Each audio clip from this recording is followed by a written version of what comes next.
Table of Contents. Preface. Beyond Good and Evil. Chapter 1, Prejudices of Philosophers. Chapter 2, The Free Spirit. Chapter 3, The Religious Mood. Chapter 4, Apothegms and Interludes. Chapter 5, The Natural History of Morals.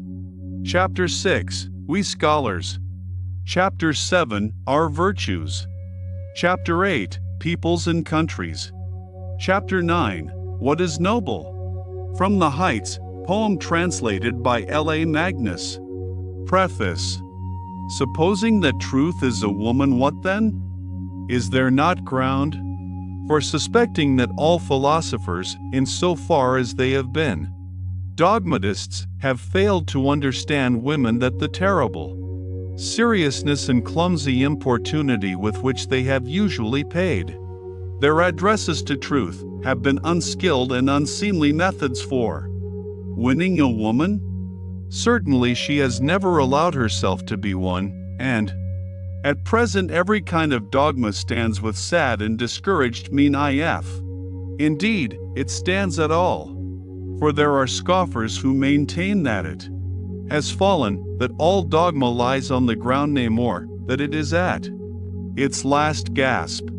But to speak seriously, there are good grounds for hoping that all dogmatizing in philosophy, whatever solemn, whatever conclusive and decided airs it has assumed, may have been only a noble puerilism and tyronism, and probably the time is at hand when it will be once and again understood what has actually sufficed for the basis of such imposing and absolute philosophical edifices as the dogmatists have hitherto reared, perhaps some popular superstition of immemorial time, such as the soul superstition, which, in the form of subject and ego superstition, has not yet ceased doing mischief, perhaps some play upon words, a deception on the part of grammar, or an audacious generalization of very restricted, very personal, very human to human facts.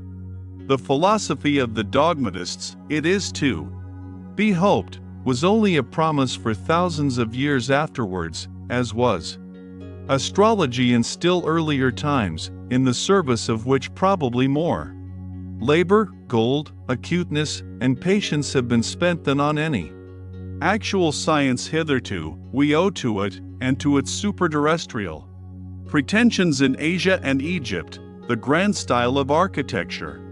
It seems that in order to inscribe themselves upon the heart of humanity with everlasting claims, all great things have first to wander about the earth as enormous and awe-inspiring caricatures. Dogmatic philosophy has been a caricature of this kind, for instance, the Vedanta doctrine in Asia and Platonism in Europe.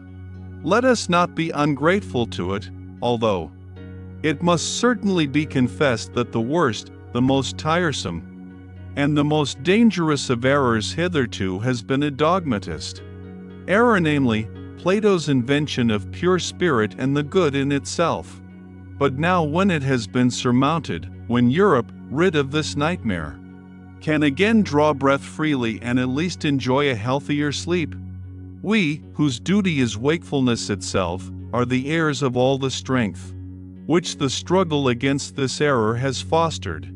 It amounted to the very inversion of truth, and the denial of the perspective, the fundamental condition of life, to speak of spirit and the good as Plato spoke of them. Indeed, one might ask, as a physician, how did such a malady attack that finest product of antiquity, Plato? Had the wicked Socrates really corrupted him? Was Socrates after all a corrupter of youths, and deserved his hemlock? But the struggle against Plato, or to speak plainer, and for the people, the struggle against the ecclesiastical oppression of millenniums of Christianity, for Christianity is Platonism for the people, produced in Europe a magnificent tension of soul, such as had not existed anywhere Previously, with such a tensely strained bow, one can now aim at the furthest goals. As a matter of fact, the European feels this tension as a state of distress, and twice attempts have been made in grand style to unbend the bow, once by means of Jesuitism, and the second time by means of democratic enlightenment, which, with the aid of liberty of the press and newspaper reading, might, in fact, bring it about that the spirit would not so easily find itself in distress. The Germans invented gunpowder, all credit to them, but they again made things square. They invented printing. But we, who are neither Jesuits, nor Democrats, nor even sufficiently Germans, we good Europeans, and free, very free spirits, we have it still, all the distress of spirit and all the tension of its bow, and perhaps also the arrow, the duty, and, who knows, the goal to aim at. Sils Maria Upper Engadine, June, 1885. Chapter 1, Prejudices of Philosophers. 1. The will to truth, which is to tempt us to many a hazardous enterprise, the famous truthfulness of which all philosophers have hitherto spoken with respect. What questions has this will to truth not laid before us? What strange, perplexing, questionable questions! It is already a long story, yet it seems as if it were hardly commenced. Is it any wonder if we at last grow distrustful, lose patience, and turn impatiently away? That this Sphinx teaches us at last to ask questions ourselves? Who is it really that puts questions to us here? What really is this will to truth in us? In fact, we made a long halt at the question as to the origin of this will, until at last we came to an absolute standstill before a yet more fundamental question. We inquired about the value of this will.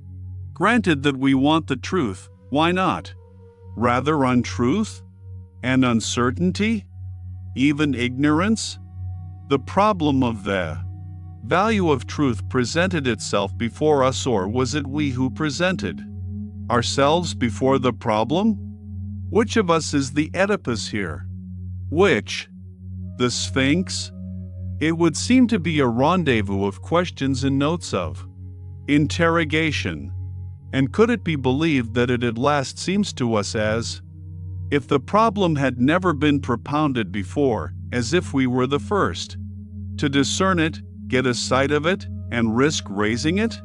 For there is risk in raising it, perhaps there is no greater risk. 2. How could anything originate out of its opposite? For example, truth out of error, or the will to truth out of the will to deception, or the generous deed out of selfishness, or the pure sunbright vision of the wise man out of covetousness? Such genesis is impossible. Whoever dreams of it is a fool, nay, worse than a fool. Things of the highest value must have a different origin, an origin of their own in this transitory, seductive, illusory, paltry world. In this turmoil of delusion and cupidity, they cannot have their source, but rather in the lap of being, in the intransitory, in the concealed God, in the thing in itself. There must be their source, and nowhere else. This mode of reasoning discloses the typical prejudice by which metaphysicians of all times can be recognized. This mode of valuation is at the back of all their logical procedure. Through this belief of theirs, they exert themselves for their knowledge, for something that is in the end solemnly christened the truth. The fundamental belief of metaphysicians is the belief in antitheses of values. It never occurred, even to the wariest of them, to doubt here on the very threshold, where doubt, however, was most necessary, though they had made a solemn vow de omnibus dubitandum. For it may be doubted, firstly, whether antitheses exist at all, and secondly, whether the popular valuations and antitheses of value upon which metaphysicians have set their seal are not perhaps merely superficial estimates, merely provisional perspectives, besides being probably made from some corner, perhaps from below frog perspectives, as it were, to borrow an expression current among painters. In spite of all the value which may belong to the true, the positive, and the unselfish, it might be possible that a higher and more fundamental value for life generally should be assigned to pretense, to the will to delusion, to selfishness and cupidity.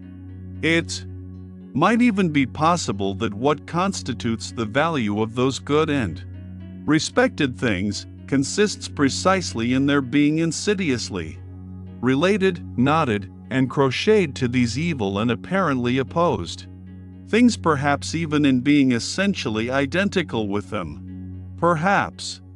But who wishes to concern himself with such dangerous perhaps? For that investigation one must await the advent of a new order of philosophers, such as will have other tastes and inclinations, the reverse of those hitherto prevalent philosophers of the dangerous, perhaps in every sense of the term. And to speak in all seriousness, I see such new philosophers beginning to appear.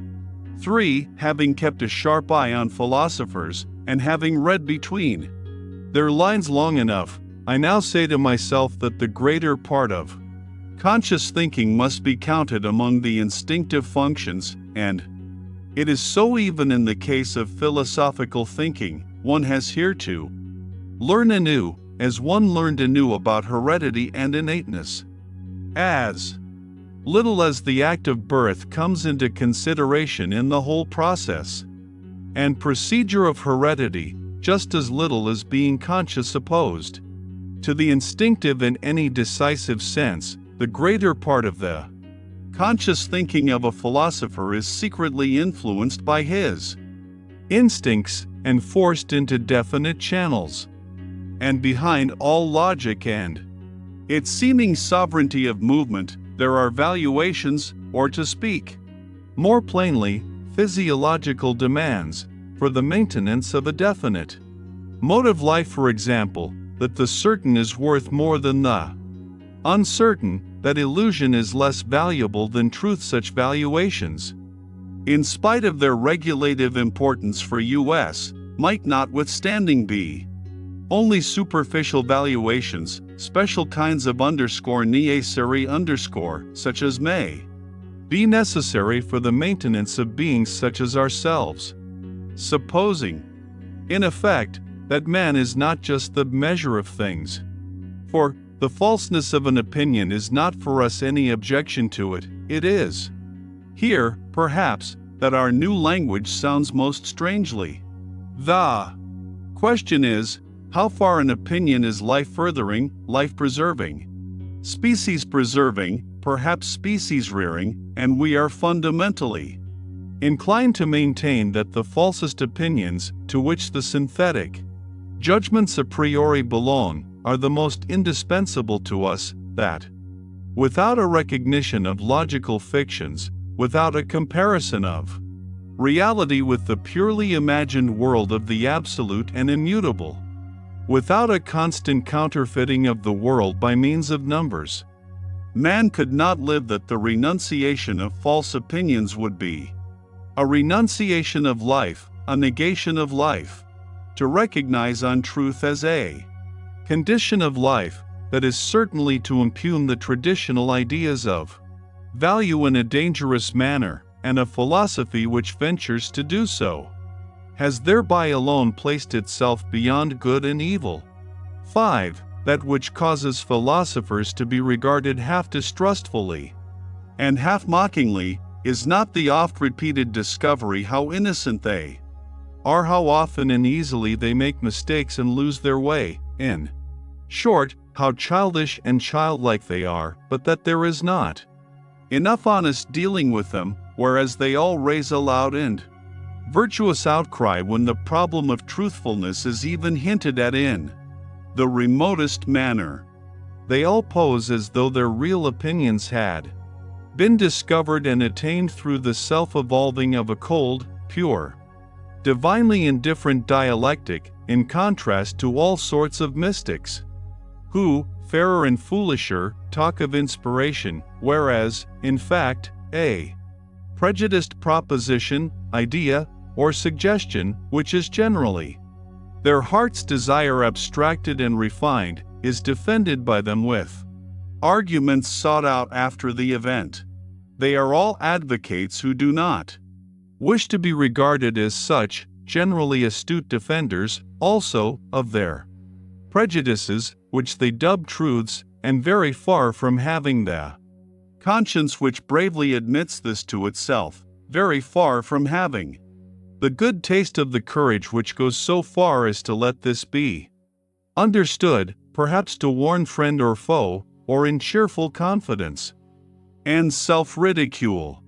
The spectacle of the Tartuffery of old Kant, equally stiff and decent, with which he entices us into the dialectic, byways that lead, more correctly mislead, to his categorical imperative, makes us fastidious one smile, we who find no small amusement in spying out the subtle tricks of old moralists and ethical preachers, or, still more so, the hocus-pocus in mathematical form, by means of which Spinoza has, as it were, clad his philosophy in mail and mask, in fact, the love of his wisdom, to translate the term fairly and squarely, in order thereby to strike terror at once into the heart of the assailant who should dare to cast a glance on that invincible maiden, that Pallas Athene. How much of personal timidity and vulnerability does this masquerade of a sickly recluse betray?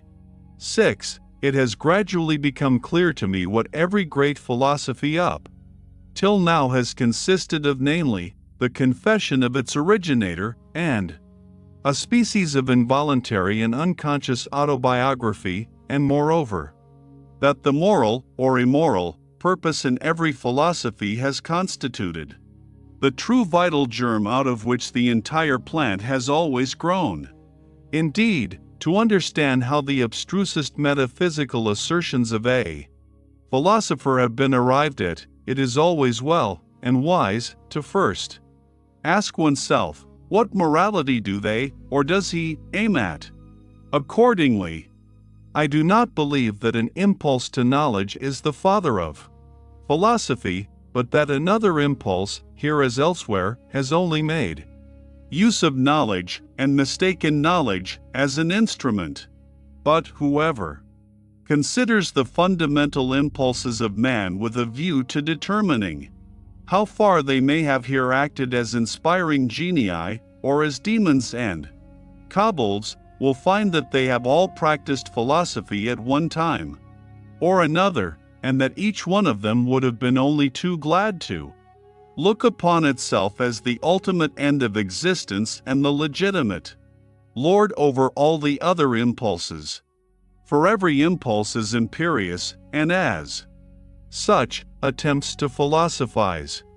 To be sure, in the case of scholars, in the case of really scientific men, it may be otherwise better, if you will, there may really be such a thing as an impulse to knowledge, some kind of small, independent clockwork, which, when well wound up, works away industriously to that end, without the rest of the scholarly impulses taking any material part therein.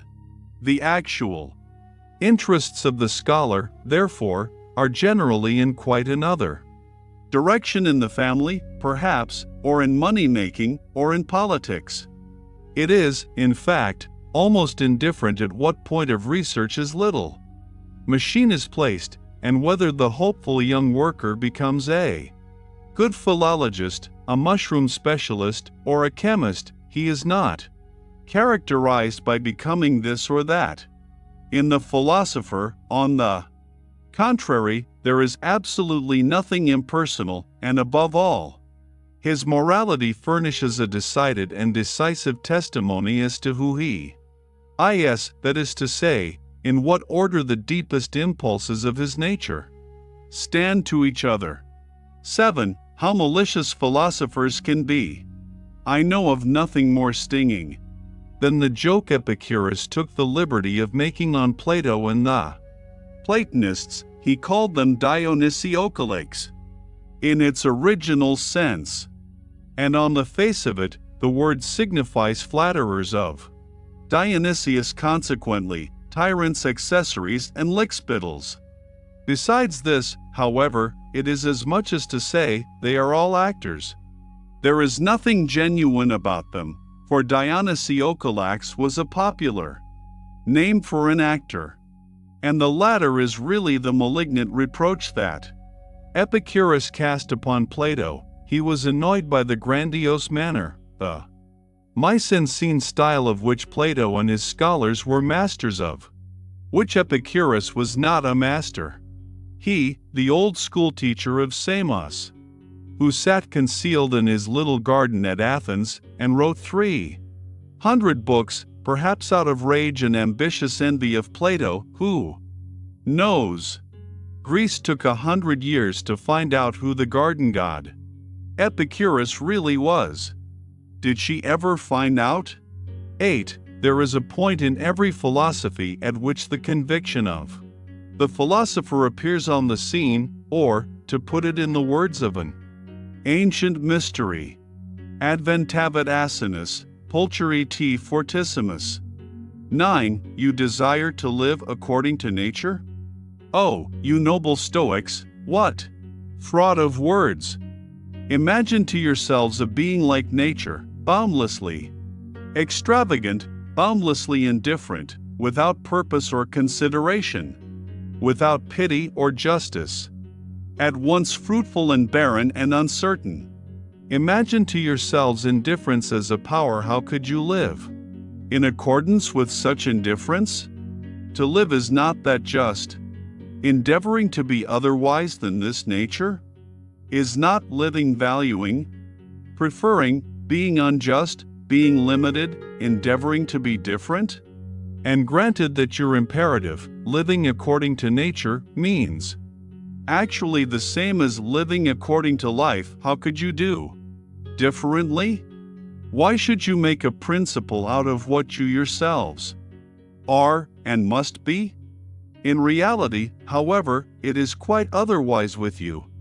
While you pretend to read with rapture the canon of your law and nature, you want something quite the contrary, you extraordinary stage players and self-deluders.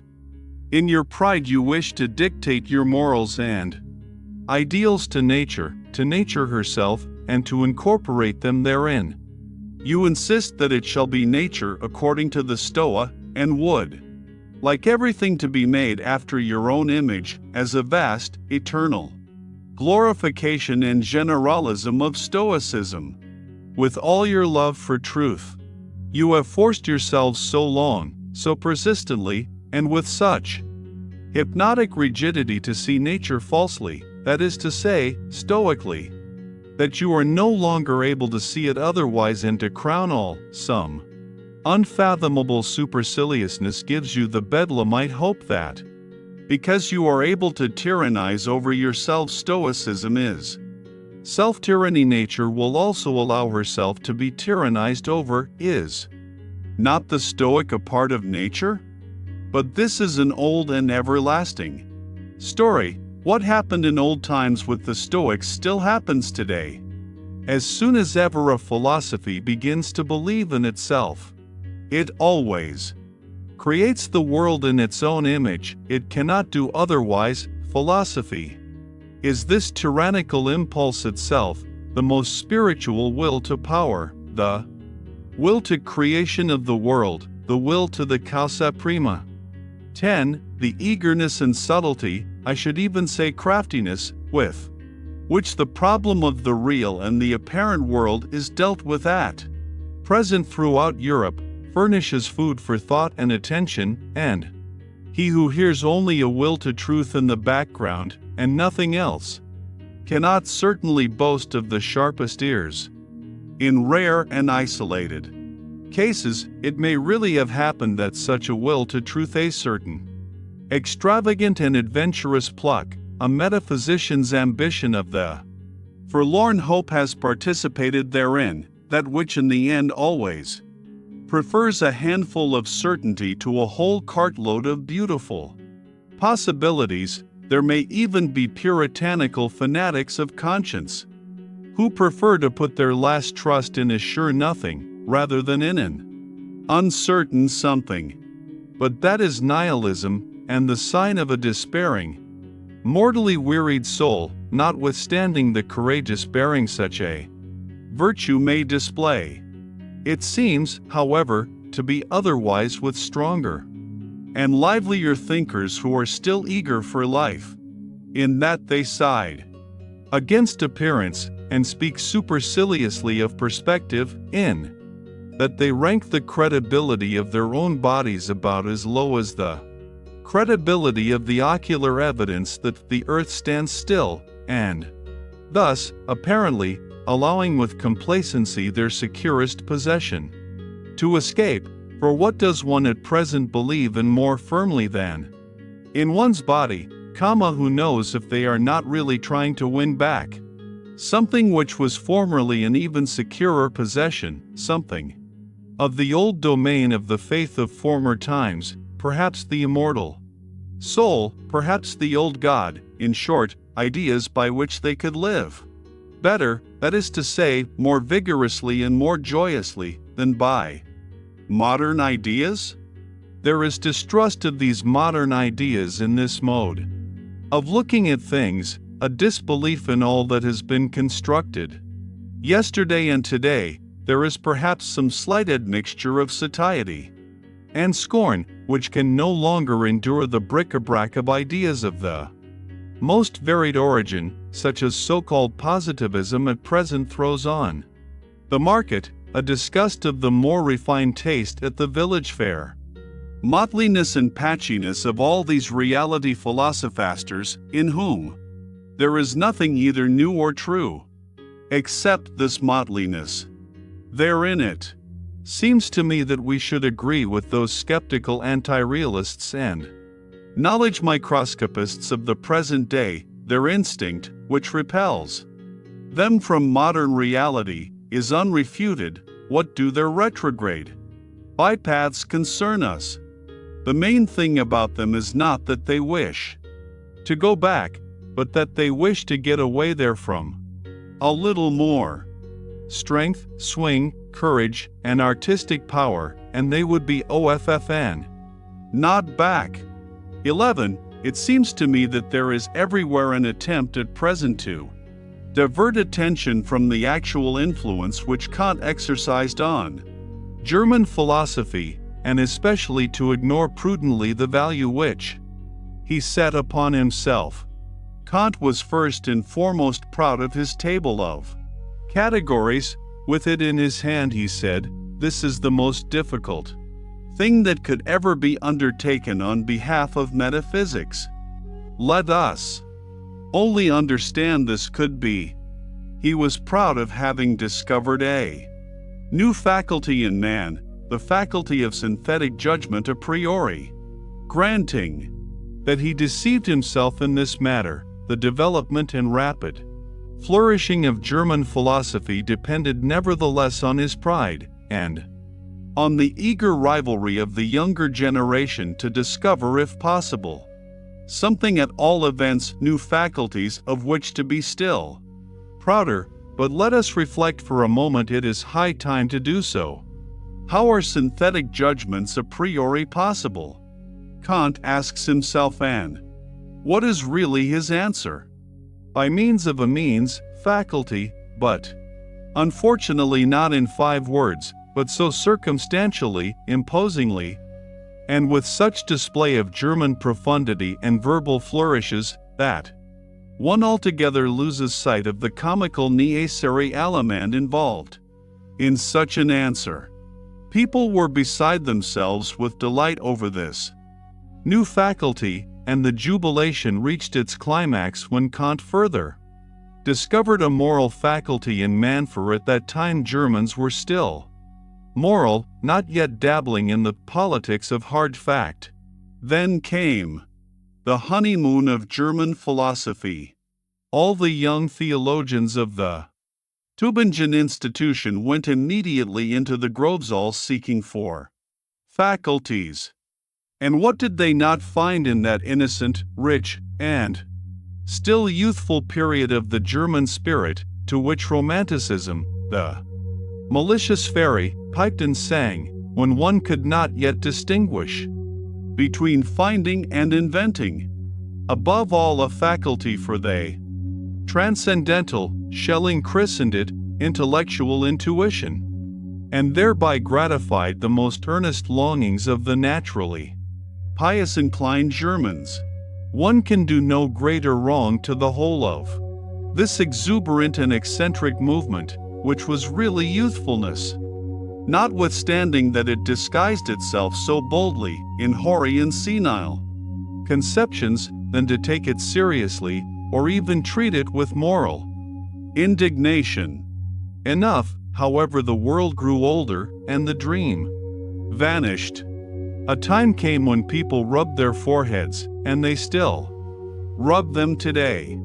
People had been dreaming, and first and foremost old Kant. By means of a means, faculty, he had said, or at least meant to say. But is that an answer? An explanation? Or is it not rather merely a repetition of the question? How does opium induce sleep? By means of a means, faculty, namely the virtus dormitiva, replies the doctor in Molière. Quia est in eo virtus dormitiva? Cogis est natura sensus asupire. But such replies belong to the realm of comedy, and it is high time to replace the Kantian question, how are synthetic judgments a priori possible, by another question, why is belief in such judgments necessary? In effect, it is high time that we should understand that such judgments must be believed to be true, for the sake of the preservation of creatures like ourselves, though they still might naturally be false judgments. Or, more plainly spoken, and roughly and readily, synthetic judgments a priori should not be possible at all. We have no right to them, in our mouths they are nothing but false judgments. Only, of course, the belief in their truth is necessary, as plausible belief and ocular evidence belonging to the perspective view of life. And finally, to call to mind the enormous influence which German philosophy, I hope you understand its right to inverted commas, goosefeet, has exercised throughout the whole of Europe. There is no doubt that a certain virtus dormitiva had a share in it. Thanks to German philosophy, it was a delight to the noble idlers, the virtuous, the mystics, the artistes, the three-fourths Christians, and the political obscurantists of all nations, to find an antidote to the still overwhelming sensualism which overflowed from the last century into this, in short, sensus asupire.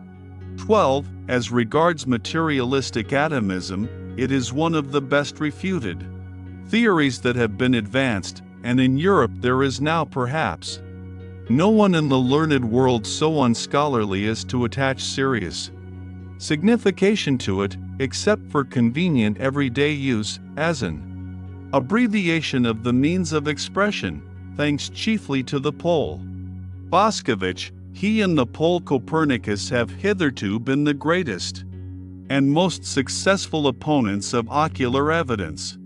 For while Copernicus has persuaded us to believe, contrary to all the senses, that the earth does not stand fast, Boscovich has taught us to abjure the belief in the last thing that stood fast of the earth, the belief in substance, in matter, in the earth residuum and particle atom. It is the greatest triumph over the senses that has hitherto been gained on earth.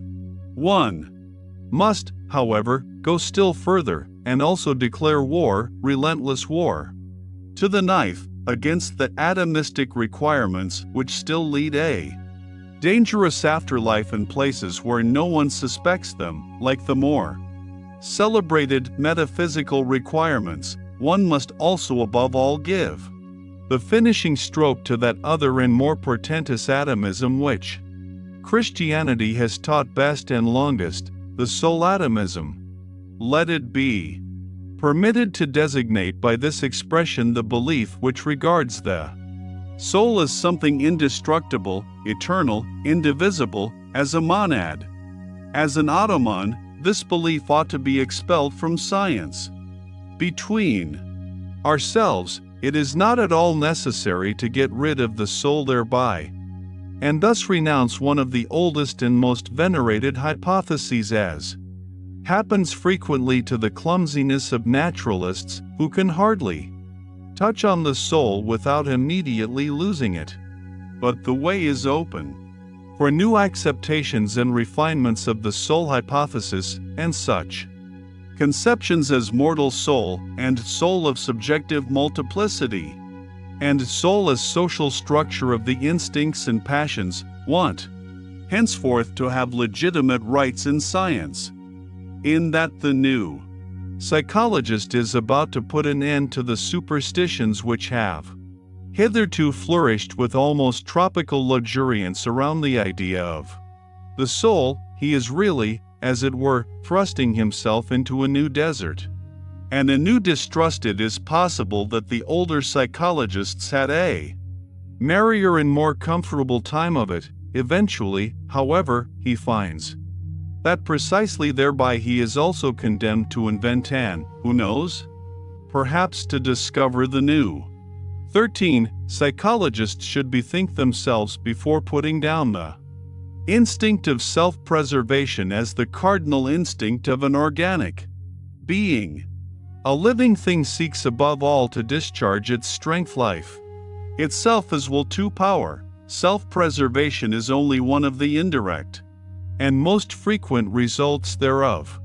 In short, here, as everywhere else, let us beware of superfluous teleological principles, one of which is the instinct of self-preservation. We owe it to Spinoza's inconsistency. It is thus, in effect, that method ordains, which must be essentially economy of principles. 14. It is perhaps just dawning on 5 or 6 minds that natural philosophy is only a world exposition and world arrangement, according to us, if I may say so, and not a world explanation, but in so far as it is based on belief in the senses, it is regarded as more, and for a long time to come must be regarded as more, namely, as an explanation. It has eyes and fingers of its own, it has ocular evidence and palpableness of its own. This operates fascinatingly, persuasively, and convincingly upon an age with fundamentally plebeian tastes. In fact, it follows instinctively the canon of truth of eternal popular sensualism. What is clear? What is explained?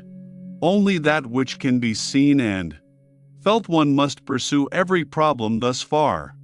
Adversely, however, the charm of the Platonic mode of thought, which was an aristocratic mode, consisted precisely in resistance to obvious sense evidence, perhaps among men who enjoyed even stronger and more fastidious senses than our contemporaries, but who knew how to find a higher triumph in remaining masters of them, and this by means of pale, cold, gray conceptional networks which they threw over the motley whirl of the senses, the mob of the senses, as Plato said. In this overcoming of the world, and interpreting of the world in the manner of Plato, there was an enjoyment different from that which the physicists of today offer us, and likewise the Darwinists and anti-teleologists among the physiological workers, with their principle of the smallest possible effort, and the greatest possible blunder. Where there is nothing more to see or to grasp, there is also nothing more for men to do. That is certainly an imperative, different from the Platonic one, but it may notwithstanding be the right imperative for a hardy, laborious race of machinists and bridge builders of the future, who have nothing but rough work to perform. 15. To study physiology with a clear conscience, one must insist on the fact that the sense organs are not phenomena in the sense of the idealistic philosophy. As such, they certainly could not be causes. Sensualism, therefore, at least as regulative hypothesis, if not as heuristic principle. What? And others say even that the external world is the work of our organs? But then our body, as a part of this external world, would be the work of our organs. But then our organs themselves would be the work of our organs. It seems to me that this is a complete reductio ad absurdum, if the conception causa sui is something fundamentally absurd. Consequently, the external world is not the work of our organs. 16. There are still harmless self-observers who believe that there are immediate certainties, for instance, I think, or as the superstition of Schopenhauer puts it, I will, as though cognition here got hold of its object purely and simply as the thing in itself, without any falsification taking place either on the part of the subject or the object. I would repeat it, however, 100 times, that immediate certainty, as well as absolute knowledge in the thing in itself, involve a contradictio in ejecto. We really ought to free ourselves from the misleading significance of words.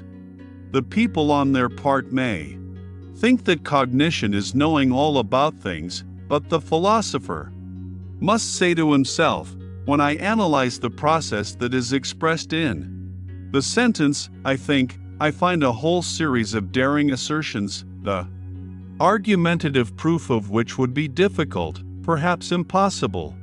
For instance, that it is I underscore who think that there must necessarily be something that thinks, that thinking is an activity and operation on the part of a being who is thought of as a cause, that there is an ego. And finally, that it is already determined what is to be designated by thinking, that I know what thinking is. For if I had not already decided within myself what it is, by what standard could I determine whether that which is just happening is not perhaps willing or feeling?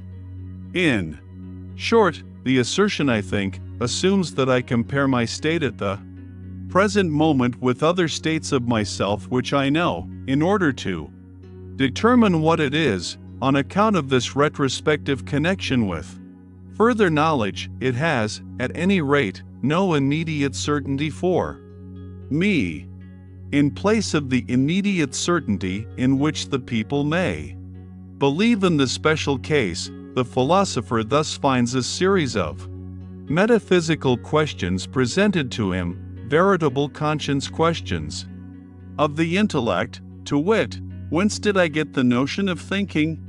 Why do I believe in cause and effect? What gives me the right to speak of an ego, and even of an ego as cause, and finally of an ego as cause of thought?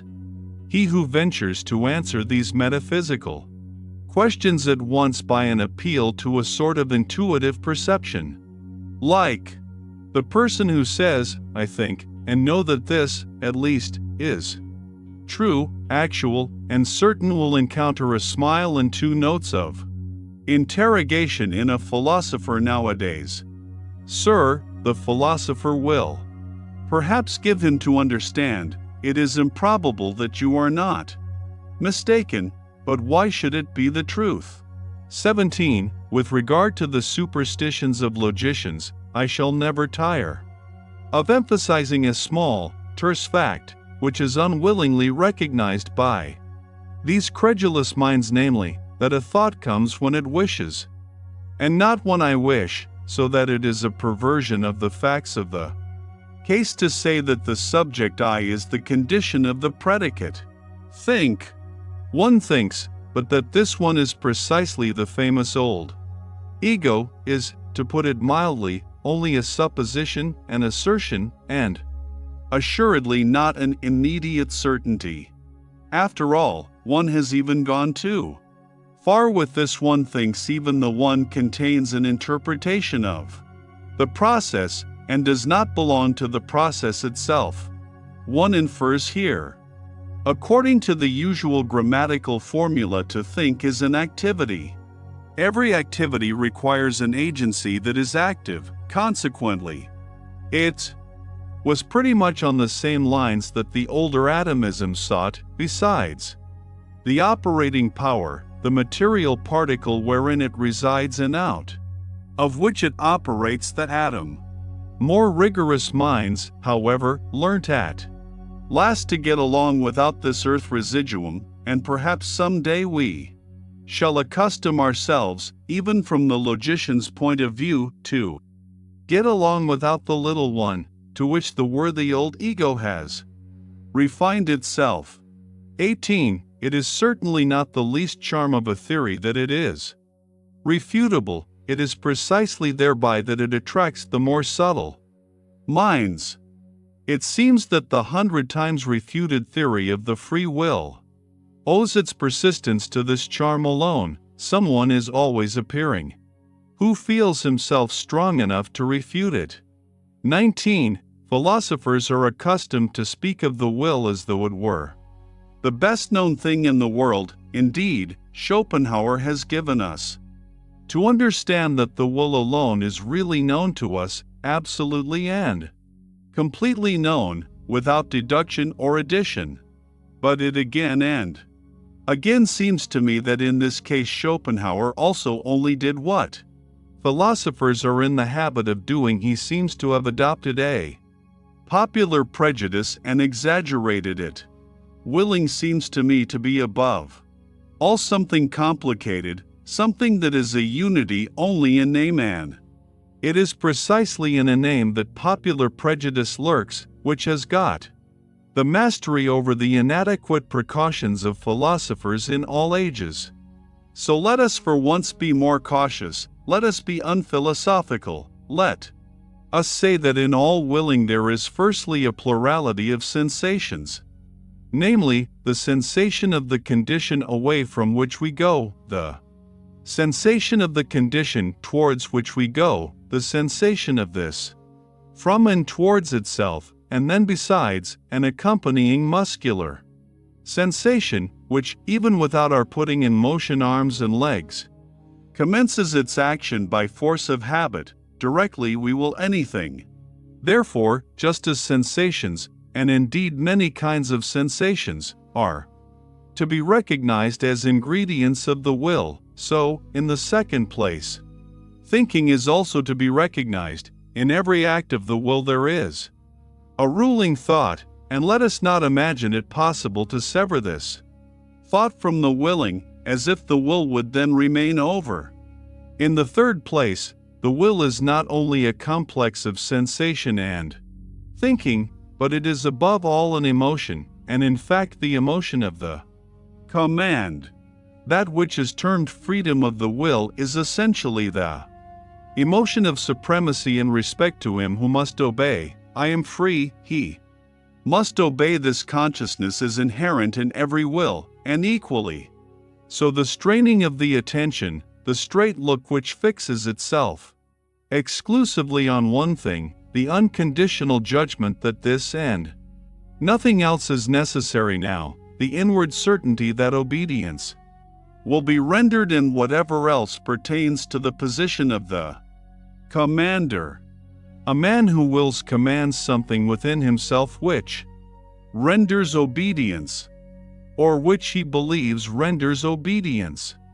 But now let us notice what is the strangest thing about the will, this affair so extremely complex, for which the people have only one name, inasmuch as In the given circumstances we are at the same time the commanding and the obeying parties, and as the obeying party we know the sensations of constraint, impulsion, pressure, resistance, and motion, which usually commence immediately after the act of will, inasmuch as, on the other hand, we are accustomed to disregard this duality and to deceive ourselves about it by means of the synthetic term I, a whole series of erroneous conclusions, and consequently of false judgments about the will itself, has become attached to the act of willing to such a degree that he who wills believes firmly that willing suffices for action, since in the majority of cases there has only been exercise of will, when the effect of the command consequently obedience, and therefore action was to be expected, the appearance has translated itself into the sentiment, as if there were a necessity of effect. In a word, he who wills believes with a fair amount of certainty that will and action are somehow one. He ascribes the success, the carrying out of the willing, to the will itself, and thereby enjoys an increase of the sensation of power which accompanies all success. Freedom of will, that is the expression for the complex state of delight of the person exercising volition, who commands and at the same time identifies himself with the executor of the order, who, as such, enjoys also the triumph over obstacles, but thinks within himself that it was really his own will that overcame them. In this way the person exercising volition adds the feelings of delight of his successful executive instruments, the useful under wills or under souls. Indeed, our body is but a social structure, composed of many souls to his feelings of delight as commander. Le fait, c'est moi. What happens here is what happens in every well-constructed and happy commonwealth, namely, that the governing class identifies itself with the successes of the commonwealth.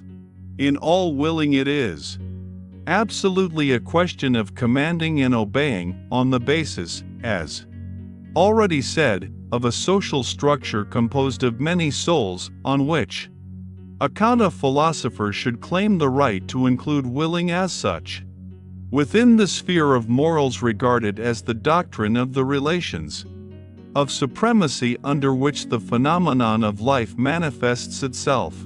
20. That the separate philosophical ideas are not anything optional or autonomously evolving, but grow up in connection and relationship with each other, that, however suddenly and arbitrarily they seem to appear in the history of thought, they nevertheless belong just as much to a system as the collective members of the fauna of a continent is betrayed in the end by the circumstance how unfailingly the most diverse philosophers always fill in again a definite fundamental scheme of possible philosophies.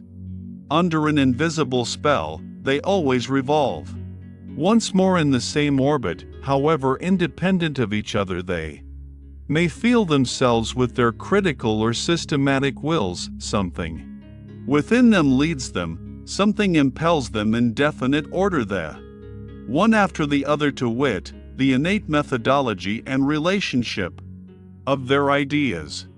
Their thinking is, in fact, far less a discovery than a re-recognizing, a remembering, a return and a homecoming to a far-off ancient common household of the soul, out of which those ideas formerly grew. Philosophizing is so far a kind of atavism of the highest order. The wonderful family resemblance of all Indian, Greek, and German philosophizing is easily enough explained. In fact, where there is affinity of language, owing to the common philosophy of grammar, owing to the unconscious domination and guidance of similar grammatical functions, it cannot but be that everything is prepared at the outset for a similar development and succession of philosophical systems, just as the way seems barred against certain other possibilities of World interpretation. It is highly probable that philosophers within the domain of the Ural-Altaic languages, where the conception of the subject is least developed, look otherwise into the world, and will be found on paths of thought different from those of the Indo-Germans and Mussulmans. The spell of certain grammatical functions is ultimately also the spell of physiological valuations and racial conditions, so much by way of rejecting Locke's superficiality with regard to the origin of ideas. 21. The causa sui is the best self-contradiction that has yet been conceived. It is a sort of logical violation and unnaturalness, but the extravagant pride of man has managed to entangle itself profoundly and frightfully with this very folly, the desire for freedom of will. In the superlative, metaphysical sense, such as still holds sway. Unfortunately, in the minds of the half-educated, the desire to bear the entire and ultimate responsibility for one's actions oneself, and to absolve God, the world, ancestors, chance, and society therefrom, involves nothing less than to be precisely this causa sui, and, with more than Munchausen daring, to pull oneself up into existence by the hair out of the slough of nothingness. If anyone should find out in this manner the crass stupidity of the celebrated conception of free will and put it out of his head altogether, I beg of him to carry his enlightenment a step further, and also put out of his head the contrary of this monstrous conception of free will, I mean non-free will, which is tantamount to a misuse of cause and effect.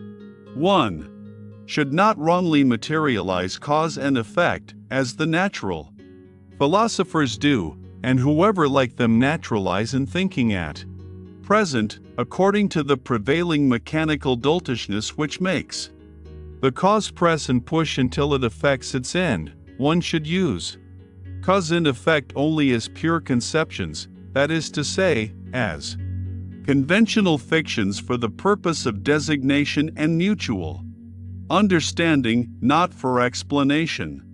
In being in itself there is nothing of casual connection, of necessity, or of psychological non-freedom. There the effect does not follow the cause, their law does not obtain. It is we alone who have devised cause, sequence, reciprocity, relativity, constraint, number, law, freedom, motive, and purpose, and when we interpret and intermix this symbol world as being in itself with things, we act once more as we have always acted mythologically. The non-free will is mythology in real life. It is only a question of strong and weak wills. It is almost always a symptom of what is lacking in himself, when a thinker, in every causal connection and psychological necessity, manifests something of compulsion, indigence, obsequiousness, oppression, and non-freedom. It is suspicious to have such feelings. The person betrays himself.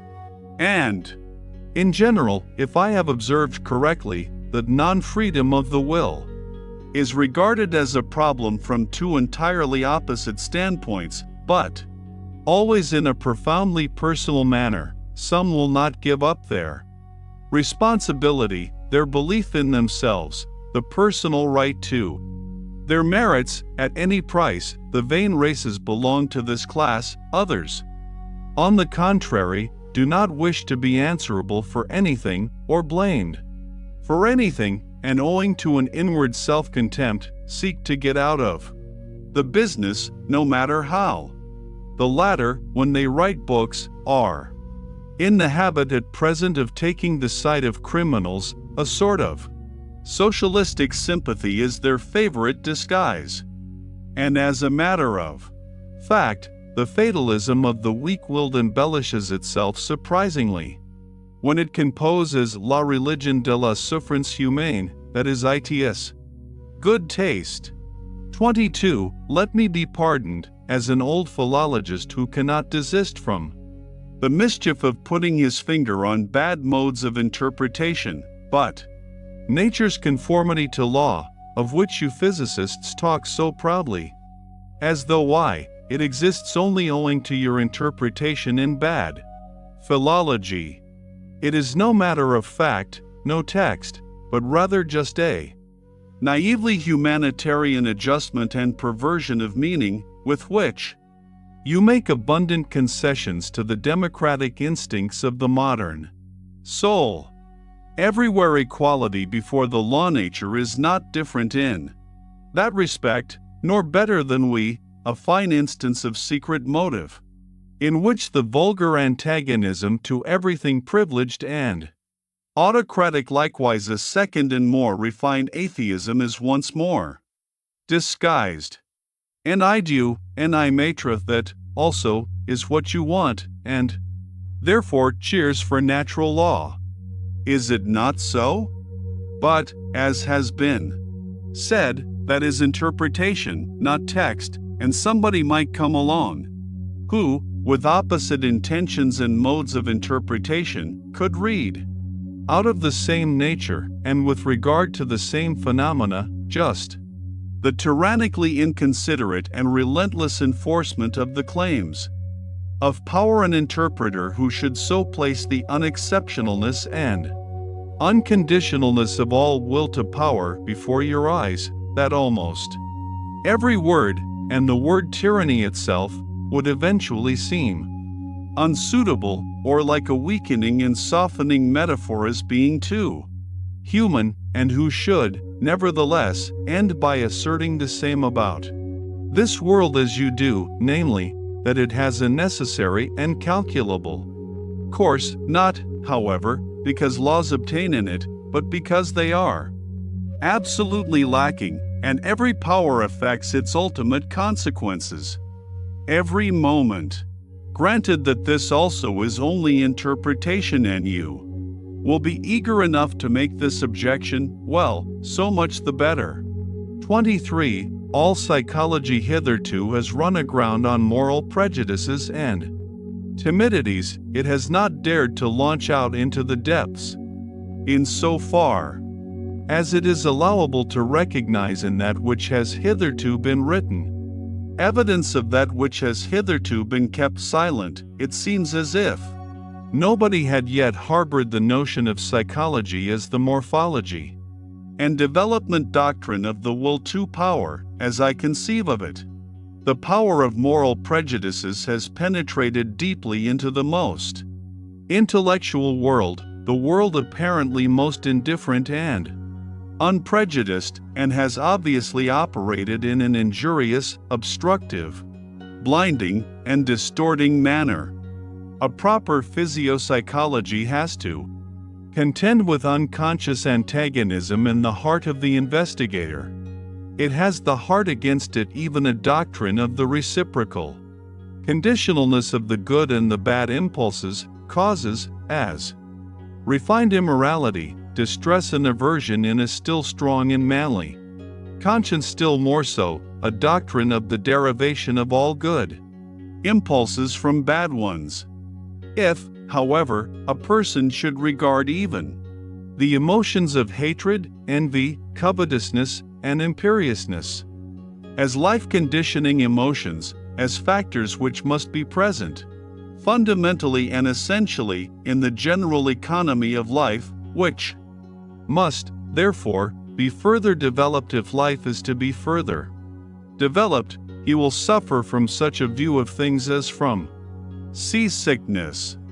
And yet this hypothesis is far from being the strangest and most painful in this immense and almost new domain of dangerous knowledge, and there are in fact 100 good reasons why everyone should keep away from it who can do so. On the other hand, if one has once drifted hither with one's bark, well, very good.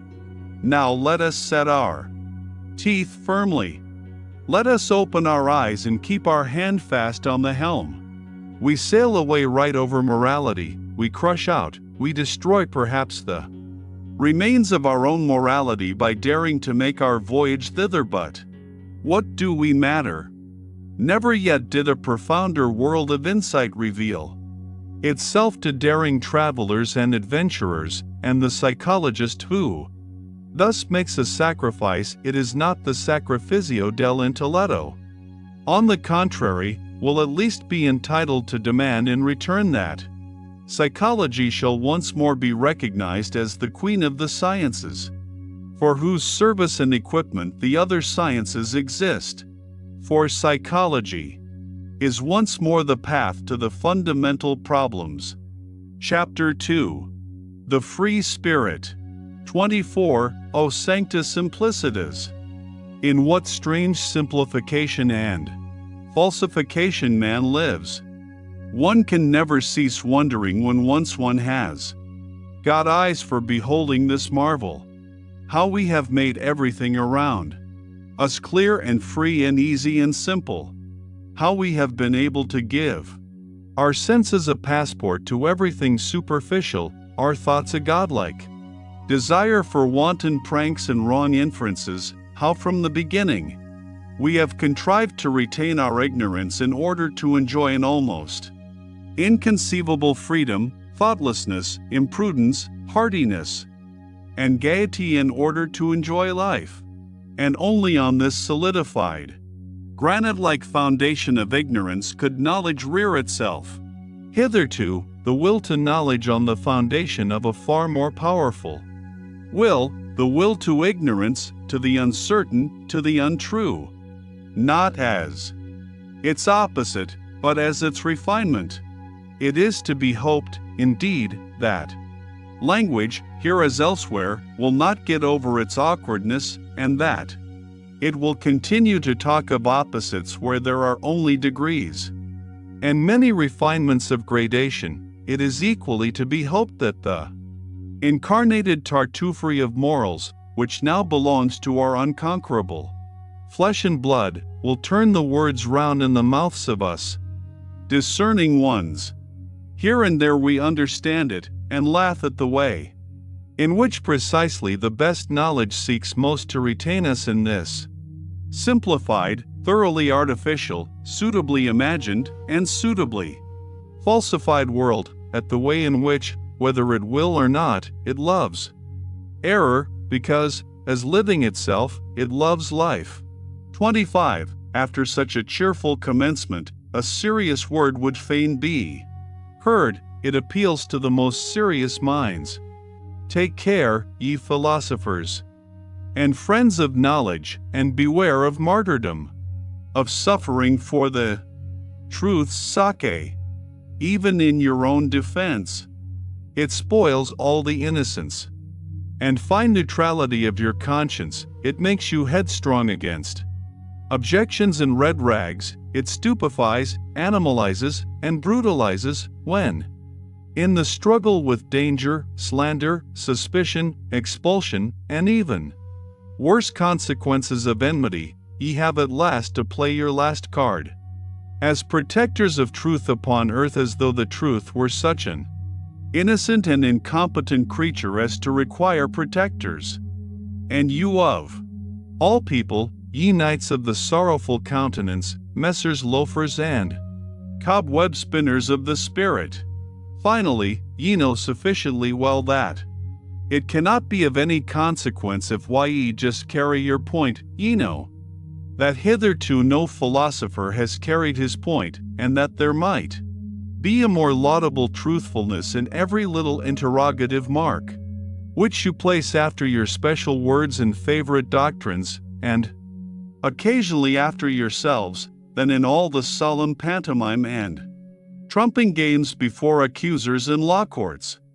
Rather go out of the way, flee into concealment, and have your masks and your ruses, that ye may be mistaken for what you are, or somewhat feared. And pray, don't forget the garden with golden trellis work, and have people around you who are as a garden or as music on the waters at eventide, when already the day becomes a memory. Choose the good solitude, the free wanton, lightsome solitude, which also gives you the right still to remain good in any sense whatsoever. How poisonous, how crafty, how bad. Does every long war make one which cannot be waged openly by means of force? How personal does a long fear make one, a long watching of enemies, of possible enemies? These pariahs of society, these long pursued, badly persecuted ones, also the compulsory recluses, the Spinozas or Giordano Brunos, always become in the end, even under they most intellectual masquerade, and perhaps without being themselves aware of it, refined vengeance seekers and poison brewers, just lay bare the foundation of Spinoza's ethics and theology, not to speak of the stupidity of moral indignation, which is the unfailing sign in a philosopher that the sense of philosophical humor has left him. The martyrdom of the philosopher, his sacrifice for the sake of truth, forces into the light whatever of the agitator and actor lurks in him. And if one has hitherto contemplated him only with artistic curiosity, with regard to many a philosopher it is easy to understand the dangerous desire to see him also in his deterioration, deteriorated into a martyr, into a stage and tribune baller. Only that it is necessary, with such a desire, to be clear what spectacle one will see in any case, merely a satiric play, merely an epilogue farce, merely the continued proof that the long, real tragedy is at an end, supposing that every philosophy has been a long tragedy in its origin. 26. Every select man strives instinctively for a citadel and a privacy, where he is free from the crowd, the many, the majority, where he may forget men who are the rule, as their exception, exclusive only of the case in which he is pushed straight to such men by a still stronger instinct, as a discerner in the great and exceptional sense. Whoever, in intercourse with men, does not occasionally glisten in all the green and gray colors of distress, owing to disgust, satiety, sympathy, gloominess, and solitariness, is assuredly not a man of elevated tastes. Supposing, however, that he does not voluntarily take all this burden and disgust upon himself, that he persistently avoids it, and remains, as I said, quietly and proudly hidden in his citadel, one thing is then certain: he was not made, he was not predestined for knowledge. For as such, he would one day have to say to himself, "The devil take my good taste." But the rule is more interesting than the exception then. Myself, the exception. And he would go down, and above all, he would go inside the long and serious study of the average man, and consequently much disguise, self-overcoming, familiarity, and bad intercourse. All intercourse is bad intercourse except with one's equals. That constitutes a necessary part of the life history of every philosopher, perhaps the most disagreeable, odious, and disappointing part. If he is fortunate, however, as a favorite child of knowledge should be, he will meet with suitable auxiliaries who will shorten and lighten his task. I mean so-called cynics, those who simply recognize the animal, the commonplace, and the rule in themselves, and at the same time have so much spirituality and ticklishness as to make them talk of themselves and their like before witnesses. Sometimes they wallow, even in books, as on their own dunghill. Cynicism is the only form in which base souls approach what is called honesty, and the higher man must open his ears to all the coarser or finer cynicism, and congratulate himself when the clown becomes shameless right before him, or the scientific satyr speaks out. There are even cases where enchantment mixes with the disgust, namely, where by a freak of nature, genius is bound to some such indiscreet billy goat and ape, as in the case of the Abbé Galliani, the profoundest, acutest, and perhaps also filthiest man of his century. He was far profounder than Voltaire, and consequently also a good deal more silent. It happens more frequently, as has been hinted, that a scientific head is placed on an ape's body, a fine exceptional understanding in a base soul, an occurrence by no means rare, especially among doctors and moral physiologists. And whenever anyone speaks without bitterness, or rather quite innocently, of man as a belly with two requirements, and a head with one, whenever anyone sees, seeks, and wants to see only hunger, sexual instinct, and vanity as the real and only motives of human actions, in short, when anyone speaks badly and not even ill of man, then ought the lover of knowledge to hearken attentively and diligently. He ought, in general, to have an open ear wherever there is talk without indignation. For the indignant man, and he who perpetually tears and lacerates himself with his own teeth, or, in place of himself, the world, God, or society, may indeed, morally speaking, stand higher than the laughing and self-satisfied satyr, but in every other sense he is the more ordinary, more indifferent, and less instructive case. And no one is such a liar as the indignant man.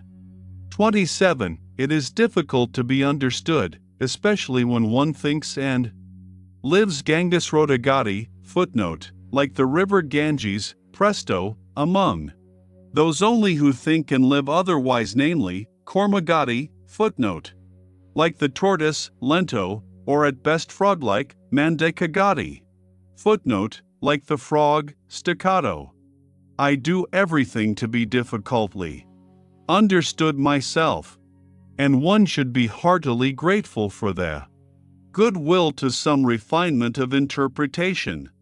As regards the good friends, however, who are always too easygoing, and think that as friends they have a right to ease, one does well at the very first to grant them a playground and romping place for misunderstanding. One can thus laugh still, or get rid of them altogether, these good friends, and laugh then also. 28. What is most difficult to render from one language into another is the tempo of its style, which has its basis in the character of the race, or to speak more physiologically, in the average tempo of the assimilation of its nutriment. There are honestly meant translations, which, as involuntary vulgarizations, are almost falsifications of the original, merely because its lively and merry tempo, which overleaps and obviates all dangers in word and expression, could not also be rendered. A German is almost incapacitated for presto in his language. Consequently also, as may be reasonably inferred, for many of the most delightful and daring nuances of free-spirited thought. And just as the buffoon and satyr are foreign to him in body and conscience, so Aristophanes and Petronius are untranslatable for him.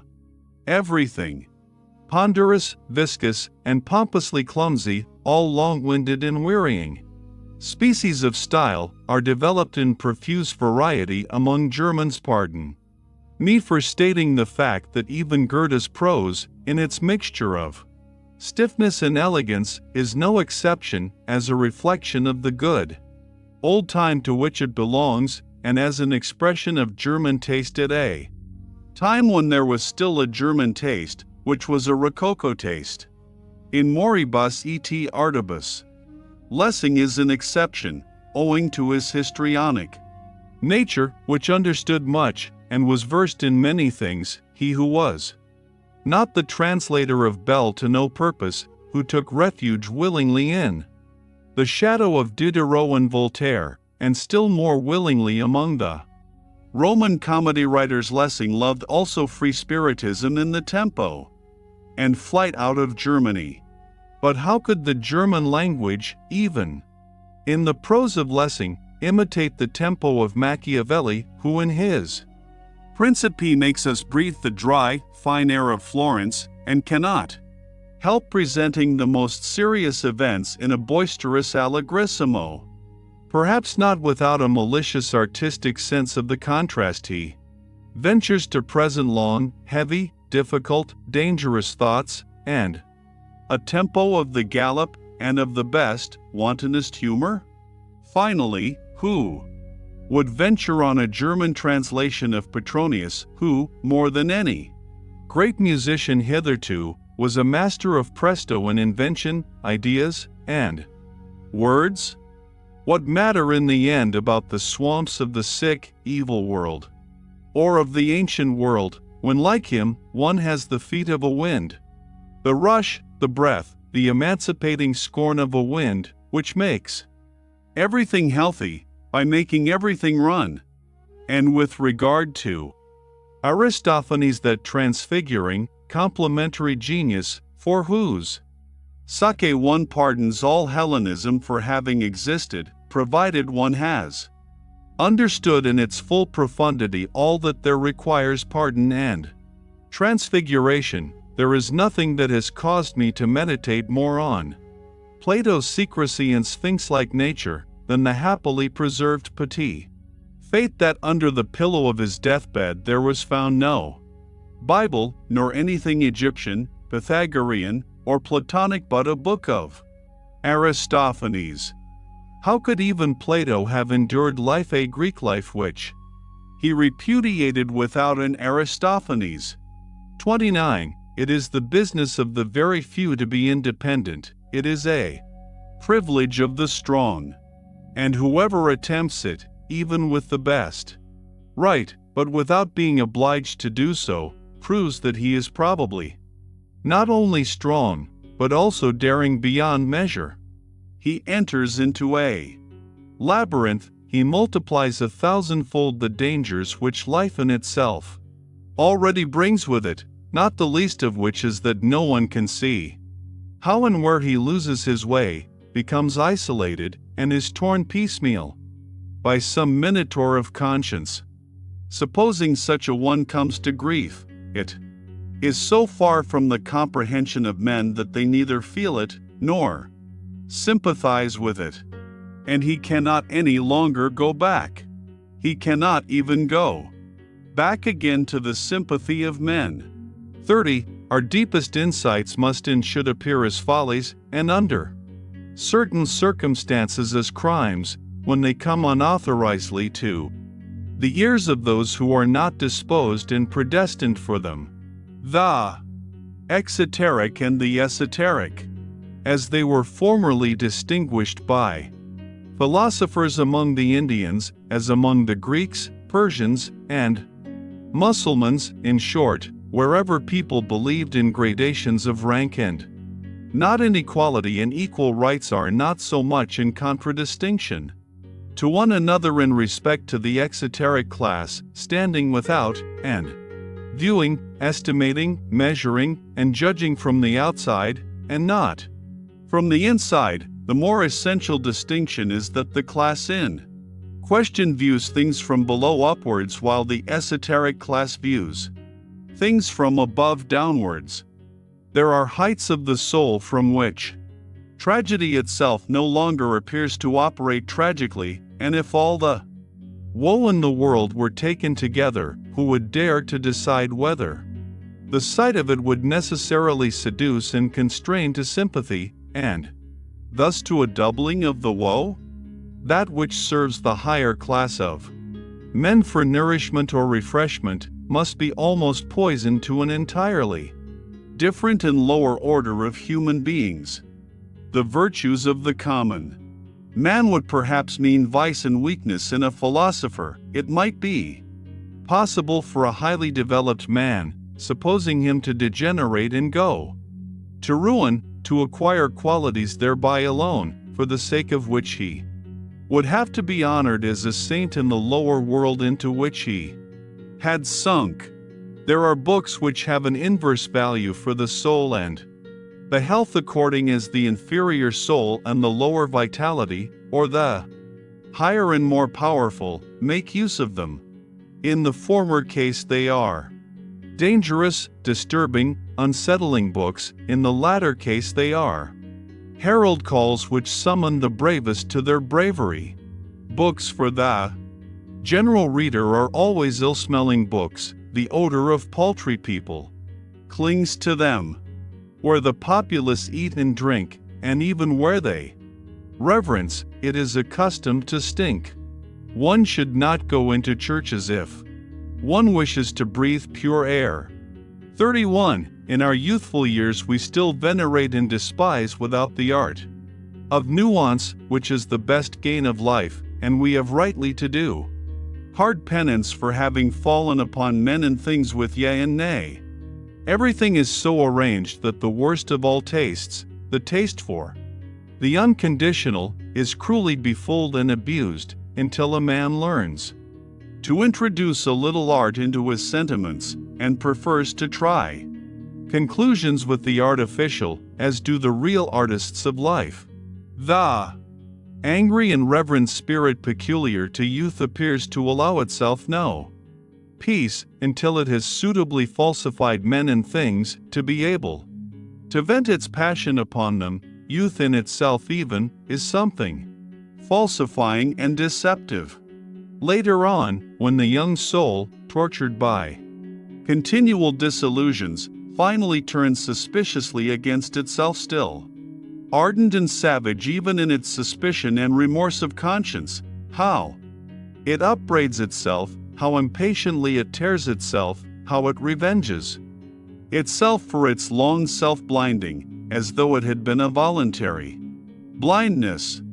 In this transition one punishes oneself by distrust of one's sentiments, one tortures one's enthusiasm with doubt, one feels even the good conscience to be a danger, as if it were the self-concealment and lassitude of a more refined uprightness, and above all, one espouses upon principle the cause against youth.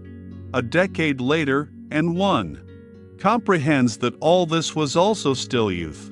32. Throughout the longest period of human history one calls it the prehistoric period. The value or non-value of an action was inferred from its consequences. The action in itself was not taken into consideration any more than its origin, but pretty much as in China at present, where the distinction or disgrace of a child redounds to its parents, the retro-operating power of success or failure was what induced men to think well or ill of an action. Let us call this period the pre-moral period of mankind. The imperative, know thyself, was then still unknown in the last 10,000 years. On the other hand, on certain large portions of the earth, one has gradually got so far that one no longer lets the consequences of an action, but its origin, decide with regard to its worth. A great achievement as a whole, an important refinement of vision and of criterion, the unconscious effect of the supremacy of aristocratic values and of the belief in origin. The mark of a period which may be designated in the narrower sense as the moral one. The first attempt at self-knowledge is thereby made. Instead of the consequences, the origin. What an inversion of perspective! And assuredly an inversion effected only after long struggle and wavering. To be sure, an ominous new superstition, a peculiar narrowness of interpretation, attained supremacy precisely. Thereby, the origin of an action was interpreted in the most definite sense possible, as origin out of an intention. People were agreed in the belief that the value of an action lay in the value of its intention. The intention as the sole origin and antecedent history of an action. Under the influence of this prejudice moral praise and blame have been bestowed, and men have judged and even philosophized almost up to the present day. Is it not possible, however, that the necessity may now have arisen of again making up our minds with regard to the reversing and fundamental shifting of values, owing to a new self-consciousness and acuteness in man. Is it not possible that we may be standing on the threshold of a period which, to begin with, would be distinguished negatively as ultramoral, nowadays when, at least among us immoralists, the suspicion arises that the decisive value of an action lies precisely in that which is not intentional, and that all its intentionalness, all that is seen, sensible, or sensed in it, belongs to its surface or skin, which, like every skin, betrays something, but conceals still more.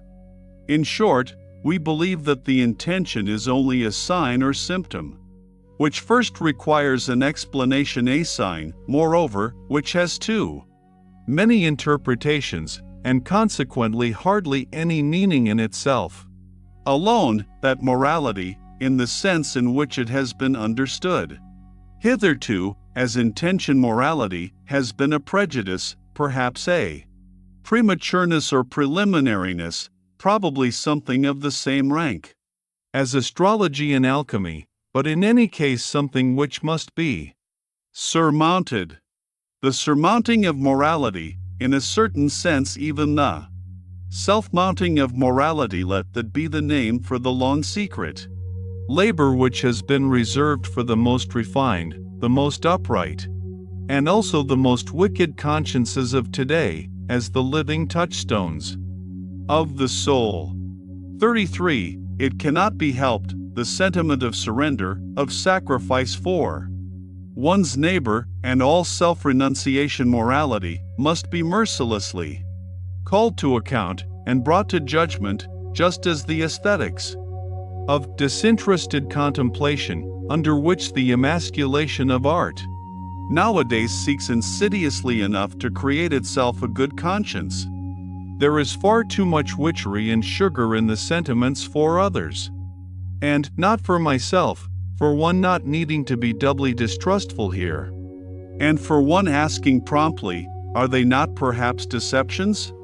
That they please him who has them, and him who enjoys their fruit, and also the mere spectator, that is still no argument in their favor, but just calls for caution. Let us therefore be cautious. 34. At whatever standpoint of philosophy one may place oneself nowadays, seen from every position, the erroneousness of the world in which we think we live is the surest and most certain thing our eyes can light upon. We find proof after proof thereof, which would fain allure us into surmises concerning a deceptive principle in the nature of things. He, however, who makes thinking itself, and consequently the spirit, responsible for the falseness of the world, an honorable exit, which every conscious or unconscious advocatus Dei avails himself of, he who regards this world, including space, time, form, and movement, as falsely deduced, would have at least good reason in the end to become distrustful also of all thinking. Has it not hitherto been playing upon us the worst of scurvy tricks? And what guarantee would it give that it would not continue to do what it has always been doing? In all seriousness, the innocence of thinkers has something touching and respect-inspiring in it, which even nowadays permits them to wait upon consciousness with the request that it will give them honest answers. For example, whether it be real or not, and why it keeps the outer world so resolutely at a distance, and other questions of the same description. The belief in immediate certainties is a moral naivete, which does honor to us philosophers, but we have now to cease being merely moral men. Apart from morality, such belief is a folly which does little honor to us.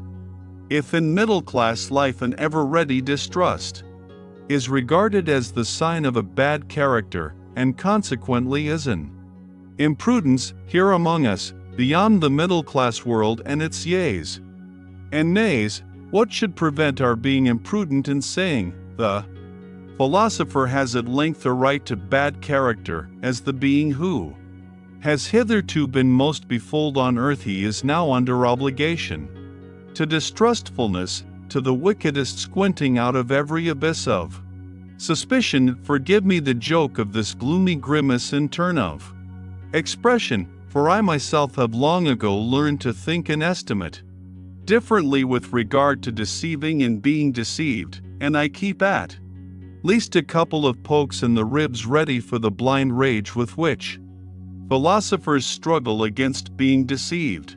Why not? It is nothing more than a moral prejudice that truth is worth more than semblance. It is, in fact, the worst proved supposition in the world.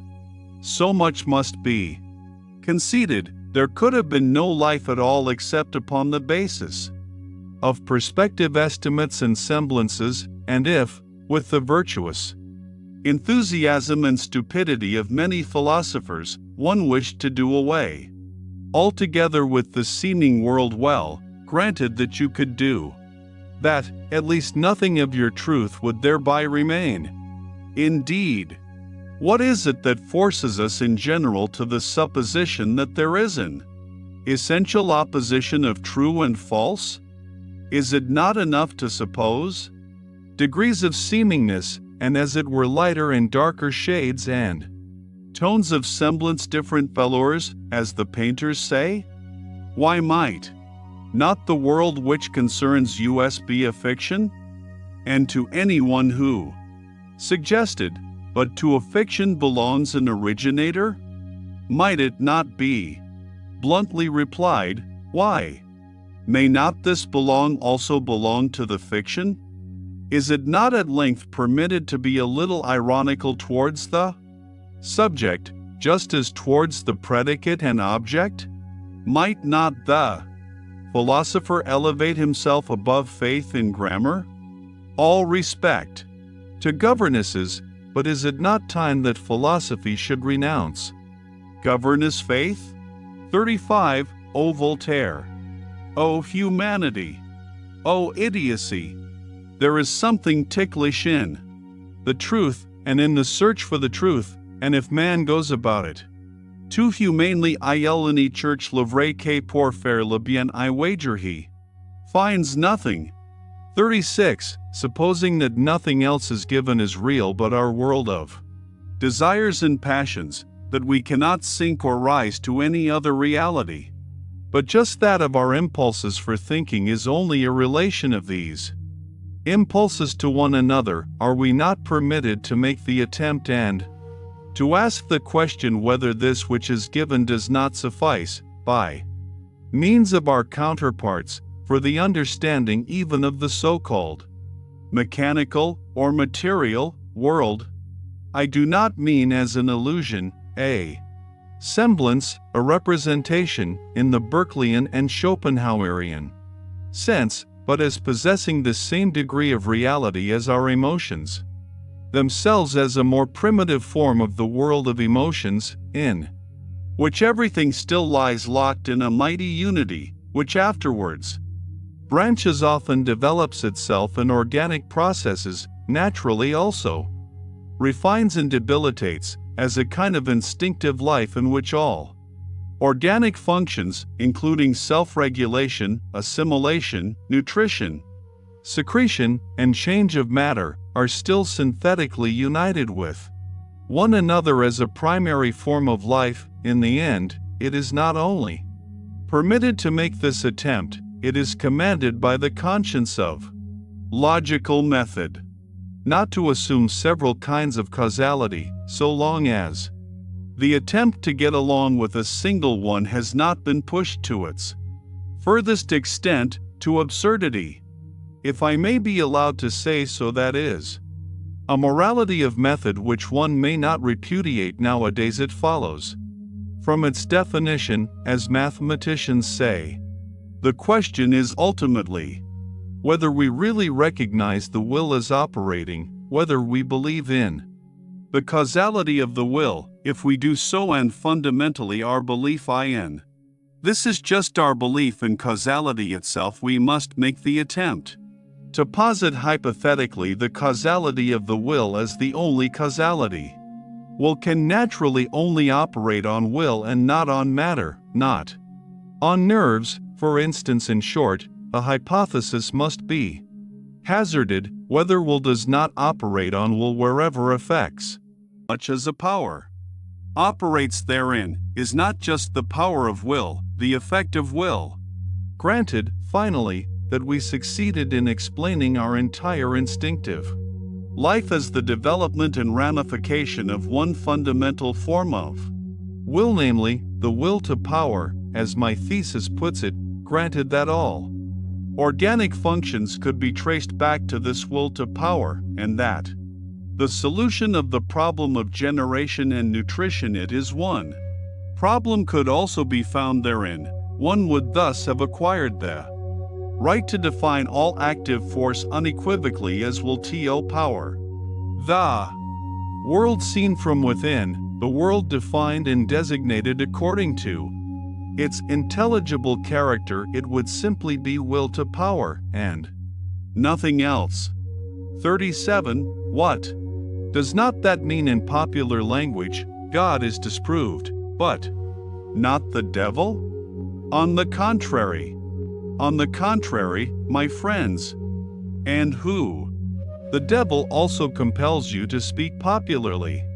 38. As happened finally in all the enlightenment of modern times with the French Revolution, that terrible farce, quite superfluous when judged close at hand, into which, however, the noble and visionary spectators of all Europe have interpreted from a distance their own indignation and enthusiasm so long and passionately, until the text has disappeared under the interpretation, so a noble posterity might once more misunderstand the whole of the past, and perhaps only thereby make its aspect endurable. Or rather, has not this already happened? Have not we ourselves been that noble posterity? And, in so far as we now comprehend this, is it not thereby already past?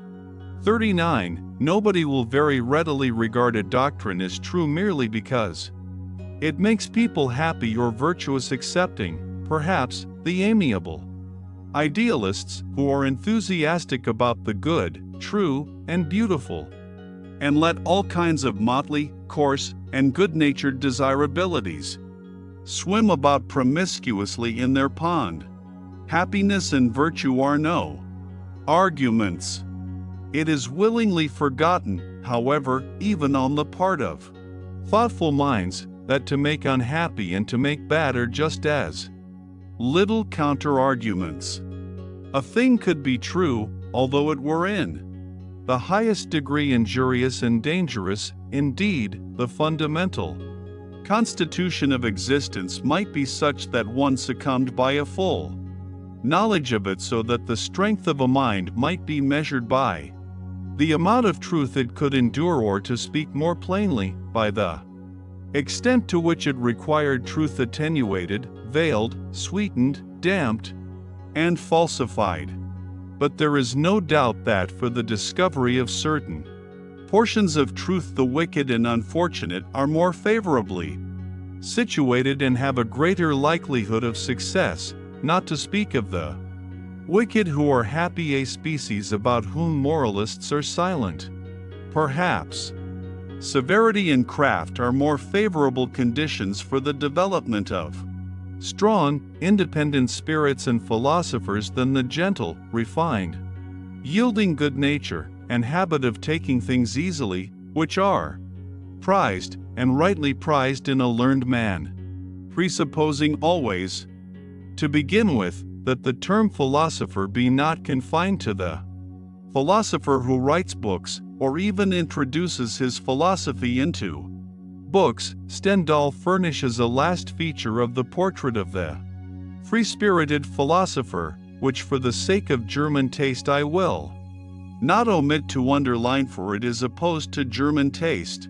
Pour être bon philosophe, says this last great psychologist, Il faut être ici. Claire, sans illusion. Un banquier, qu'a fait fortune, un parti du. Caractère requis pour faire de découvertes en philosophie, c'est de dire. Pour voir clair dans ce qui est. 40. Everything that is profound loves the mask, the profoundest things. Have a hatred even of figure and likeness. Should not the contrary only be the right disguise for the shame of a god to go about in? A question worth asking. It would be strange if some mystic has not already ventured on the same kind of thing. There are proceedings of such a delicate nature that it is well to overwhelm them with coarseness and make them unrecognizable. There are actions of love and of an extravagant magnanimity after which nothing can be wiser than to take a stick and thrash the witness soundly. One thereby obscures his recollection. Many a one is able to obscure and abuse his own memory, in order at least to have vengeance on this sole party in the secret. Shame is inventive. They are not the worst things of which one is most ashamed. There is not only deceit behind a mask, there is so much goodness in craft.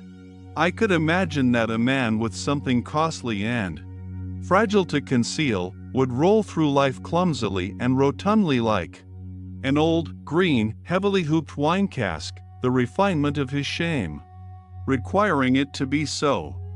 A man who has depths in his shame meets his destiny in his delicate decisions upon paths which few ever reach, and with regard to the existence of which his nearest and most intimate friends may be ignorant. His mortal danger conceals itself from their eyes, and equally so his regained security. Such a hidden nature, which instinctively employs speech for silence and concealment, and is inexhaustible in evasion of communication, desires and insists that a mask of himself shall occupy his place in the hearts and heads of his friends, and supposing he does not desire it, his eyes will someday be open to the fact that there is nevertheless a mask of him there, and that it is well to be so. Every profound spirit needs a mask, nay, more. Around every profound spirit there continually grows a mask, owing to the constantly false, that is to say, superficial interpretation of every word he utters, every step he takes, every sign of life he manifests. 41. One must subject oneself to one's own tests that one is destined for independence and command, and do so at the right time. One must not avoid one's tests, although they constitute perhaps the most dangerous game one can play, and are in the end tests made only before ourselves, and before no other judge. Not to cleave to any person, be it even the dearest. Every person is a prison and also a recess. Not to cleave to a fatherland, be it even the most suffering and necessitous. It is even less difficult to detach one's heart from a victorious fatherland. Not to cleave to a sympathy, be it even for higher men, into whose peculiar torture and helplessness chance has given us an insight. Not to cleave to a science, though it tempt one with the most valuable discoveries, apparently specially reserved for us. Not to cleave to one's own liberation, to the voluptuous distance and remoteness of the bird, which always flies further aloft in order always to see more under it. The danger of the flyer. Not to cleave to our own virtues, nor become as a whole a victim to any of our specialties, to our hospitality for instance, which is the danger of dangers for highly developed and wealthy souls who deal prodigally, almost indifferently with themselves, and push the virtue of liberality so far that it becomes a vice. One must know how to conserve oneself, the best test of independence. 42. A new order of philosophers is appearing, I shall venture to baptize them by a name not without danger. As far as I understand them, as far as they allow themselves to be understood, for it is their nature to wish to remain something of a puzzle. These philosophers of the future might rightly, perhaps also wrongly, claim to be designated as tempters. This name itself is after all only an attempt, or, if it be preferred, a temptation. 43. Will they be new friends of truth, these coming philosophers? Very probably, for all philosophers hitherto have loved their truths. But assuredly they will not be dogmatists. It must be contrary to their pride, and also contrary to their taste, that their truth should still be truth for every one, that which has hitherto been the secret wish and ultimate purpose of all dogmatic efforts. My opinion is my opinion. Another person has not easily a right to it. Such a philosopher of the future will say, perhaps, one must renounce the bad taste of wishing to agree with many people. Good is no longer good when one's neighbor takes it into his mouth. And how could there be a common good? The expression contradicts itself. That which can be common is always of small value. In the end, things must be as they are and have always been. The great things remain for the great, the abysses for the profound, the delicacies and thrills for the refined, and, to sum up shortly, everything rare for the rare. 44. Need I say expressly after all this that they will be free, very free spirits, these philosophers of the future, as certainly also they will not be merely free spirits, but something more, higher, greater, and fundamentally different, which does not wish to be misunderstood and mistaken? But while I say this, I feel under obligation almost as much to them as to ourselves, we free spirits who are their heralds and forerunners, to sweep away from ourselves altogether a stupid old prejudice and misunderstanding, which, like a fog, has too long made the conception of free spirit obscure. In every country of Europe, and the same in America, there is at present something which makes an abuse of this name, a very narrow, prepossessed, enchained class of spirits, who desire almost the opposite of what our intentions and instincts prompt, not to mention that in respect to the new philosophers who are appearing, they must still more be closed windows and bolted doors. Briefly and regrettably, they belong to the levelers, these wrongly named free spirits, as glib-tongued and scribe-fingered slaves of the democratic taste and its modern ideas, all of them men without solitude, without personal solitude, blunt honest fellows to whom neither courage nor honorable conduct ought to be denied, only they are not free, and are ludicrously superficial, especially in their innate partiality for seeing the cause of almost all human misery and failure in the old forms in which society has hitherto existed, a notion which happily inverts the truth entirely. What they would fain attain, with all their strength, is the universal, green meadow happiness of the herd, together with security, safety, comfort, and alleviation of life.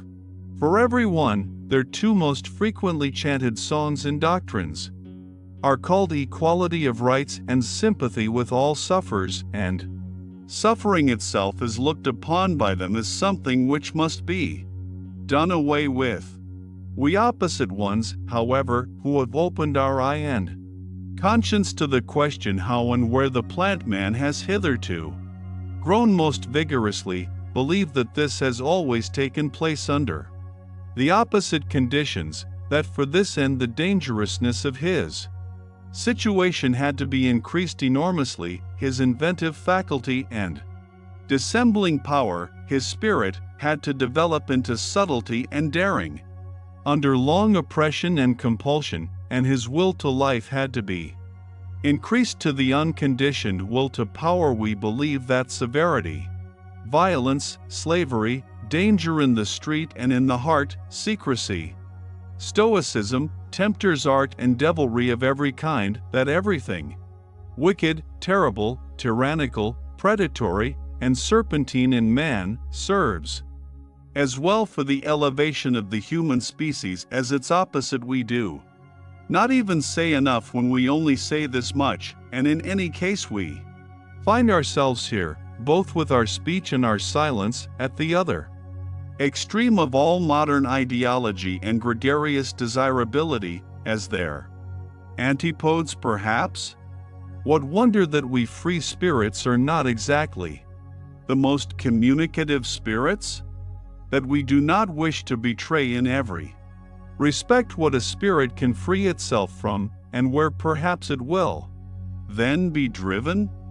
And as to the import of the dangerous formula, beyond good and evil, with which we at least avoid confusion, we are something else than libres penseurs, liben pensatori, freethinkers, and whatever these honest advocates of modern ideas like to call themselves, having been at home, or at least guests, in many realms of the spirit, having escaped again and again from the gloomy, agreeable nooks in which preferences and prejudices, youth, origin, the accident of men and books, or even the weariness of travel seem to confine us, full of malice against the seductions of dependency which he concealed in honors, money, positions, or exaltation of the senses, grateful even for distress and the vicissitudes of illness, because they always free us from some rule and its prejudice, grateful to the god, devil, sheep and worm in us, inquisitive to a fault, investigators to the point of cruelty, with unhesitating fingers for the intangible, with teeth and stomachs for the most indigestible, ready for any business that requires sagacity and acute senses, ready for every adventure, owing to an excess of free will, with anterior and posterior souls, into the ultimate intentions of which it is difficult to pry, with foregrounds and backgrounds to the end of which no foot may run, hidden ones under the mantles of light, appropriators, although we resemble heirs and spendthrifts, arrangers and collectors from morning till night, misers of our wealth and our full-crammed drawers, economical in learning and forgetting, inventive in scheming, sometimes proud of tables of categories, sometimes pedants, sometimes night owls of work even in full day, if necessary, even scarecrows, and it is necessary nowadays, that is to say, inasmuch as we are the born, sworn, jealous friends of solitude, of our own profoundest midnight and midday solitude, such kind of men are we free spirits. And perhaps ye are also something of the same kind, ye coming ones? Ye new philosophers? Chapter 3. The Religious Mood.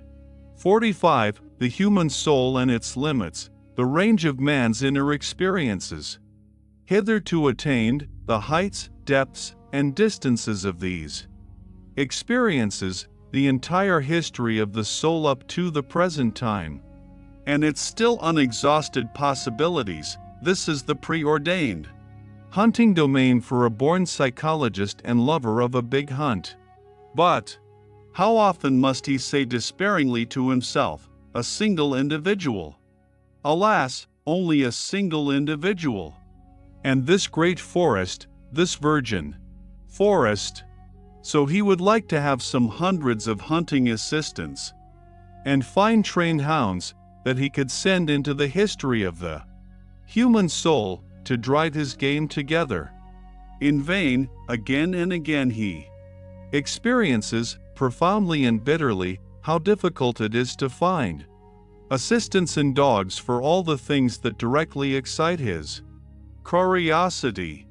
The evil of sending scholars into new and dangerous hunting domains, where courage, sagacity, and subtlety in every sense are required, is that they are no longer serviceable just when the big hunt and also the great danger commences. It is precisely then that they lose their keen eye and nose, in order, for instance, to divine and determine what sort of history the problem of knowledge and conscience has hitherto had in the souls of homines religiosi. A person would perhaps himself have to possess as profound, as bruised, as immense an experience as the intellectual conscience of Pascal, and then he would still require that widespread heaven of clear, wicked spirituality, which, from above, would be able to oversee, arrange, and effectively formalize this mass of dangerous and painful experiences. But who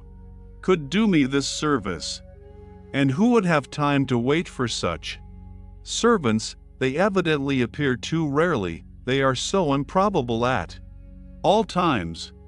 Eventually one must do everything oneself in order to know something, which means that one has much to do, but a curiosity like mine is once for all the most agreeable of vices. Pardon me. I mean to say that the love of truth has its reward in heaven, and already upon earth. 46. Faith, such as early Christianity desired, and not infrequently achieved in the midst of a skeptical and southernly free-spirited world, which had centuries of struggle between philosophical schools behind it and in it, counting besides the education and tolerance which the Imperium Romanum gave. This faith is not that sincere, austere slave faith by which perhaps a Luther or a Cromwell or some other northern barbarian of the spirit remained attached to his God and Christianity. It is much rather the faith of Pascal, which resembles in a terrible manner a continuous suicide of reason, a tough, long-lived, worm-like reason, which is not to be slain at once and with a single blow. The Christian faith from the beginning is sacrifice, the sacrifice of all freedom, all pride, all self-confidence of spirit. It is at the same time subjection, self-derision, and self-mutilation. There is cruelty and religious Phoenicianism in this faith, which is adapted to a tender, many-sided, and very fastidious conscience. It takes for granted that the subjection of the spirit is indescribably painful, that all the past and all the habits of such a spirit resist the absurdissimum, in the form of which faith comes to it. Modern men, with their obtuseness as regards all Christian nomenclature, have no longer the sense for the terribly superlative conception which was implied to an antique taste by the paradox of the formula, God on the cross. Hitherto there had never and nowhere been such boldness in inversion, nor anything at once so dreadful, questioning, and questionable as this formula. It promised a transvaluation of all ancient values. It was the Orient, the profound Orient. It was the Oriental slave who thus took revenge on Rome and its noble, light-minded toleration, on the Roman Catholicism of non-faith. And it was always not the faith, but the freedom from the faith, the half-stoical and smiling indifference to the seriousness of the faith, which made the slaves indignant at their masters and revolt against them. Enlightenment causes revolt, for the slave desires the unconditioned. He understands nothing but the tyrannous, even in morals. He loves as he hates, without nuance, to the very depths, to the point of pain, to the point of sickness. His many hidden sufferings make him revolt against the noble taste which seems to deny suffering. The skepticism with regard to suffering, fundamentally only an attitude of aristocratic morality, was not the least of the causes, also, of the last great slave insurrection which began with the French Revolution. 47. Wherever the religious neurosis has appeared on the earth so far, we find it connected with three dangerous prescriptions as to regimen. solitude, fasting, and sexual abstinence, but without its being possible to determine with certainty which is cause and which is effect, or if any relation at all of cause and effect exists there. This latter doubt is justified by the fact that one of the most regular symptoms among savage as well as among civilized peoples is the most sudden and excessive sensuality, which then with equal suddenness transforms into penitential paroxysms, world renunciation, and will renunciation, both symptoms perhaps explainable as disguised epilepsy? But nowhere is it more obligatory to put aside explanations around no other type has there grown such a mass of absurdity and superstition. No other type seems to have been more interesting to men and even to philosophers. Perhaps it is time to become just a little indifferent here, to learn caution, or, better still, to look away, yet in the background of the most recent philosophy, that of Schopenhauer, we find almost as the problem in itself, this terrible note of interrogation of the religious crisis and awakening. How is the negation of will possible? How is the saint possible? That seems to have been the very question with which Schopenhauer made a start and became a philosopher. And thus it was a genuine Schopenhauerian consequence that his most convinced adherent, perhaps also his last, as far as Germany is concerned, namely, Richard Wagner, should bring his own life work to an end just here, and should finally put that terrible and eternal type upon the stage as Kundry type Viku, and as it loved and lived, at the very time that the mad doctors in almost all European countries had an opportunity to study the type close at hand, wherever the religious neurosis, or as I call it, the religious mood, made its latest epidemical outbreak and display as the Salvation Army. If it be a question, however, as to what has been so extremely interesting to men of all sorts and all ages, and even to philosophers, in the whole phenomenon of the saint, it is undoubtedly the appearance of the miraculous therein, namely, the immediate succession of opposites, of states of the soul regarded as morally antithetical. It was believed here to be self-evident that a bad man was all at once turned into a saint, a good man. The hitherto existing psychology was wrecked at this point, is it not? Possible it may have happened principally because psychology had placed itself under the dominion of morals, because it believed in oppositions of moral values, and saw, read, and interpreted these oppositions into the text and facts of the case? What? Miracle only an error of interpretation? A lack of philology?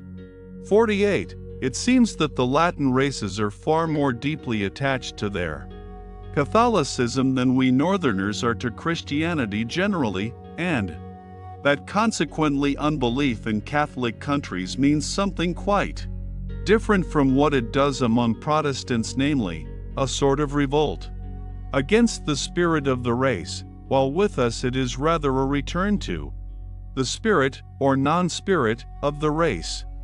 We Northerners undoubtedly derive our origin from barbarous races. Even as regards our talents for religion, we have poor talents for it. One may make an exception in the case of the Celts, who have theretofore furnished also the best soil for Christian infection in the north. The Christian ideal blossomed forth in France as much as ever the pale sun of the north would allow it. How strangely pious for our taste are still these later French skeptics, whenever there is any Celtic blood in their origin.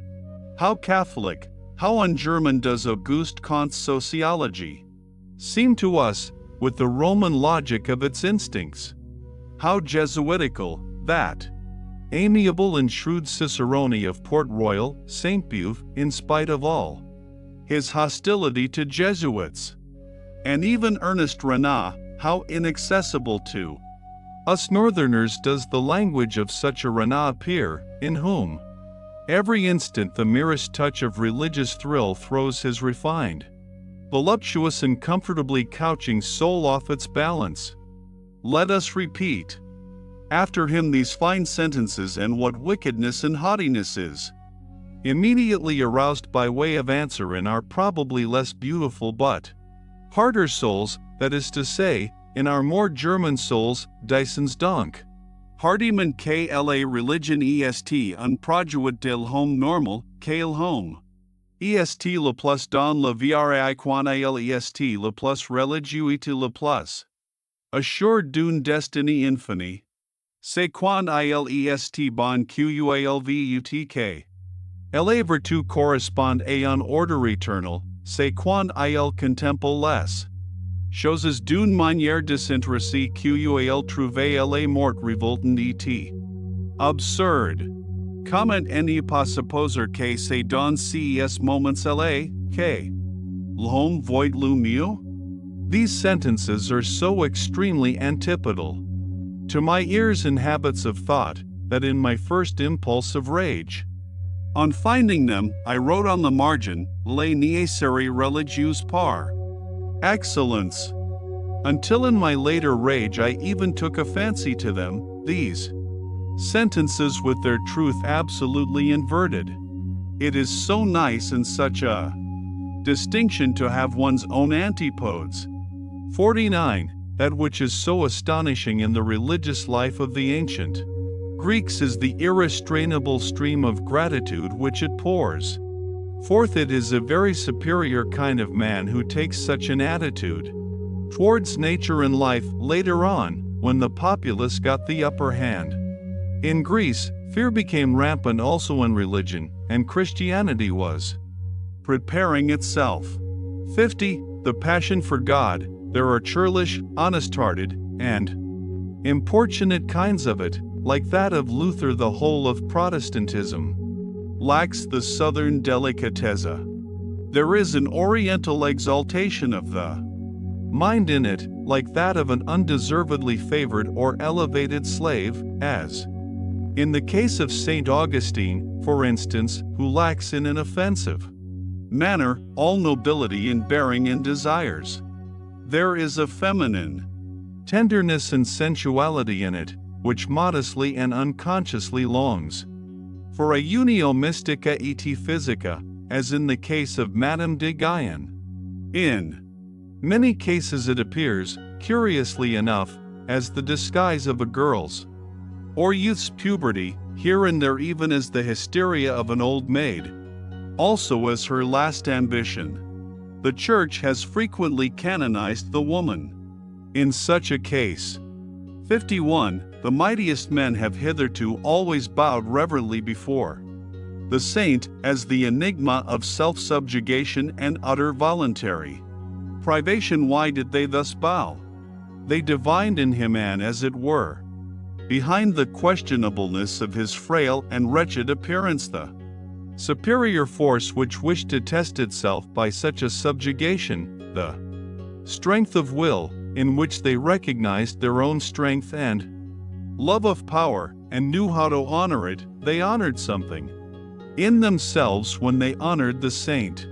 In addition to this, the contemplation of the saint suggested to them a suspicion. Such an enormity of self-negation and antinaturalness will not have been coveted for nothing. They have said, inquiringly, there is perhaps a reason for it, some very great danger, about which the ascetic might wish to be more accurately informed through his secret interlocutors and visitors.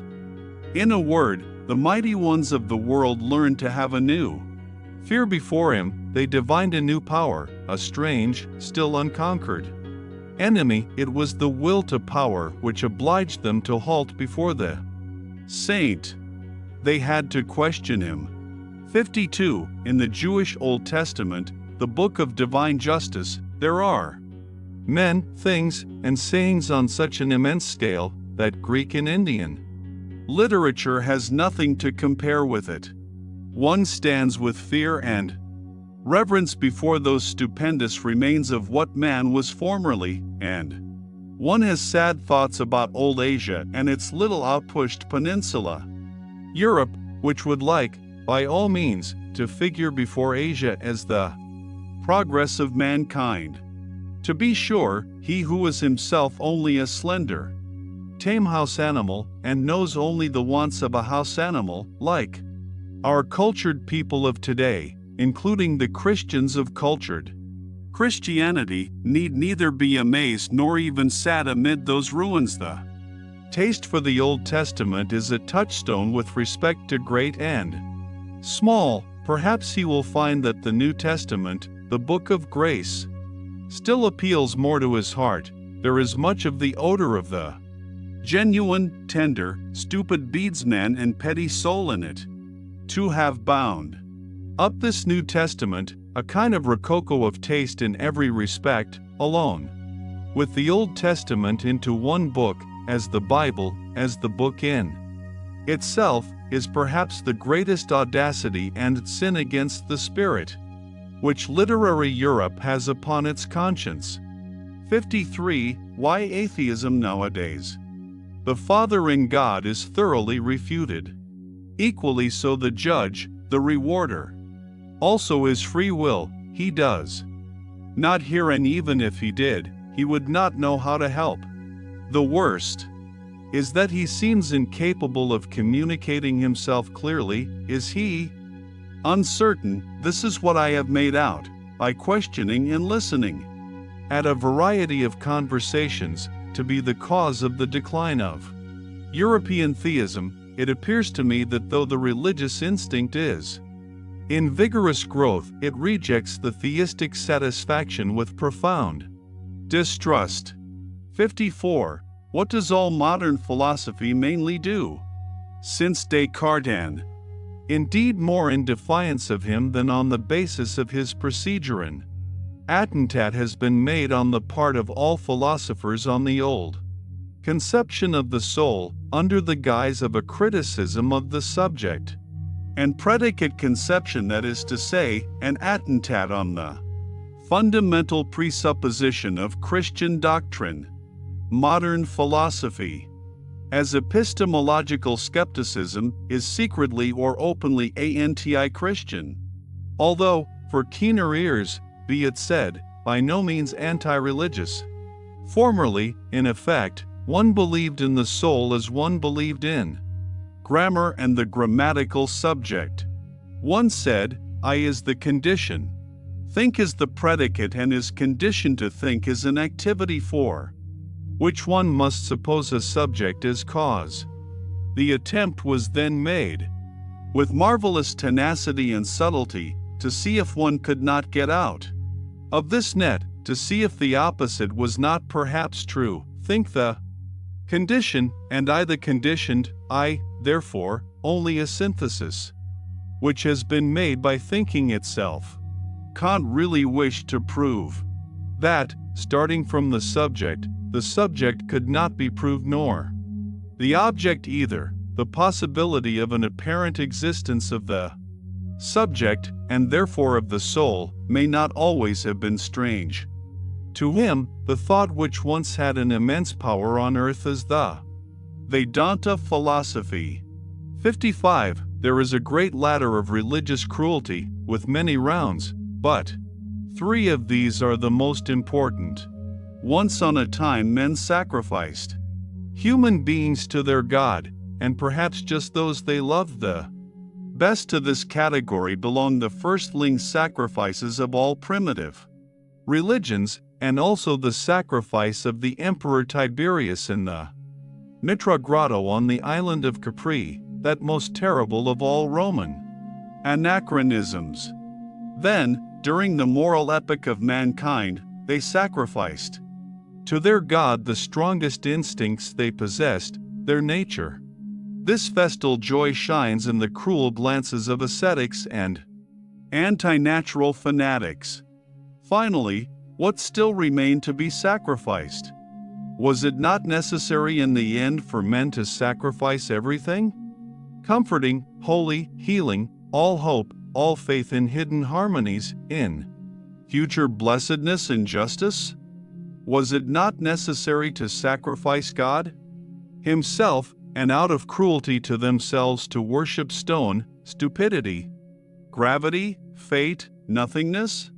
To sacrifice God for nothingness, this paradoxical mystery of the ultimate cruelty has been reserved for the rising generation. We all know something thereof already. 56. Whoever, like myself, prompted by some enigmatical desire, has long endeavored to go to the bottom of the question of pessimism and free it from the half-Christian, half-German narrowness and stupidity in which it has finally presented itself to this century, namely, in the form of Schopenhauer's philosophy. Whoever, with an Asiatic and super-Asiatic eye, has actually looked inside and into the most world-renouncing of all possible modes of thought beyond good and evil, and no longer, like Buddha and Schopenhauer, under the dominion and delusion of morality. Whoever has done this has perhaps just thereby, without really desiring it, opened his eyes to behold the opposite ideal, the ideal of the most world-approving, exuberant, and vivacious man, who has not only learned to compromise and arrange with that which was and is, but wishes to have it again as it was and is, for all eternity, insatiably calling out de capo, not only to himself, but to the whole. Peace and play, and not only the play, but actually to him who requires the play and makes it necessary, because he always requires himself anew and makes himself necessary. What? And this would not be circulus viciosus deus? 57. The distance, and as it were the space around man, grows with the strength of his intellectual vision and insight. His world becomes profounder, new stars, new enigmas, and notions are ever coming into view. Perhaps everything on which the intellectual eye has exercised its acuteness and profundity has just been an occasion for its exercise. Something of a game, something for children and childish minds. Perhaps the most solemn conceptions that have caused the most fighting and suffering, the conceptions God and sin, will one day seem to us of no more importance than a child's plaything or a child's pain seems to an old man, and perhaps another plaything and another pain will then be necessary once more, for the old man always childish enough, an eternal child. 58. Has it been observed to what extent outward idleness, or semi-idleness, is necessary to a real religious life, alike for its favorite microscopic labor of self-examination, and for its soft placidity called prayer, the state of perpetual readiness for the coming of God? I mean the idleness with a good conscience, the idleness of olden times and of blood, to which the aristocratic sentiment that work is dishonoring, that it vulgarizes body and soul, is not quite unfamiliar, and that consequently the modern, noisy, time-engrossing, conceited, foolishly proud laboriousness educates and prepares for unbelief more than anything else? Among these, for instance, who are at present living apart from religion in Germany, I find free thinkers of diversified species and origin, but above all, a majority of those in whom laboriousness from generation to generation has dissolved the religious instincts, so that they no longer know what purpose religions serve, and only note their existence in the world with a kind of dull astonishment. They feel themselves already fully occupied, these good people, be it by their business or by their pleasures, not to mention the fatherland, and the newspapers, and their family duties. It seems that they have no time whatever left for religion, and above all, it is not obvious to them whether it is a question of a new business or a new pleasure, for it is impossible, they say to themselves, that people should go to church merely to spoil their tempers. They are by no means enemies of religious customs. Should certain circumstances, state affairs perhaps, require their participation in such customs, they do what is required, as so many things are done with a patient and unassuming seriousness, and without much curiosity or discomfort. They live too much apart and outside to feel even the necessity for a for or against in such matters. Among those indifferent persons may be reckoned nowadays the majority of German Protestants of the middle classes, especially in the great laborious centers of trade and commerce, also the majority of laborious scholars, and the entire university personnel, with the exception of the theologians, whose existence and possibility there always gives psychologists new and more subtle puzzles to solve. On the part of pious or merely church-going people, there is seldom any idea of how much goodwill, one might say arbitrary will, is now necessary for a German scholar to take the problem of religion seriously, his whole profession, and as I have said, his whole workmanlike laboriousness, too, which he is compelled by his modern conscience, inclines him to a lofty and almost charitable serenity as regards religion, with which is occasionally mingled a slight disdain for the uncleanliness of spirit, which he takes for granted wherever anyone still professes to belong to the church.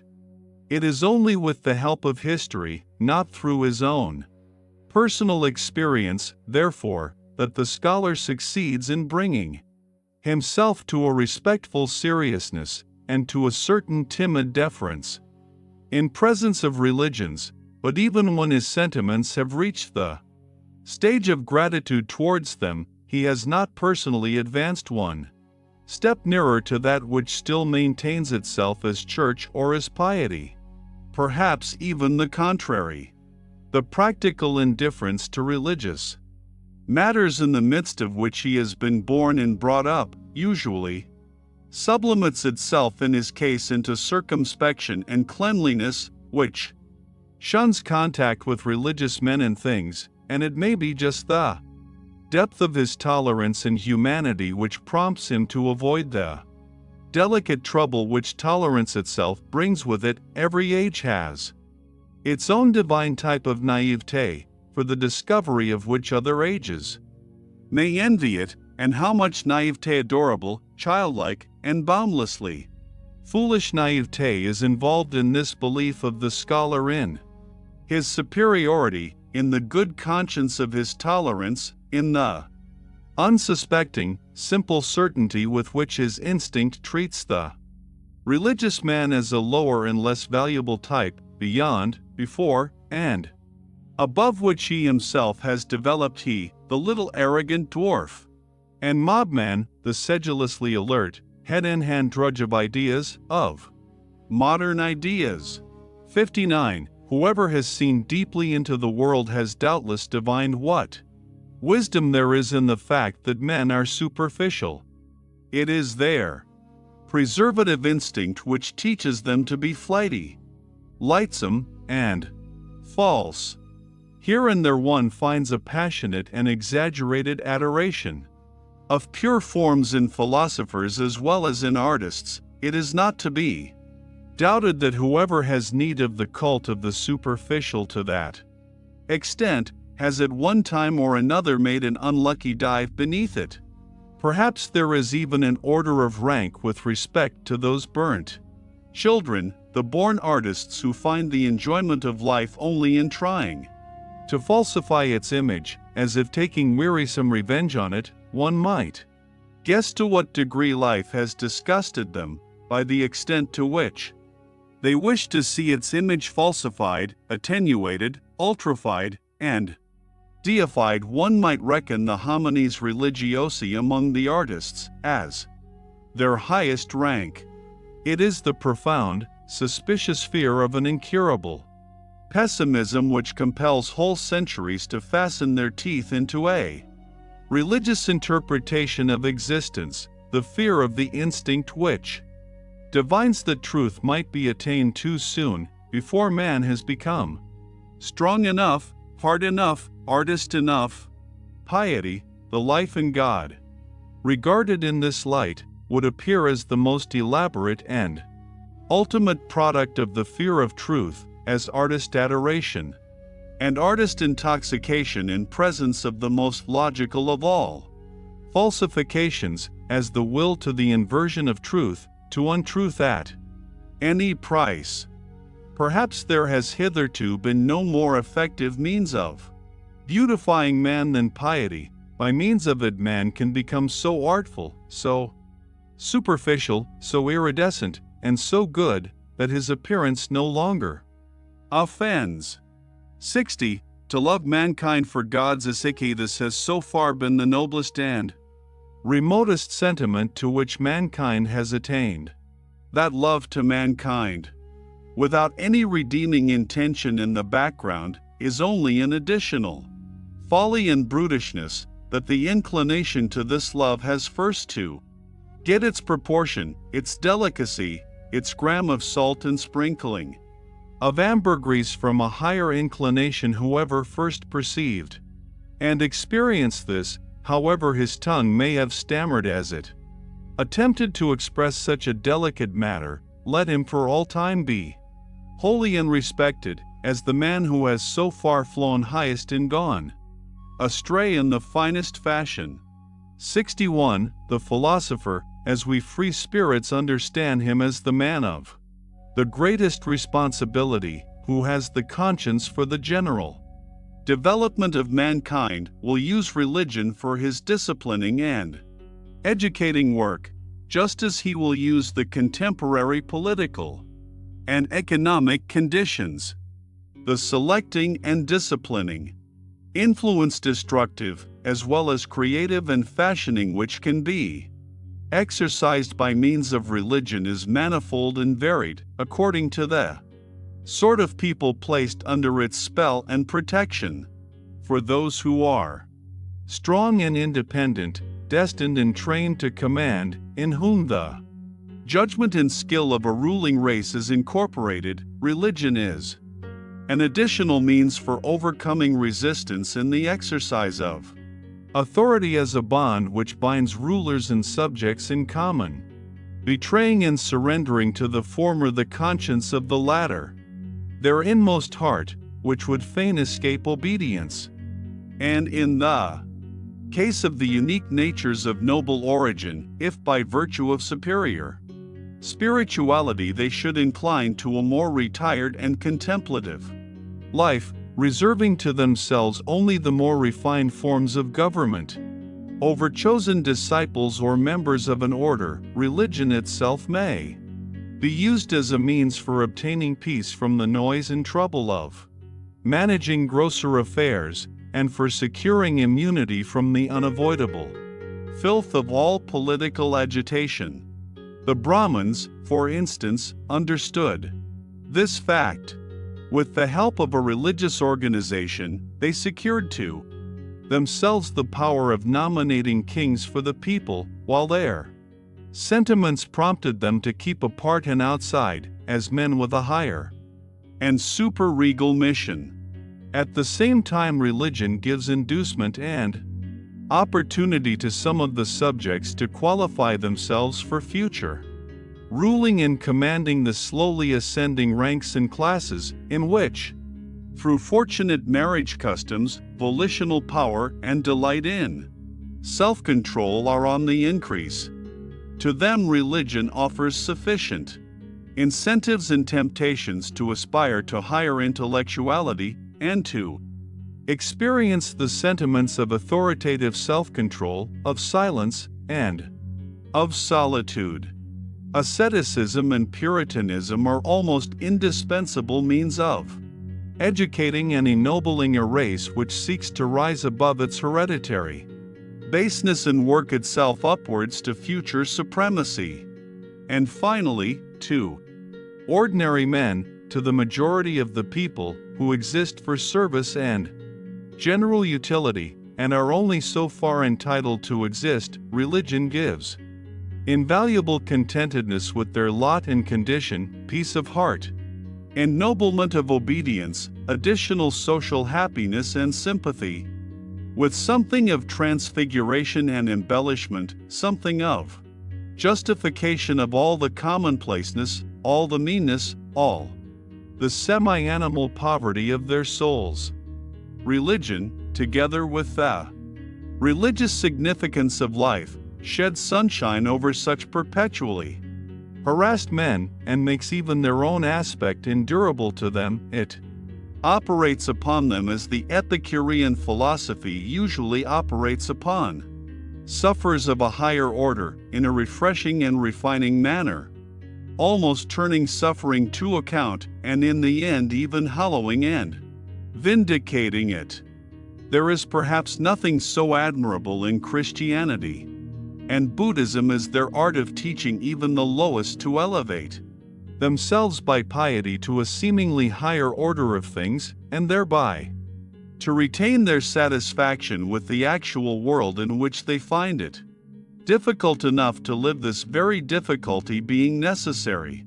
62. To be sure to make also the bad counter-reckoning against such religions, and to bring to light their secret dangers. The cost is always excessive and terrible when religions do not operate as an educational and disciplinary medium in the hands of the philosopher, but rule voluntarily and per amoutly when they wish to be the final end, and not a means along with other means.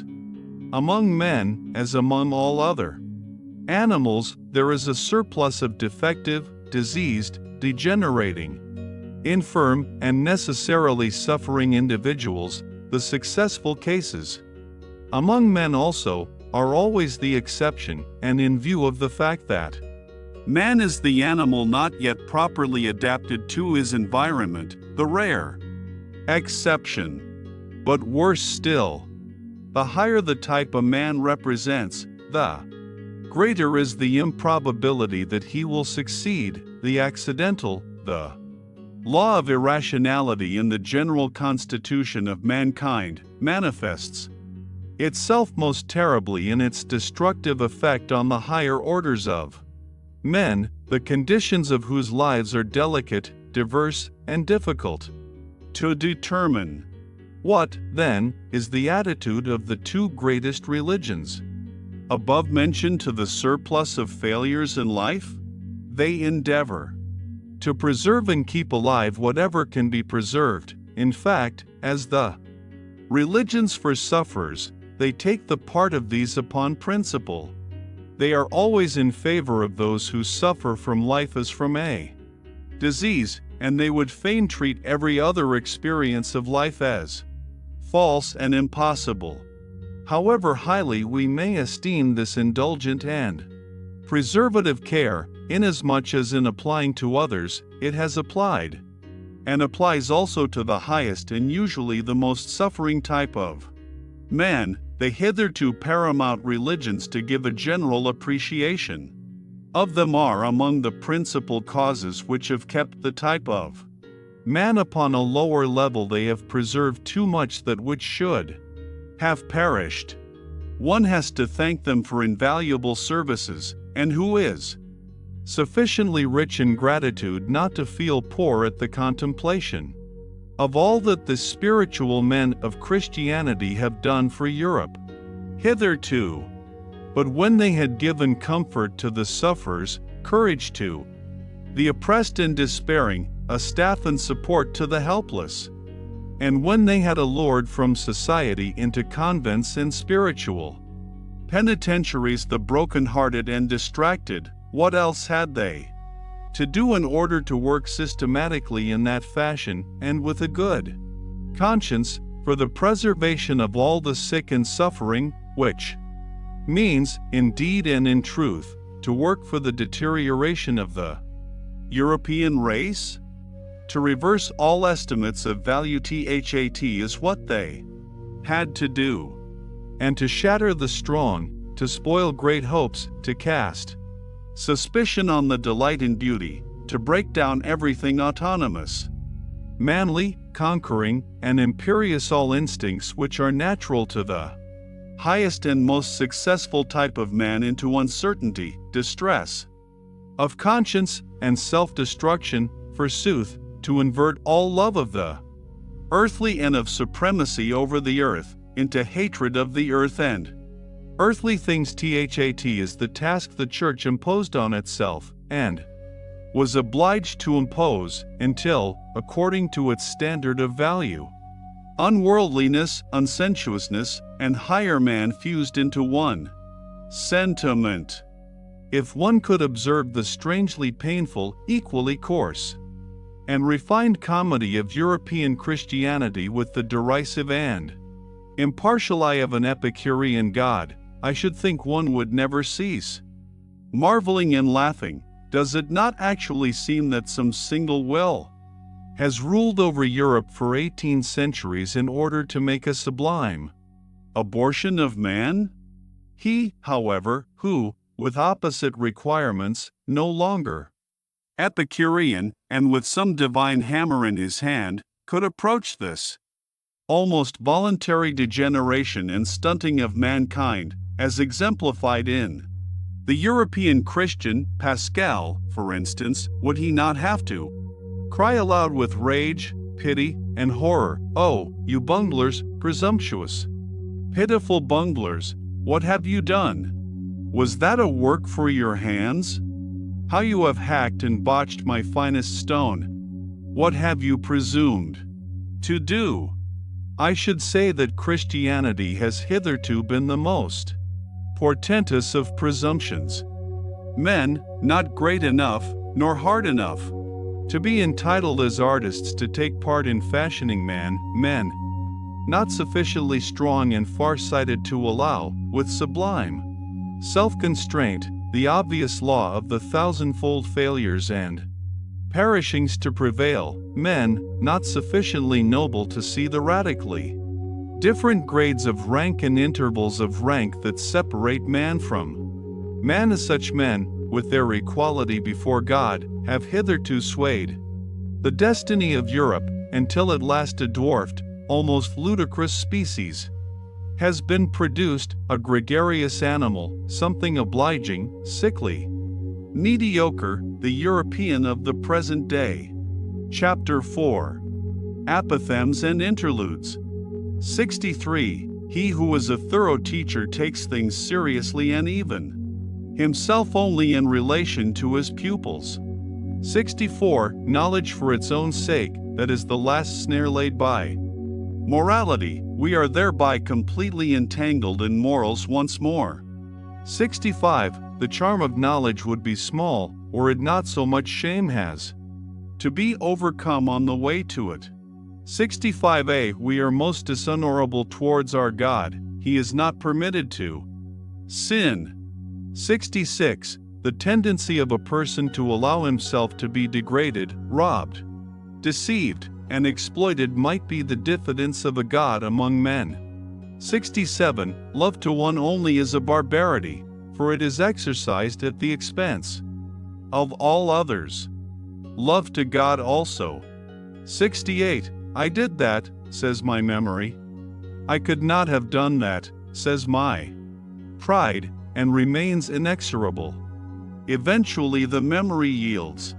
69. One has regarded life carelessly, if one has failed to see the hand that kills with leniency. 70. If a man has character, he has also his typical experience, which always recurs. 71. The sage as astronomer, so long as thou feelest the stars as an above thee, thou lackest the eye of the discerning one. 72. It is not the strength, but the duration of great sentiments that makes great men. 73. He who attains his ideal, precisely thereby surpasses it. 73a. Many a peacock hides his tail from every eye and calls it his pride. 74. A man of genius is unbearable, unless he possess at least two things. Besides, gratitude and purity. 75. The degree and nature of a man's sensuality extends to the highest altitudes of his spirit. 76. Under peaceful conditions the militant man attacks himself. 77. With his principles a man seeks either to dominate or justify, or honor or reproach, or conceal his habits. Two men with the same principles probably seek fundamentally different ends therewith. 78. He who despises himself, nevertheless esteems himself thereby, as a despiser. 79. A soul which knows that it is loved, but does not itself love, betrays its sediment, its dregs come up. 80. A thing that is explained ceases to concern us. What did the God mean who gave the advice, know thyself? Did it perhaps imply cease to be concerned about thyself? Become objective. And Socrates, and the scientific man? 81. It is terrible to die of thirst at sea. Is it necessary that you should so salt your truth that it will no longer quench thirst? 82. Sympathy for all would be harshness and tyranny for my good neighbor. 83. Instinct. When the house is on fire one forgets even the dinner, yes, but one recovers it from among the ashes. 84. Woman learns how to hate in proportion as she forgets how to charm. 85. The same emotions are in man and woman, but in different tempo. On that account man and woman never cease to misunderstand each other. 86. In the background of all their personal vanity, women themselves have still their impersonal scorn for woman. 87. Fettered heart, free spirit. When one firmly fetters one's heart and keeps it prisoner, one can allow one's spirit many liberties. I said this once before, but people do not believe it when I say so, unless they know it already. 88. One begins to distrust very clever persons when they become embarrassed. 89. Dreadful experiences raise the question whether he who experiences them is not something dreadful also. 90. Heavy, melancholy men turn lighter, and come temporarily to their surface, precisely by that which makes others heavy by hatred and love. 91. So cold, so icy, that one burns one's finger at the touch of him. Every hand that lays hold of him shrinks back, and for that very reason many think him red hot. 92. Who has not, at one time or another, sacrificed himself for the sake of his good name? 93. In affability there is no hatred of men, but precisely on that account a great deal too much contempt of men. 94. The maturity of man, that means to have reacquired the seriousness that one had as a child at play. 95. To be ashamed of one's immorality is a step on the ladder at the end of which one is ashamed also of one's morality. 96. One should part from life as Ulysses parted from Nausicaa, blessing it rather than in love with it. 97. What? A great man? I always see merely the play actor of his own ideal. 98. When one trains one's conscience, it kisses one while it bites. 99. The disappointed one speaks. I listened for the echo and I heard only praise. 100. We all feign to ourselves that we are simpler than we are. We thus relax ourselves away from our fellows. 101. A discerning one might easily regard himself at present as the animalization of God. 102. Discovering reciprocal love should really disenchant the lover with regard to the beloved. What? She is modest enough to love even you? Or stupid enough?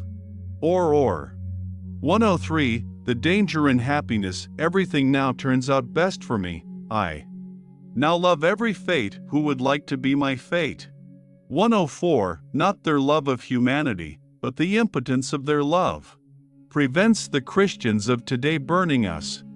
105. The Piafraus is still more repugnant to the taste, the piety of the free spirit, the pious man of knowledge, than the Impiafraus. Hence the profound lack of judgment, in comparison with the Church. Characteristic of the type free spirit is its non-freedom. 106. By means of music the very passions enjoy themselves. 107. A sign of strong character, when once the resolution has been taken, to shut the ear even to the best counter-arguments. Occasionally, therefore, a will to stupidity. 108. There is no such thing as moral phenomena, but only a moral interpretation of phenomena. 109. The criminal is often enough not equal to his deed, he extenuates and maligns it. 110. The advocates of a criminal are seldom artists enough to turn the beautiful terribleness of the deed to the advantage of the doer. 111. Our vanity is most difficult to wound just when our pride has been wounded. 112. To him who feels himself preordained to contemplation and not to belief, all believers are too noisy and obtrusive. He guards against them. 113. You want to prepossess him in your favor? Then you must be embarrassed before him. 114. The immense expectation with regard to sexual love and the coyness in this expectation spoils all the perspectives of women at the outset. 115. Where there is neither love nor hatred in the game, woman's play is mediocre. 116. The great epochs of our life are at the points when we gain courage to rebaptize our badness as the best in us. 117. The will to overcome an emotion is ultimately only the will of another, or of several other, emotions. 118. There is an innocence of admiration, it is possessed by him to whom it has not yet occurred that he himself may be admired some day. 119. Our loathing of dirt may be so great as to prevent our cleaning ourselves, justifying ourselves. 120. Sensuality often forces the growth of love too much, so that its root remains weak, and is easily torn up. 121. It is a curious thing that God learned Greek when he wished to turn author, and that he did not learn it better. 122. To rejoice on account of praise is in many cases merely politeness of heart and the very opposite of vanity of spirit. 123. Even concubinage has been corrupted by marriage. 124. He who exults at the stake does not triumph over pain, but because of the fact that he does not feel pain where he expected it. A parable. 125. When we have to change an opinion about anyone, we charge heavily to his account the inconvenience he thereby causes us. 126. A nation is a detour of nature to arrive at 6 or 7 great men, yes, and then to get round them. 127. In the eyes of all true women, science is hostile to the sense of shame. They feel as if one wished to peep under their skin with it, or, worse still, under their dress and finery. 128. The more abstract the truth you wish to teach, the more must you allure the senses to it. 129. The devil has the most extensive perspectives for God, on that account he keeps so far away from him, the devil, in effect, as the oldest friend of knowledge. 130. What a person begins to betray itself when his talent decreases, when he ceases to show what he can do. Talent is also an adornment, and adornment is also a concealment. 131. The sexes deceive themselves about each other. The reason is that in reality they honor and love only themselves, or their own ideal, to express it more agreeably. Thus man wishes woman to be peaceable, but in fact woman is essentially unpeaceable, like the cat, however well she may have assumed the peaceable demeanor. 132. One is punished best for one's virtues. 133. He who cannot find the way to his ideal lives more frivolously and shamelessly than the man without an ideal. 134. From the senses originate all trustworthiness, all good conscience, all evidence of truth. 135. Pharisaism is not a deterioration of the good man, a considerable part of it is rather an essential condition of being good. 136. The one seeks an accoucher for his thoughts, the other seeks some one whom he can assist. A good conversation thus originates. 137. In intercourse with scholars and artists one readily makes mistakes of opposite kinds. In a remarkable scholar one not infrequently finds a mediocre man, and often, even in a mediocre artist, one finds a very remarkable man. 138. We do the same when awake as when dreaming, we only invent and imagine him with whom we have intercourse and forget it immediately. 139. In revenge and in love woman is more barbarous than man. 140. Advice is a riddle, if the band is not to break, bite it. First secure to make. 141. The belly is the reason why man does not so readily take himself for a god. 142. The chastest utterance I ever heard, dans le véritable amour c'est Elaine que enveloppe le corps. 143. Our vanity would like what we do best to pass precisely for what is most difficult to us, concerning the origin of many systems of morals. 144. When a woman has scholarly inclinations there is generally something wrong with her sexual nature. Barrenness itself conduces to a certain virility of taste. Man, indeed, if I may say so, is the barren animal. 145. Comparing man and woman generally, one may say that woman would not have the genius for adornment if she had not the instinct for the secondary role. 146. He who fights with monsters should be careful lest he thereby become a monster. And if thou gaze long into an abyss, the abyss will also gaze into thee. 147. From old Florentine novels, moreover, from life, Buona Femmina e Mala Femmina vol Bastone Sacchetti, November 86. 148. To seduce their neighbor to a favorable opinion, and afterwards to believe implicitly in this opinion of their neighbor who can do this conjuring trick so well as women. 149. That which an age considers evil is usually an unseasonable echo of what was formerly considered good, the atavism of an old ideal. 150. Around the hero everything becomes a tragedy, around the demigod everything becomes a satyr play, and around God everything becomes what? Perhaps a world? 151. It is not enough to possess a talent, one must also have your permission to possess it, my friends? 152. Where there is the tree of knowledge, there is always paradise. So say the most ancient and the most modern serpents. 153. What is done out of love always takes place beyond good and evil.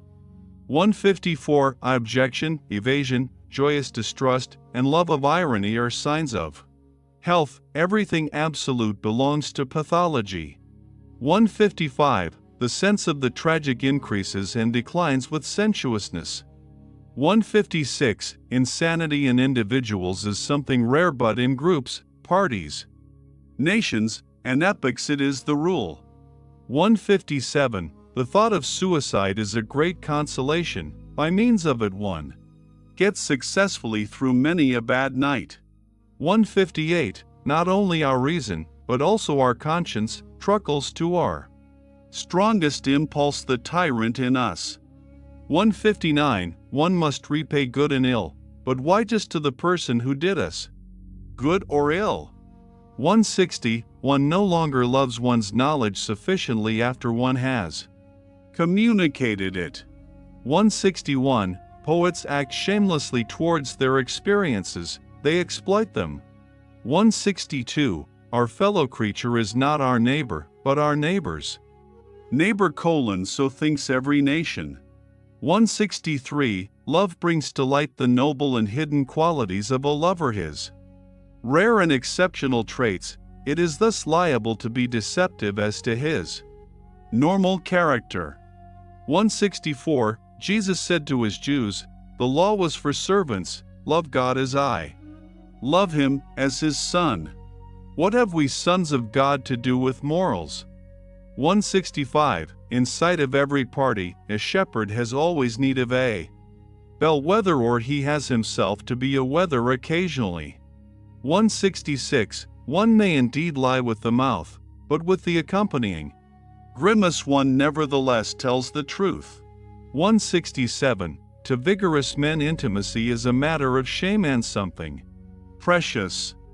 168. Christianity gave Eros poison to drink, he did not die of it, certainly, but degenerated to vice. 169. To talk much about oneself may also be a means of concealing oneself. 170. In praise there is more obtrusiveness than in blame. 171. Pity has an almost ludicrous effect on a man of knowledge, like tender hands on a cyclops. 172. One occasionally embraces someone or other, out of love to mankind, because one cannot embrace all, but this is what one must never confess to the individual. 173. One does not hate as long as one disesteems, but only when one esteems equal or superior. 174. Ye utilitarians, ye, too, love the util only as a vehicle for your inclinations. Ye, too, really find the noise of its wheels insupportable. 175. One loves ultimately one's desires, not the thing desired. 176. The vanity of others is only counter to our taste when it is counter to our vanity. 177. With regard to what truthfulness is, perhaps nobody has ever been sufficiently truthful. 178. One does not believe in the follies of clever men. What a forfeiture of the rights of man. 179. The consequences of our actions seize us by the forelock, very indifferent to the fact that we have meanwhile reformed. 180. There is an innocence in lying which is the sign of good faith in a cause. 181. It is inhuman to bless when one is being cursed. 182. The familiarity of superiors embitters one, because it may not be returned. 183. I am affected, not because you have deceived me, but because I can no longer believe in you. 184. There is a haughtiness of kindness which has the appearance of wickedness. 185. I dislike him. Why, I am not a match for him. Did anyone ever answer so? Chapter 5. The Natural History of Morals. 186. The moral sentiment in Europe at present is perhaps as subtle, belated, diverse, sensitive, and refined as the science of morals. Belonging thereto is recent, initial, awkward, and coarse-fingeredian. Interesting contrast, which sometimes becomes incarnate and obvious in the very person of a moralist. Indeed, the expression, science of morals is, in respect to what is designated thereby, far too presumptuous and counter to good taste, which is always a foretaste of more modest expressions. One ought to avow with the utmost fairness what is still necessary here for a long time, what is alone proper for the present, namely, the collection of material, the comprehensive survey and classification of an immense domain of delicate sentiments of worth and distinctions of worth, which live, grow, propagate, and perish, and perhaps attempts to give a clear idea of the recurring and more common forms of these living crystallizations as preparation for a theory of types of morality. To be sure, people have not hitherto been so modest. All the philosophers, with a pedantic and ridiculous seriousness, demanded of themselves something very much higher, more pretentious, and ceremonious, when they concerned themselves with morality as a science. They wanted to give a basic to morality, and every philosopher hitherto has believed that he has given it a basis. Morality itself, however, has been regarded as something given. How far from their awkward pride was the seemingly insignificant problem left in dust and decay of a description of forms of morality, notwithstanding that the finest hands and senses could hardly be fine enough for it. It was precisely owing to moral philosophers knowing the moral facts imperfectly, in an arbitrary epitome, or an accidental abridgment perhaps, as the morality of their environment, their position, their church, their zeitgeist, their climate and zone. It was precisely because they were badly instructed with regard to nations, eras, and past ages, and were by no means eager to know about these matters, that they did not even come in sight of the real problems of morals, problems which only disclose themselves by a comparison of many kinds of morality in every science of morals. Hitherto, strange as it may sound, the problem of morality itself has been omitted. There has been no suspicion that there was anything problematic there. That which philosophers called giving a basis to morality, and endeavored to realize, has, when seen in a right light, proved merely a learned form of good faith in prevailing morality, a new means of its expression, consequently just a matter of fact within the sphere of a definite morality, in its ultimate motive, a sort of denial that it is lawful for this morality to be called in question, and in any case the reverse of the testing, analyzing, doubting, and vivisecting of this very faith. Here, for instance, with what innocence almost worthy of honor Schopenhauer represents his own task, and draw your conclusions concerning the scientificness of a science whose latest master still talks in the strain of children and old wives. The principle, he says, page 136 of the Grundproblem der Ethik, footnote, pages 54 to 55 of Schopenhauer's Basis of Morality, translated by Arthur B. Bullock, M.A., 1903.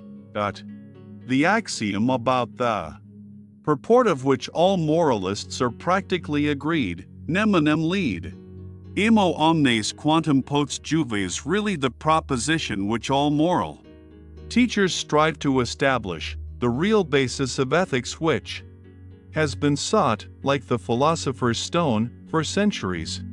The difficulty of establishing the proposition referred to may indeed be great. It is well known that Schopenhauer also was unsuccessful in his efforts, and whoever has thoroughly realized how absurdly false and sentimental this proposition is, in a world whose essence is will to power, may be reminded that Schopenhauer, although a pessimist, actually played the flute daily after dinner. One may read about the matter in his biography. A question, by the way: a pessimist, a repudiator of God and of the world, who makes a halt at morality, who assents to morality, and plays the flute to lead neminem morals, what? Is that really a pessimist? 187. Apart from the value of such assertions as there is a categorical imperative in us, one can always ask, what does such an assertion indicate about him who makes it? There are systems of morals which are meant to justify their author in the eyes of other people. Other systems of morals are meant to tranquilize him and make him self-satisfied. With other systems he wants to crucify and humble himself. With others he wishes to take revenge. With others to conceal himself. With others to glorify himself and gave superiority and distinction. This system of morals helps its author to forget that system makes him, or something of him, forgotten. Many a moralist would like to exercise power and creative arbitrariness over mankind. Many another, perhaps, can't. Especially, gives us to understand by his morals that what is estimable in me is that I know how to obey, and with you it shall not be otherwise than with me.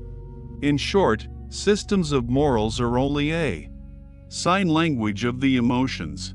188. In contrast to laissez-aller, every system of morals is a sort of tyranny against nature and also against reason. That is, however, no objection, unless one should again decree by some system of morals that all kinds of tyranny and unreasonableness are unlawful. What is essential and invaluable in every system of morals is that it is a long constraint. In order to understand Stoicism, or Port Royal, or Puritanism, one should remember the constraint under which every language has attained to strength and freedom, the metrical constraint, the tyranny of rhyme and rhythm.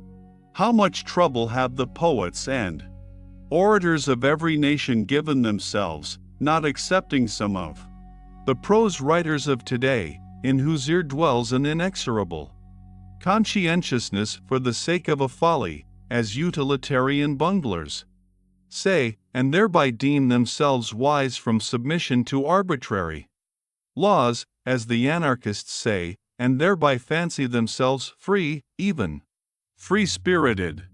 The singular fact remains, however, that everything of the nature of freedom, elegance, boldness, dance, and masterly certainty, which exists or has existed, whether it be in thought itself, or in administration, or in speaking and persuading, in art just as in conduct, has only developed by means of the tyranny of such arbitrary law. And in all seriousness, it is not at all improbable that precisely this is nature and natural and not laissez-aller. Every artist knows how different from the state of letting himself go is his most natural condition, the free arranging, locating, disposing, and constructing in the moments of inspiration, and how strictly and delicately he then obeys 1,000 laws, which, by their very rigidness and precision, defy all formulation by means of ideas. Even the most stable idea has, in comparison therewith, something floating, manifold, and ambiguous in it. The essential thing in heaven and in earth is, apparently, to repeat it once more, that there should be long obedience in the same direction. There thereby results, and has always resulted in the long run, something which has made life worth living, for instance, virtue, art, music, dancing, reason, spirituality, anything whatever that is transfiguring, refined, foolish, or divine. The long bondage of the spirit, the distrustful constraint in the communicability of ideas, the discipline which the thinker imposed on himself to think in accordance with the rules of a church or a court, or conformable to Aristotelian premises, the persistent spiritual will to interpret everything that happened according to a Christian scheme, and in every occurrence to rediscover and justify the Christian God. Of all this violence, arbitrariness, severity, dreadfulness, and unreasonableness has proved itself the disciplinary means whereby the European spirit has attained its strength, its remorseless curiosity and subtle mobility. Granted also that much irrecoverable strength and spirit had to be stifled, suffocated, and spoilt in the process, for here, as everywhere, nature shows herself as she is, in all her extravagant and indifferent magnificence, which is shocking, but nevertheless noble. That, for centuries European thinkers only thought in order to prove something nowadays, on the contrary, we are suspicious of every thinker. Who wishes to prove something that it was always settled beforehand?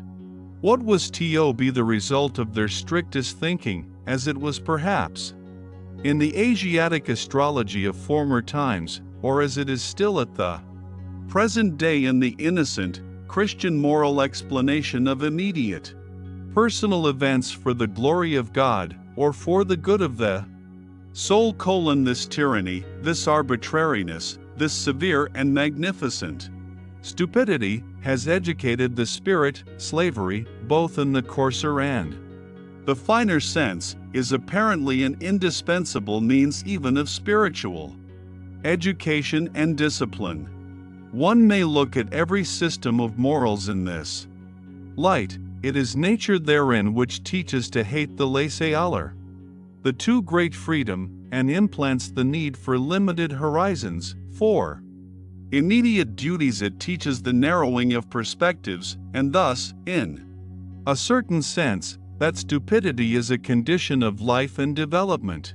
Thou must obey someone, and for a long time, otherwise thou wilt come to grief, and lose all respect for thyself. This seems to me to be the moral imperative of nature, which is certainly neither categorical, as old Kant wished, consequently the otherwise, nor does it address itself to the individual. What does nature care for the individual?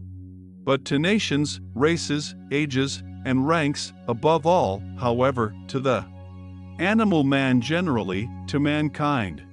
189. Industrious races find it a great hardship to be idle. It was a masterstroke of English instinct to hallow and beg Loom Sunday to such an extent that the Englishman unconsciously hankers for his week-end workday again as a kind of cleverly devised, cleverly intercalated fast, such as is also frequently found in the ancient world, although, as is appropriate in southern nations, not precisely with respect to work. Many kinds of fasts are necessary, and wherever powerful influences and habits prevail, legislators have to see that intercalary days are appointed, on which such impulses are fettered, and learn to hunger anew. Viewed from a higher standpoint, whole generations and epochs, when they show themselves infected with any moral fanaticism, seem like those intercalated periods of restraint and fasting, during which an impulse learns to humble and submit itself at the same time, also to purify and sharpen itself. Certain philosophical sects likewise admit of a similar interpretation. For instance, the Stoa, in the midst of Hellenic culture, with the atmosphere rank and overcharged with aphrodisiacal odors.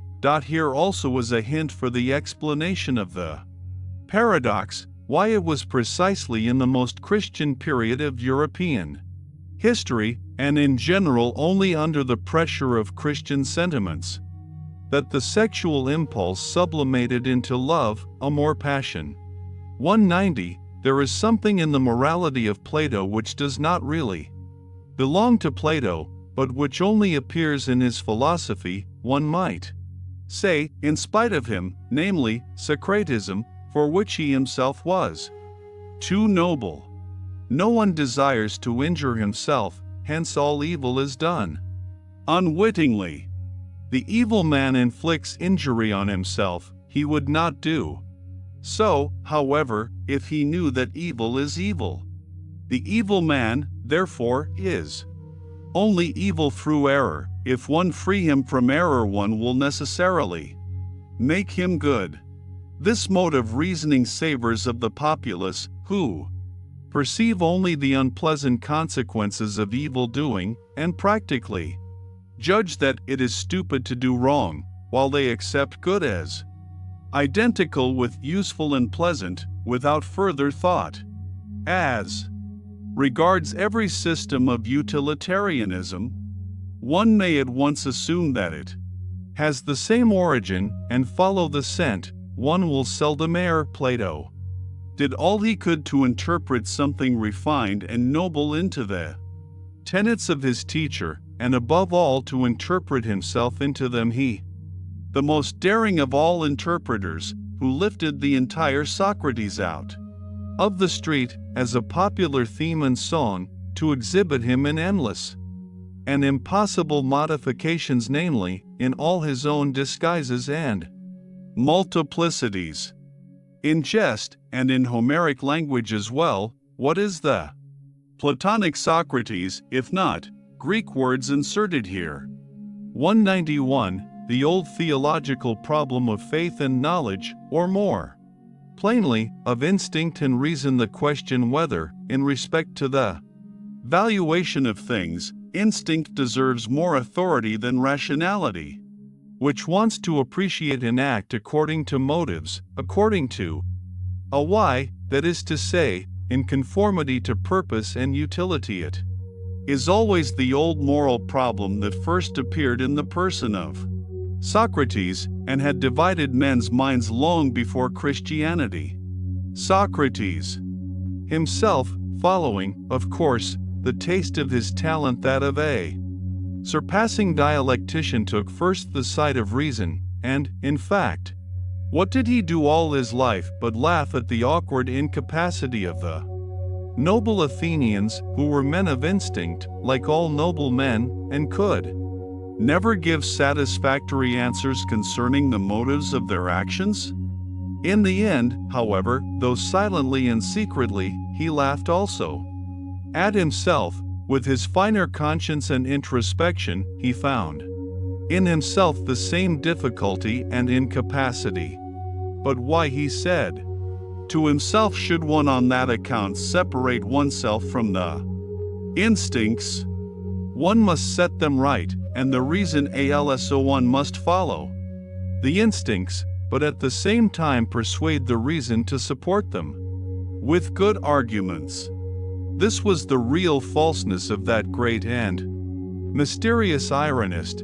He brought his conscience up to the point that he was satisfied with a kind of self-outwitting. In fact, he perceived the irrationality in the moral judgment. Plato, more innocent in such matters, and without the craftiness of the plebeian, wished to prove to himself, at the expenditure of all his strength, the greatest strength a philosopher had ever expended, that reason and instinct lead spontaneously to one goal, to the good, to God. And since Plato, all theologians and philosophers have followed the same path, which means that in matters of morality, instinct, or as Christians call it, faith, or as I call it, the herd, has hitherto triumphed.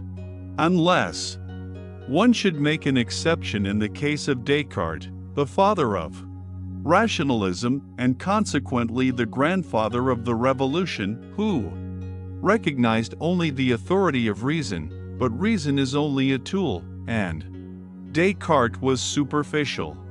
192. Whoever has followed the history of a single science finds in its development a clue to the understanding of the oldest and commonest processes of all knowledge and cognizance. There, as here, the premature hypotheses, the fictions, the good stupid will to belief, and the lack of distrust and patience are first developed. Our senses learn late, and never learn completely, to be subtle, reliable, and cautious organs of knowledge.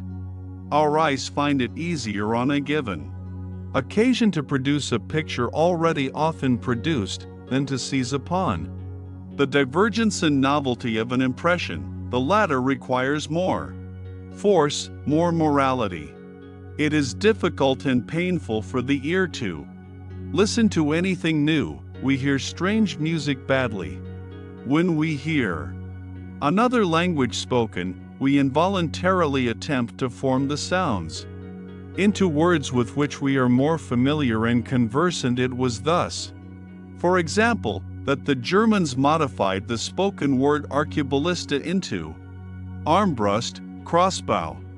Our senses are also hostile and averse to the new, and generally, even in the simplest processes of sensation, the emotions dominate, such as fear, love, hatred, and the passive emotion. Of indolence, as little as a reader nowadays reads all the single words. Not to speak of syllables, of a page he rather takes about 5 out.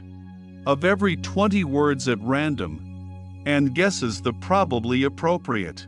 Since to them just as little do we see a tree correctly and completely. In respect to its leaves, branches, color, and shape, we find it so much easier to fancy the chance of a tree. Even in the midst of the most remarkable experiences, we still do just the same. We fabricate the greater part of the experience, and can hardly be made to contemplate any event, except as inventors thereof. All this goes to prove that from our fundamental nature and from remote ages we have been accustomed to lying, or, to express it more politely and hypocritically, in short, more pleasantly, one is much more of an artist than one is aware of. In an animated conversation, I often see the face of the person with whom I am speaking so clearly and sharply defined before me, according to the thought he expresses, or which I believe to be evoked in his mind, that the degree of distinctness far exceeds the strength of my visual faculty, the delicacy of the play of the muscles, and of the expression of the eyes must therefore be imagined by me. Probably the person put on quite a different expression, or none at all. 193, quidquid lus fuit, tenebris agit, but also contrariwise.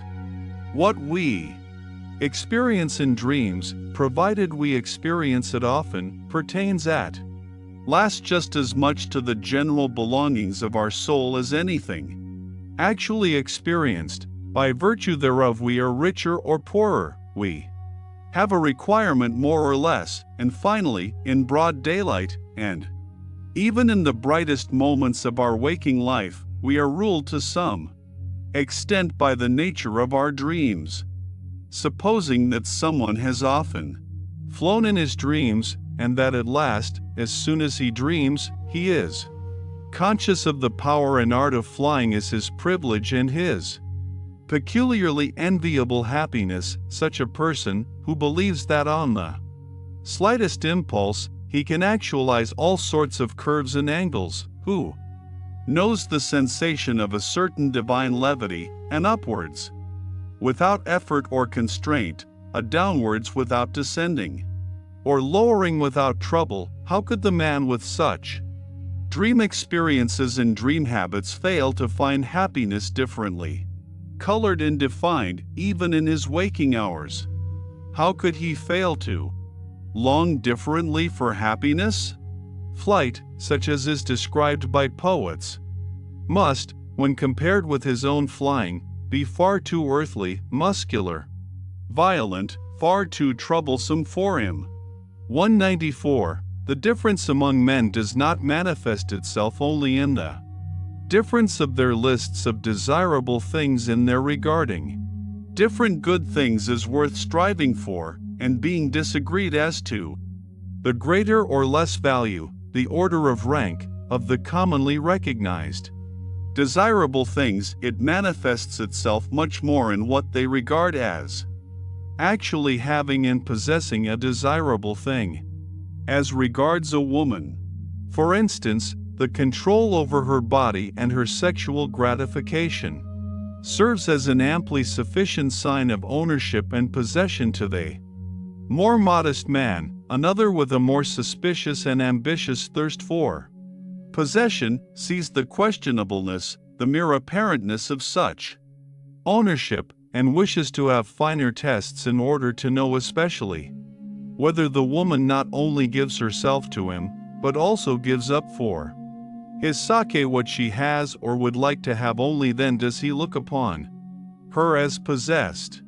A third, however, has not even here got to the limit of his distrust and his desire for possession. He asks himself whether the woman, when she gives up everything for him, does not perhaps do so for a phantom of him. He wishes first to be thoroughly, indeed, profoundly well known, in order to be loved at all he ventures to let himself be found out. Only then does he feel the beloved one fully in his possession, when she no longer deceives herself about him, when she loves him just as much for the sake of his devilry and concealed insatiability, as for his goodness, patience, and spirituality. 1. Man would like to possess a nation, and he finds all the higher arts of Cagliostro and Catalina suitable for his purpose. Another, with a more refined thirst for possession, says to himself, one may not deceive. Where one desires to possess, he is irritated and impatient at the idea that a mask of him should rule in the hearts of the people. I must, therefore, make myself known, and first of all learn to know myself. Among helpful and charitable people, one almost always finds the awkward craftiness which first gets up suitably him who has to be helped, as though, for instance, he should merit help, seek just their help, and would show himself deeply grateful, attached, and subservient to them for all help. With these conceits, they take control of the needy as a property, just as in general they are charitable and helpful out of a desire for property. One finds them jealous when they are crossed or forestalled in their charity. Parents involuntarily make something like themselves out of their children. They call that education. No mother doubts at the bottom of her heart that the child she has born is thereby her property. No father hesitates about his right to his own ideas and notions of worth. Indeed, in former times fathers deemed it right to use their discretion concerning the life or death of the newly born, as among the ancient Germans.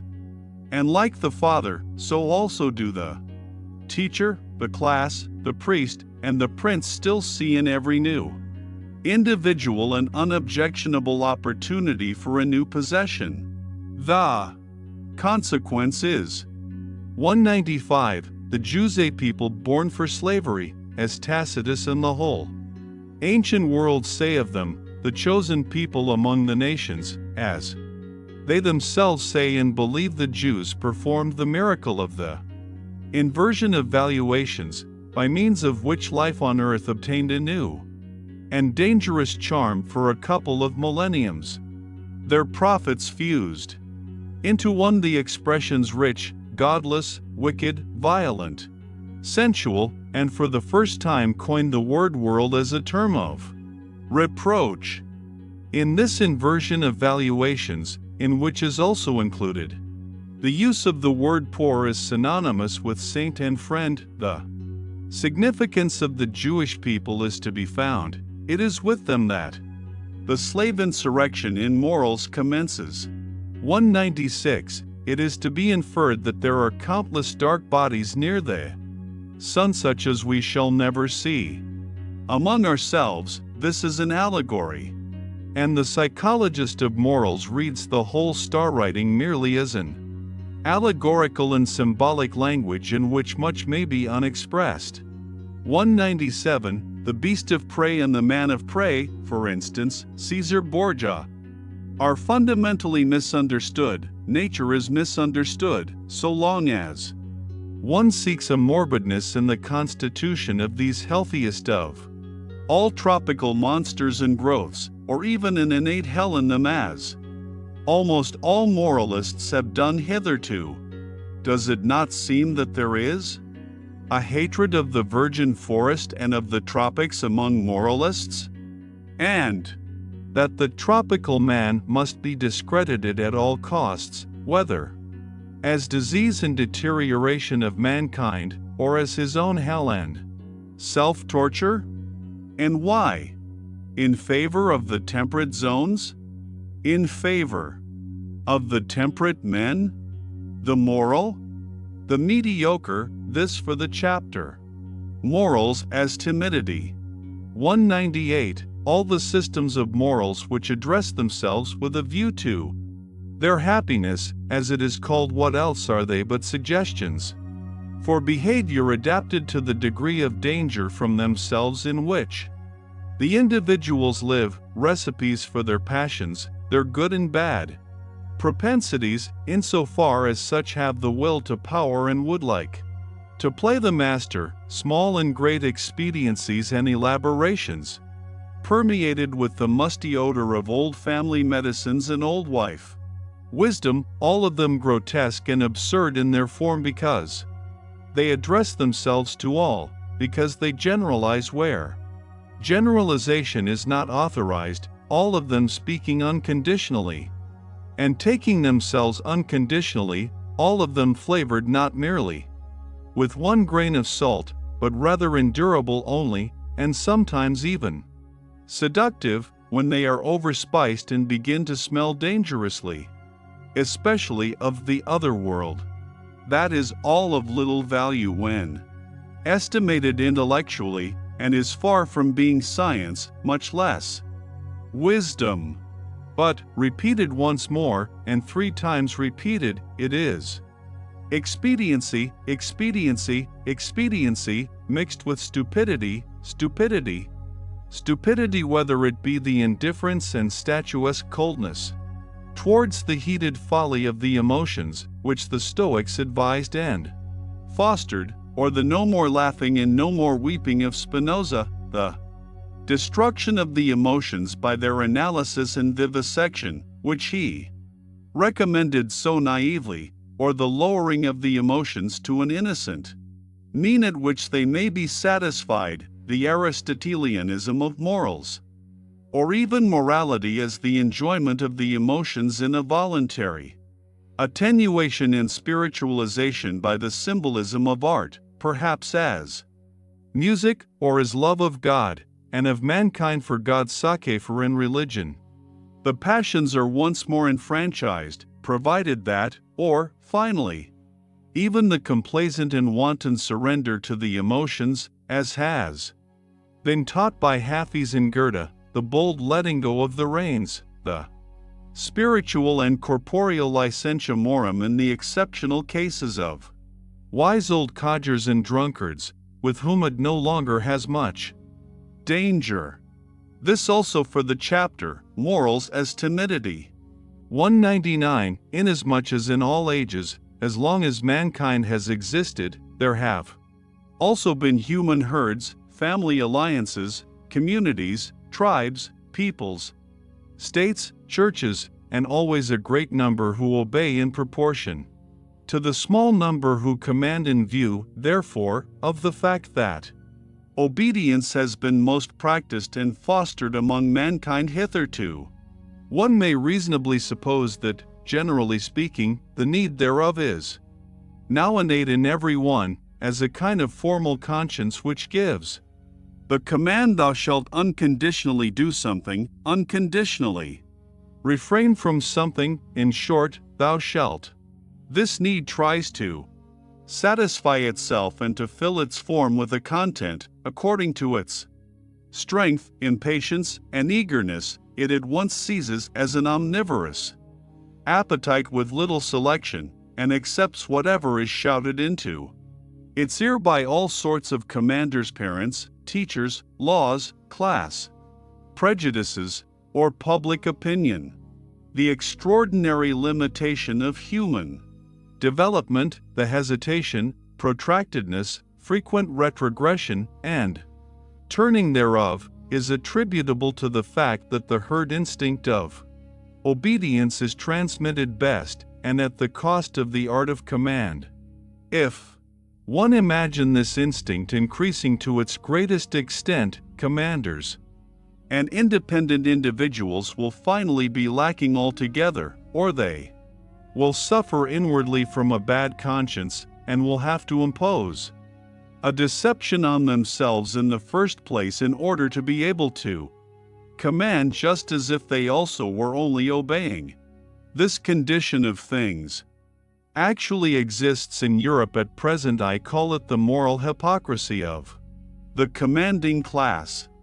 They know no other way of protecting themselves from their bad conscience than by playing the role of executors of older and higher orders, of predecessors, of the Constitution, of justice, of the law, or of God himself, or they even justify themselves by maxims from the current opinions of the herd, as first servants of their people, or instruments of the public weal. On the other hand, the gregarious European man nowadays assumes an air as if he were the only kind of man that is allowable. He glorifies his qualities, such as public spirit, kindness, deference, industry, temperance, modesty, indulgence, sympathy, by virtue of which he is gentle, endurable, and useful to the herd, as the peculiarly human virtues. In cases, however, where it is believed that the leader and bellwether cannot be dispensed with, attempt after attempt is made nowadays to replace commanders by the summing together of clever gregarious men. All representative constitutions, for example, are of this origin. In spite of all, what a blessing, what a deliverance from a weight becoming unendurable, is the appearance of an absolute ruler for these gregarious Europeans. Of this fact, the effect of the appearance of Napoleon was the last great proof. The history of the influence of Napoleon is almost the history of the higher happiness to which the entire century has attained in its worthiest individuals and periods. 200. The man of an age of dissolution which mixes the races with one another, who has the inheritance of a diversified descent in his body, that is to say, contrary, and often not only contrary, instincts and standards of value, which struggle with one another and are seldom at peace. Such a man of late culture and broken lights will, on an average, be a weak man. His fundamental desire is that the war which is in him should come to an end. Happiness appears to him in the character of a soothing medicine and mode of thought. For instance, Epicurean or Christian, it is above all things the happiness of repose, of undisturbedness, of repletion, of final unity. It is the Sabbath of Sabbaths, to use the expression of the holy rhetorician, St. Augustine, who was himself such a man. Should, however, the contrariety and conflict in such natures operate as an additional incentive and stimulus to life, and if, on the other hand, in addition to their powerful and irreconcilable instincts, they have also inherited and indoctrinated into them a proper mastery and subtlety for carrying on the conflict with themselves, that is to say, the faculty of self-control and self-deception, there then arise those marvelously incomprehensible and inexplicable beings, those enigmatical men, predestined for conquering and circumventing others, the finest examples of which are Alcibiades and Caesar, with whom I should like to associate the first of Europeans, according to my taste, the Hohenstaufen, Friedrich II, and, among artists, perhaps Leonardo da Vinci. They appear precisely in the same periods when that weaker type, with its longing for repose, comes to the front. The two types are complementary to each other and spring from the same causes.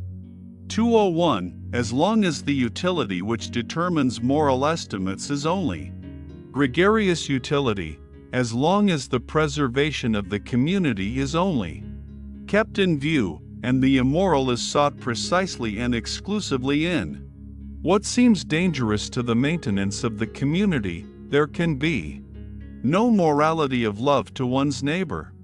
Granted even that there is already a little constant exercise of consideration, sympathy, fairness, gentleness, and mutual assistance, granted that even in this condition of society all those instincts are already active which are latterly distinguished by honorable names as virtues, and eventually almost coincide with the conception morality, in that period they do not as yet belong to the domain of moral valuations. They are still ultra-moral.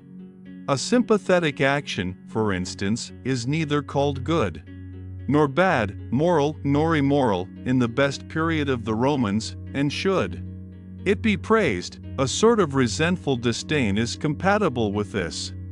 Praise, even at the best, directly the sympathetic action is compared with one which contributes to the welfare of the whole, to the res publica. After all, love to our neighbor is always a secondary matter, partly conventional and arbitrarily manifested in relation to our fear of our neighbor. After the fabric of society seems on the whole established and secured against external dangers, it is this fear of our neighbor which again creates new perspectives of moral valuation. Certain strong and dangerous instincts, such as the love of enterprise, foolhardiness, revengefulness, astuteness, rapacity, and love of power, which up till then had not only to be honored from the point of view of general utility under other names, of course, than those here given, but had to be fostered and cultivated, because they were perpetually required in the common danger against the common enemies, are now felt in their dangerousness to be doubly strong when the outlets for them are lacking and are gradually branded as immoral and given over to calumny. The contrary instincts and inclinations now attain to moral honor. The gregarious instinct gradually draws its conclusions. How much or how little dangerousness to the community or to equality is contained in an opinion, a condition, an emotion, a disposition, or an endowment that is now the moral perspective. Here again, fear is the mother of morals. It is by the loftiest and strongest instincts, when they break out passionately and carry the individual far above and beyond the average and the low level of the gregarious conscience, that the self-reliance of the community is destroyed, its belief in itself, its backbone, as it were, breaks. Consequently, these very instincts will be most branded and defamed. The lofty, independent spirituality, the will to stand alone, and even the cogent reason, are felt to be dangers. Everything that elevates the individual above the herd, and is a source of fear to the neighbor, is henceforth called evil. The tolerant, unassuming, self-adapting, self-equalizing disposition, the mediocrity of desires, attains to moral distinction and honor. Finally, under very peaceful circumstances, there is always less opportunity and necessity for training the feelings to severity and rigor, and now every form of severity, even injustice, begins to disturb the conscience. A lofty and rigorous nobleness and self-responsibility almost offends and awakens distrust. The lamb, and still more the sheep, wins respect. There is a point of diseased mellowness and effeminacy in the history of society, at which society itself takes the part of him who injures it, the part of the criminal, and does so, in fact, seriously and honestly. To punish appears to it to be somehow unfair. It is certain that the idea of punishment and the obligation to punish are then painful and alarming to people. Is it not sufficient if the criminal be rendered harmless? Why should we still punish? Punishment itself is terrible. With these questions, gregarious morality, the morality of fear, draws its ultimate conclusion. If one could at all do away with danger, the cause of fear, one would have done away with this morality at the same time. It would no longer be necessary. It would not consider itself any longer necessary. Whoever examines the conscience of the present-day European will always elicit the same imperative from its thousand moral folds and hidden recesses, the imperative of the timidity of the herd. We wish that sometime or other there may be nothing more to fear. Sometime or other the will and the way thereto is nowadays called progress all over Europe. 202. Let us at once say again what we have already said 100 times, for people's ears nowadays are unwilling to hear such truths. You are truths. We know well enough how offensive it sounds when anyone, plainly, and without metaphor, counts man among the animals, but it will be accounted to us almost a crime, that it is precisely in respect to men of modern ideas that we have constantly applied the terms herd instincts, and such like expressions. What avail is it? We cannot do otherwise, for it is precisely here that our new insight is. We have found that in all the principal moral judgments, Europe has become unanimous, including likewise the countries where European influence prevails. In Europe, people evidently know what Socrates thought he did not know, and what the famous serpent of old once promised to teach. They know today what is good and evil. It must then sound hard and be distasteful to the ear when we always insist that that which here thinks it knows, that which here glorifies itself with praise and blame, and calls itself good, is the instinct of the herding human animal, the instinct which has come and is ever coming more and more to the front, to preponderance and supremacy over other instincts, according to the increasing physiological approximation and resemblance of which it is the symptom. Morality in Europe at present is herding animal morality, and therefore, as we understand the matter, only one kind of human morality, beside which, before which, and after which many other moralities, and above all higher moralities, are or should be possible. Against such a possibility, against such a should be, however, this morality defends itself with all its strength. It says obstinately and inexorably, I am morality itself and nothing else is morality. Indeed, with the help of a religion which has humored and flattered the sublimest desires of the herding animal, things have reached such a point that we always find a more visible expression of this morality even in political and social arrangements. The democratic movement is the inheritance of the Christian movement.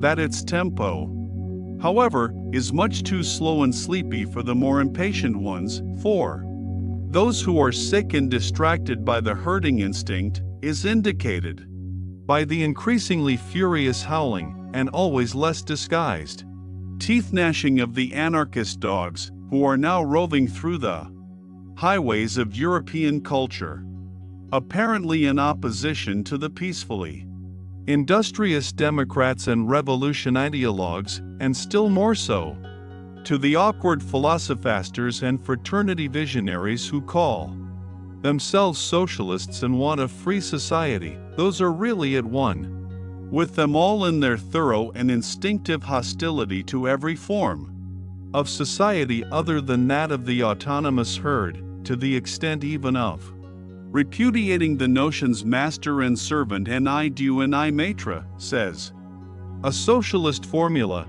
at one in their tenacious opposition to every special claim, every special right and privilege. This means ultimately opposition to every right, for when all are equal, no one needs rights any longer, at one in their distrust of punitive justice, as though it were a violation of the weak, unfair to the necessary consequences of all former society, but equally at one in their religion of sympathy, in their compassion for all that feels, lives, and suffers, down to the very animals, up even to God. The extravagance of sympathy for God belongs to a democratic age, altogether at one in the cry and impatience of their sympathy, in their deadly hatred of suffering, generally, in their almost feminine incapacity for witnessing it or allowing it, at one in their involuntary beg-looming and heart-softening,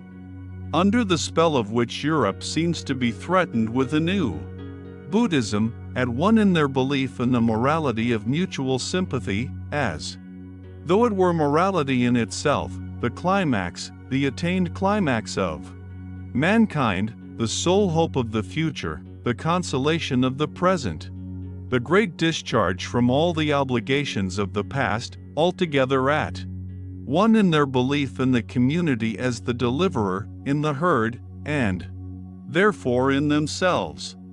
203. We, who hold a different belief, we, who regard the democratic movement not only as a degenerating form of political organization, but as equivalent to a degenerating, a waning type of man, as involving his mediocrizing and depreciation, where have we to fix our hopes?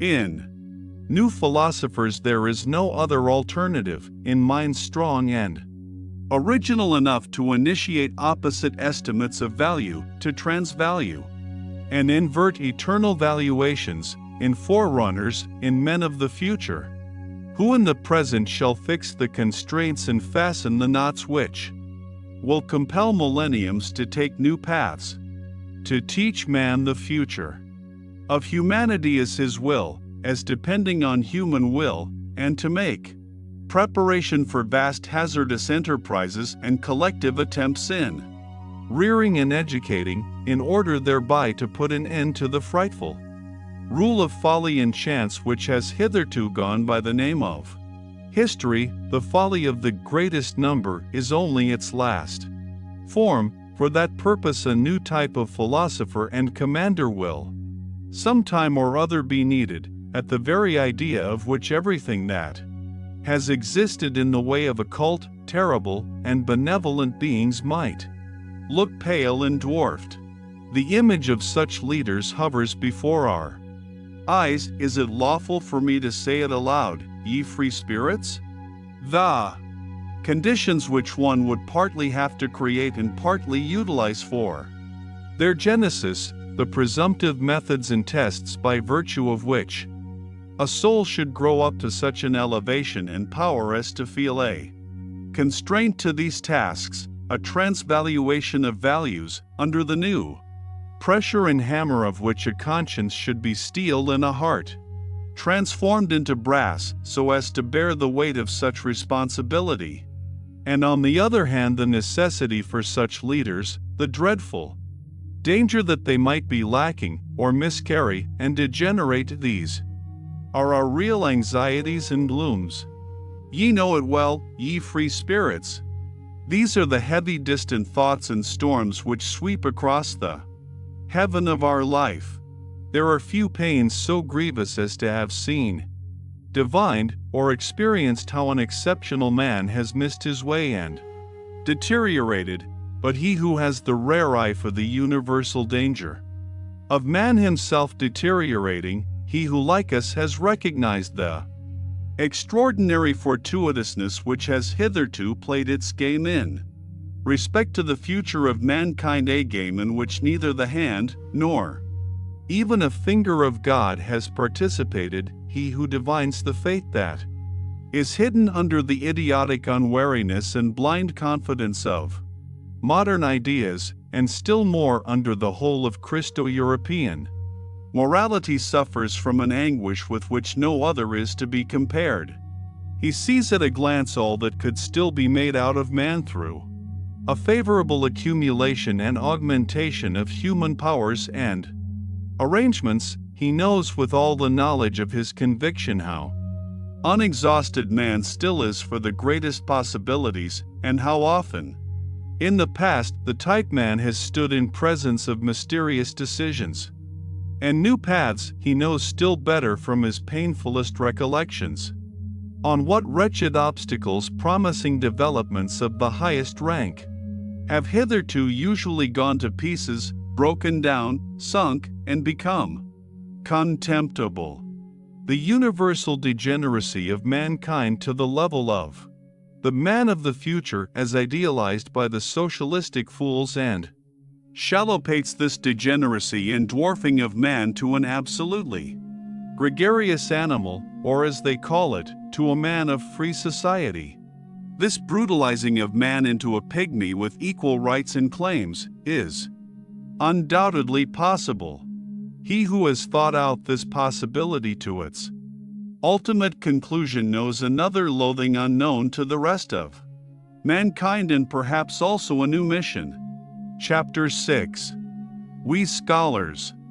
204. At the risk that moralizing may also reveal itself here is that which it has always been, namely, resolutely Montmorency's plays. According to Balzac, I would venture to protest against an improper and injurious alteration of rank, which quite unnoticed, and as if with the best conscience, threatens nowadays to establish itself in the relations of science and philosophy. I mean to say that one must have the right, out of one's own experience, as it seems to me, always implies unfortunate experience, to treat of such an important question of rank, so as not to speak of color like the blind, or against science like women and artists. This dreadful science, sigh their instinct and their shame, it always finds things out. The declaration of independence of the scientific man, his emancipation from philosophy, is one of the subtler after effects of democratic organization and disorganization. The self-glorification and self-conceitedness of the learned man is now everywhere in full bloom and in its best springtime, which does not mean to imply that in this case self-praise smells sweet. Here also the instinct of the populace cries, freedom from all masters, and after science has, with the happiest results, resisted theology, whose handmaid it had been too long, it now proposes in its wantonness and indiscretion to lay down laws for philosophy, and in its turn to play the master. What am I saying? To play the philosopher on its own account. My memory, the memory of a scientific man, if you please, teems with the naivete of insolence, which I have heard about philosophy and philosophers from young naturalists and old physicians, not to mention the most cultured and most conceited of all learned men, the philologists and schoolmasters, who are both the one and the other by profession. On one occasion it was the specialist and the Jack Horner who instinctively stood on the defensive against all synthetic tasks and capabilities. At another time, it was the industrious worker who had got a scent of odium and refined luxuriousness in the internal economy of the philosopher, and felt himself aggrieved and belittled thereby. On another occasion it was the color blindness of the utilitarian, who sees nothing in philosophy but a series of refuted systems and an extravagant expenditure which does nobody any good. At another time the fear of disguised mysticism and of the boundary adjustment of knowledge became conspicuous. At another time the disregard of individual philosophers, which had involuntarily extended to disregard of philosophy generally.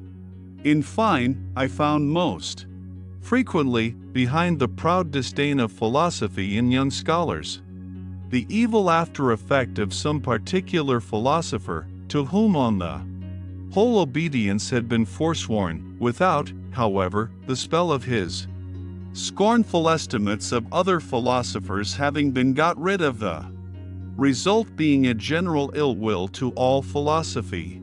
Such seems to me, for instance, the after effect of Schopenhauer on the most modern Germany. By his unintelligent rage against Hegel, he has succeeded in severing the whole of the last generation of Germans from its connection with German culture, which culture, all things considered, has been an elevation and a divining refinement of the historical sense. But precisely at this point Schopenhauer himself was poor, irreceptive, and un-German to the extent of ingenuousness.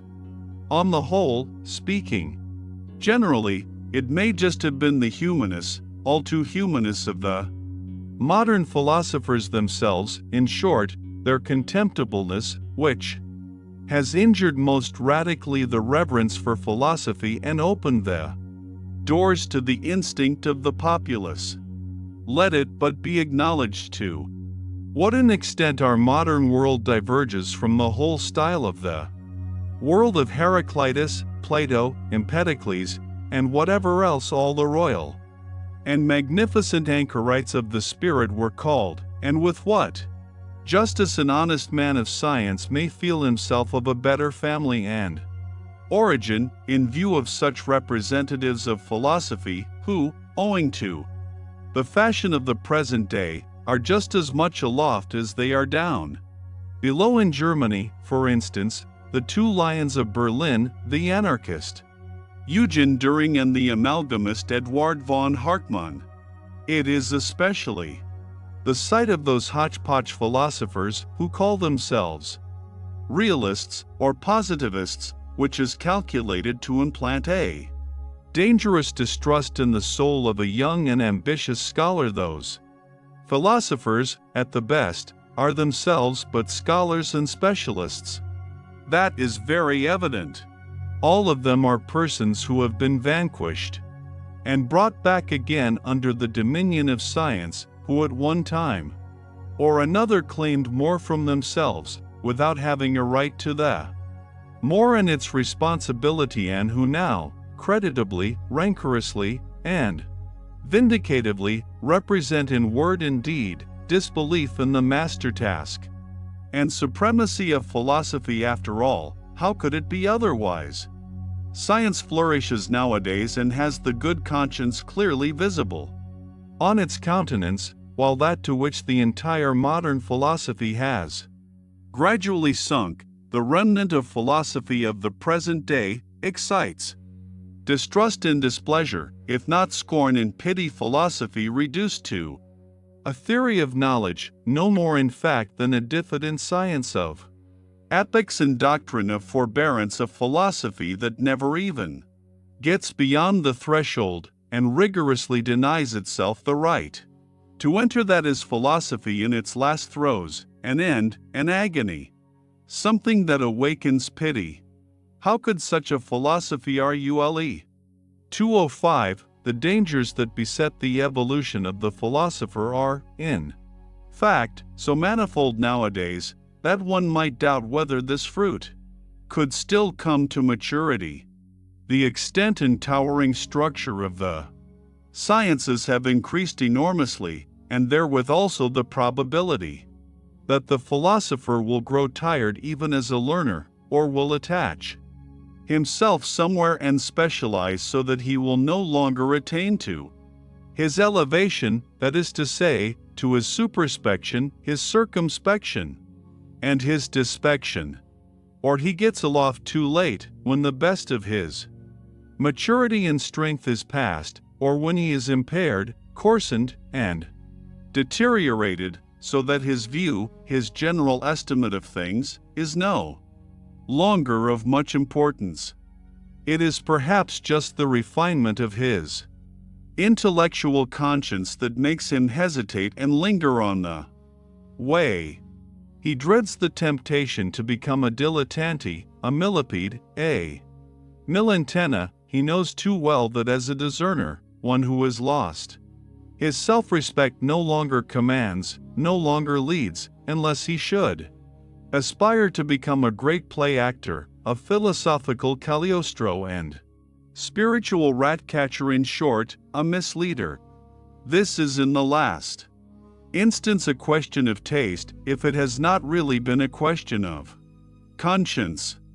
To double once more the philosopher's difficulties, there is also the fact that he demands from himself a verdict, a yea or nay, not concerning science, but concerning life and the worth of life. He learns unwillingly to believe that it is his right and even his duty to obtain this verdict, and he has to seek his way to the right in the belief only through the most extensive, perhaps disturbing and destroying experiences, often hesitating, doubting, and dumbfounded.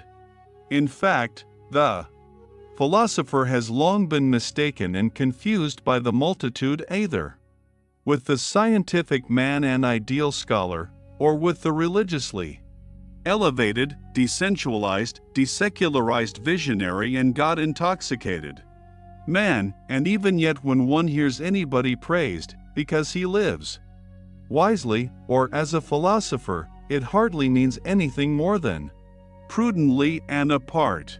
Wisdom that seems to the populace to be a kind of flight, a means and artifice for withdrawing successfully from a bad game, but the genuine philosopher does it not seem so to us. My friends, lives unphilosophically and unwisely, above all, imprudently, and feels the obligation and burden of 100 attempts and temptations of life. He risks himself constantly, he plays this bad game. 206. In relation to the genius, that is to say, a being who either engenders or produces, both words understood in their fullest sense. The man of learning, the scientific average man, has always something of the old maid about him, for, like her, he is not conversant with the two principal functions of man.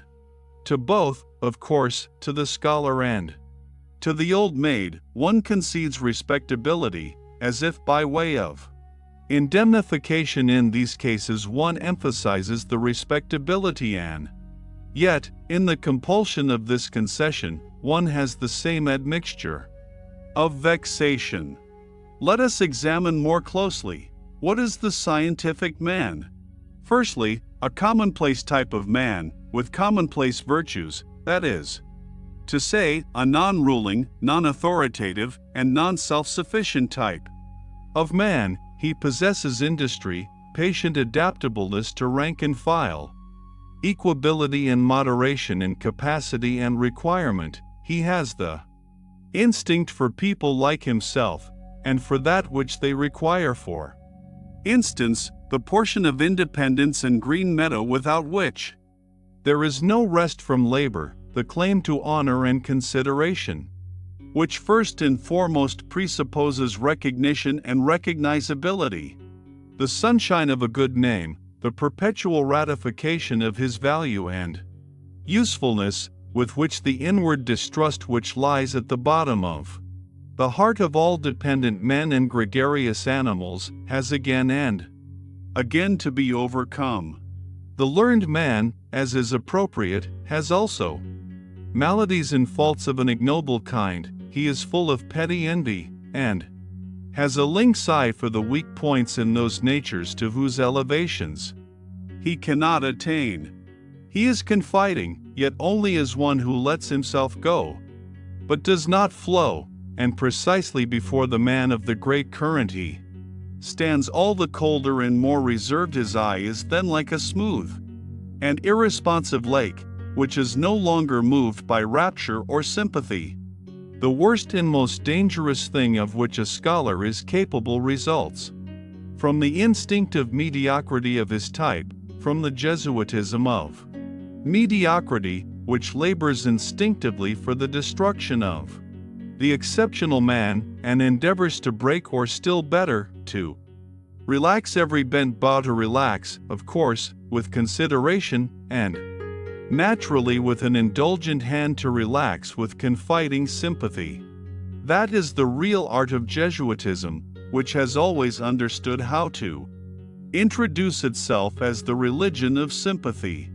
207. However gratefully one may welcome the objective spirit, and who has not been sick to death of all subjectivity and its confounded ipsismosity, in the end, however, one must learn caution even with regard to one's gratitude, and put a stop to the exaggeration with which the unselfing and depersonalizing of the spirit has recently been celebrated, as if it were the goal in itself, as if it were salvation and glorification, as is especially accustomed to happen in the pessimist school, which has also in its turn good reasons for paying the highest honors to disinterested knowledge. The objective man, who no longer curses and scolds like the pessimist, the ideal man of learning, in whom the scientific instinct blossoms forth fully after 1,000 complete and partial failures, is assuredly one of the most costly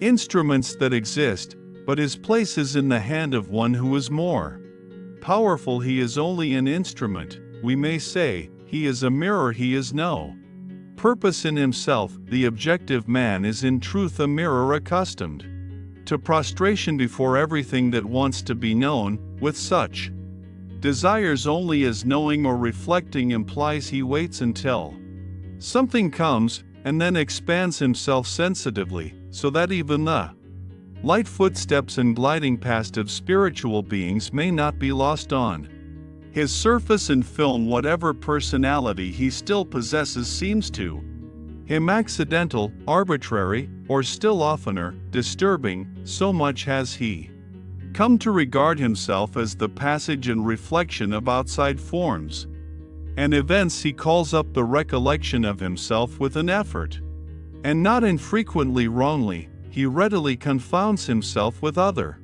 persons. He makes mistakes with regard to his own needs, and here only is he unrefined and negligent. Perhaps he is troubled about the health, or the pettiness and confined atmosphere of wife and friend, or the lack of companions and society. Indeed, he sets himself to reflect on his suffering, but in vain.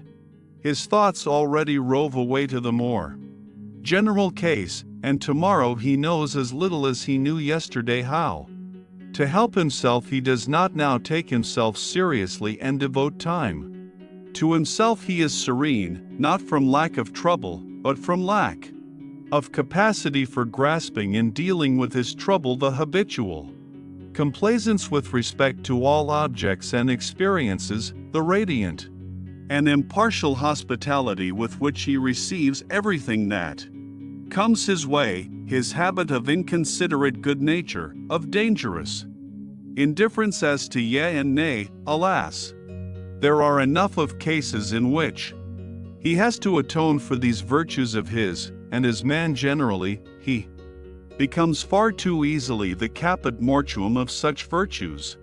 Should one wish love or hatred from him, I mean love and hatred as God, woman, and animal understand them, he will do what he can, and furnish what he can.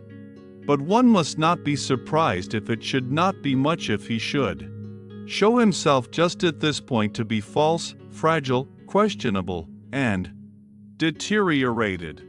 His love is constrained, his hatred is artificial, and rather un tour de force, a slight ostentation and exaggeration.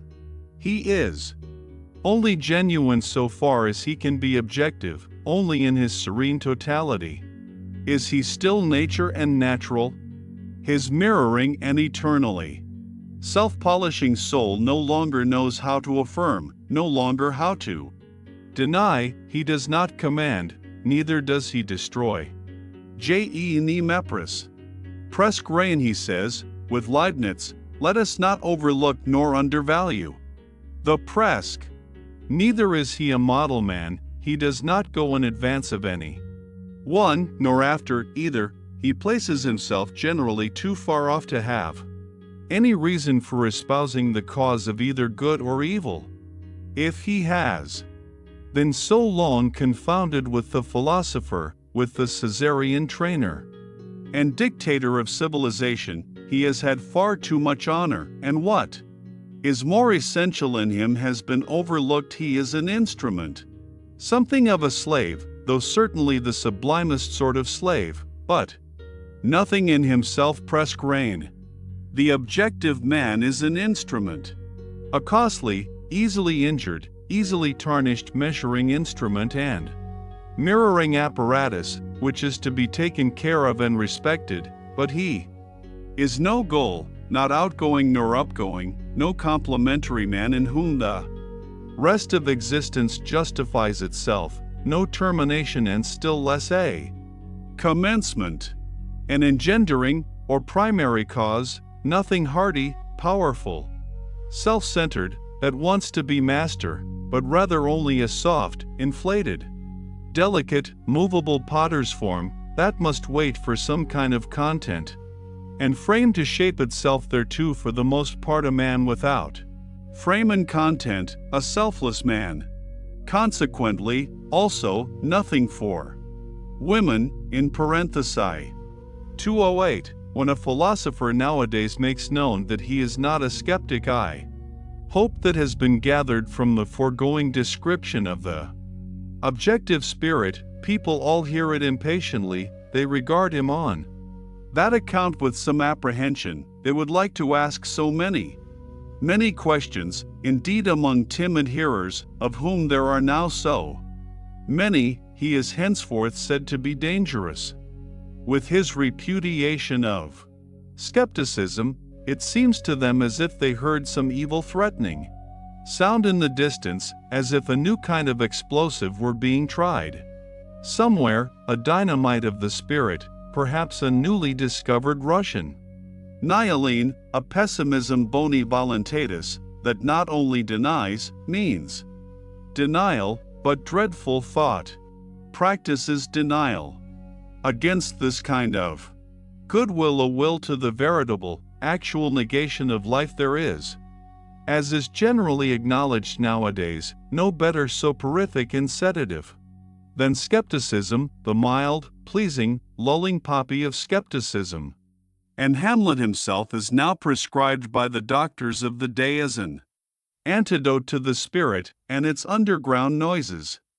Are not our ears already full of bad sounds, say the skeptics, as lovers of repose, and almost as a kind of safety police, the subterranean neigh is terrible. Be still, ye pessimistic moles. The skeptic, in effect, that delicate creature, is far too easily frightened, his conscience is schooled so as to start at every nay, and even at that sharp, decided yeah, and feels something like a bite thereby. Yeah and nay, they seem to him opposed. To morality, he loves, on the contrary, to make a festival to his virtue by a noble aloofness, while perhaps he says with Montaigne, "What do I know?" Or with Socrates, "I know that I know nothing." Or, "Here I do not trust myself, no door is open to me." Or, even if the door were open, why should I enter immediately? Or, what is the use of any hasty hypotheses? It might quite well be in good taste to make no hypotheses at all. Are you absolutely obliged to straighten at once what is crooked? To stuff every hole with some kind of oakum? Is there not time enough for that? Has not the time leisure? Oh, ye demons, can ye not at all wait? The uncertain also has its charms. The Sphinx, too, is a Circe, and Circe, too, was a philosopher. Thus does a skeptic console himself, and in truth he needs some consolation. For skepticism is the most spiritual expression of a certain many-sided physiological temperament, which in ordinary language is called nervous debility and sickliness. It arises whenever races or classes which have been long separated, decisively and suddenly blend with one another. In the new generation, which has inherited as it were different standards and valuations in its blood, everything is disquiet, derangement, doubt, and tentativeness. The best powers operate restrictively, the very virtues prevent each other growing and becoming strong. Equilibrium, ballast, and perpendicular stability are lacking in body and soul. That, however, which is most diseased and degenerated in such nondescripts as the will, they are no longer familiar with independence of decision, or the courageous feeling of pleasure in willing. They are doubtful of the freedom of the will even in their dreams. Our present-day Europe, the scene of a senseless, precipitate attempt at a radical blending of classes, and consequently of races, is therefore skeptical in all its heights and depths, sometimes exhibiting the mobile skepticism which springs impatiently and wantonly from branch to branch, sometimes with gloomy aspect, like a cloud overcharged with interrogative signs, and often sick unto death of its will. Paralysis of will, where do we not find this cripple sitting nowadays? And yet how bedecked, oftentimes how seductively ornamented. There are the finest gala dresses and disguises for this disease and that, for instance, most of what places itself nowadays in the showcases as objectiveness, the scientific spirit, l'art pour l'art, and pure voluntary knowledge is only decked out. Skepticism and paralysis of will. I am ready to answer for this diagnosis of the European disease. The disease of the will is diffused unequally over Europe. It is worst and most varied where civilization has longest prevailed. It decreases according as the barbarian still or again asserts his claims under the loose drapery of Western culture. It is therefore in the France of today, as can be readily disclosed and comprehended, that the will is most infirm, and France, which has always had a masterly aptitude for converting even the portentous crises of its spirit into something charming and seductive, now manifests emphatically its intellectual ascendancy over Europe. By being the school and exhibition of all the charms of skepticism, the power to will and to persist, moreover, in a resolution, is already somewhat stronger in Germany, and again in the north of Germany it is stronger than in central Germany. It is considerably stronger in England, Spain, and Corsica, associated with phlegm in the former and with hard skulls in the latter, not to mention Italy, which is too young yet to know what it wants, and must first show whether it can exercise will, but it is strongest and most surprising of all in that immense Middle Empire where Europe as it were flows back to Asia, namely, in Russia. There the power to will has been long stored up and accumulated.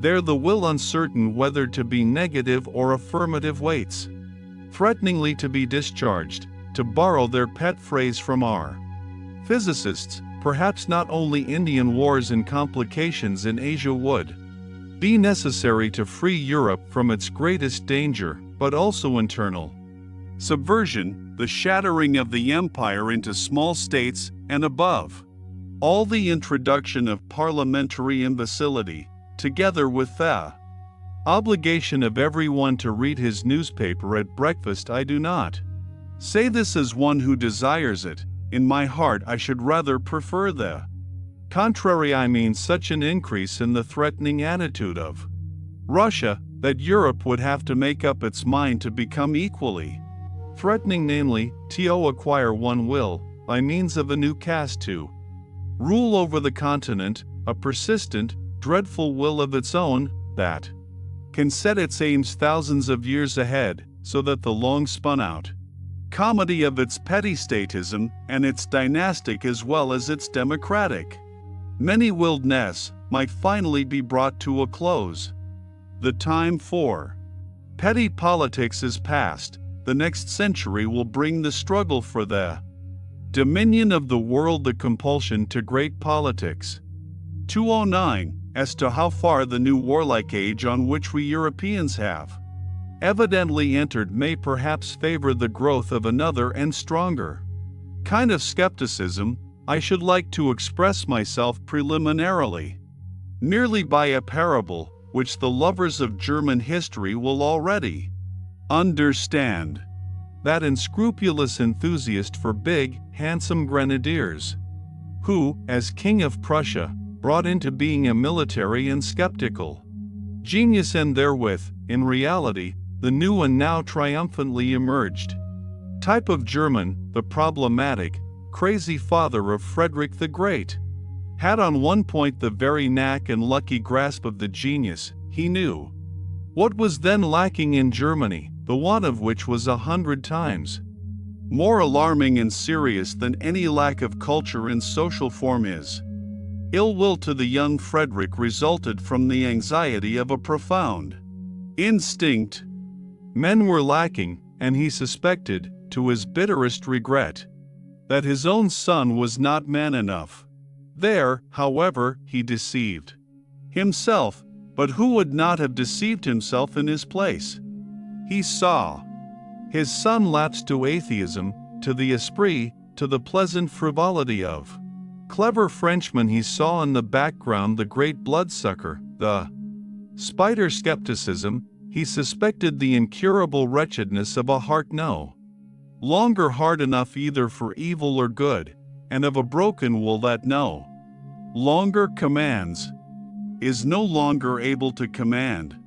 Meanwhile, however, there grew up in his son that new kind of harder and more dangerous skepticism. Who knows to what extent it was encouraged just by his father's hatred and the icy melancholy of a will condemned to solitude, the skepticism of daring manliness, which is closely related to the genius for war and conquest, and made its first entrance into Germany in the person of the great Friedrich. This skepticism despises, and nevertheless grasps. It undermines and takes possession. It does not believe, but it does not thereby lose itself. It gives the spirit a dangerous liberty, but it keeps strict guard over the heart.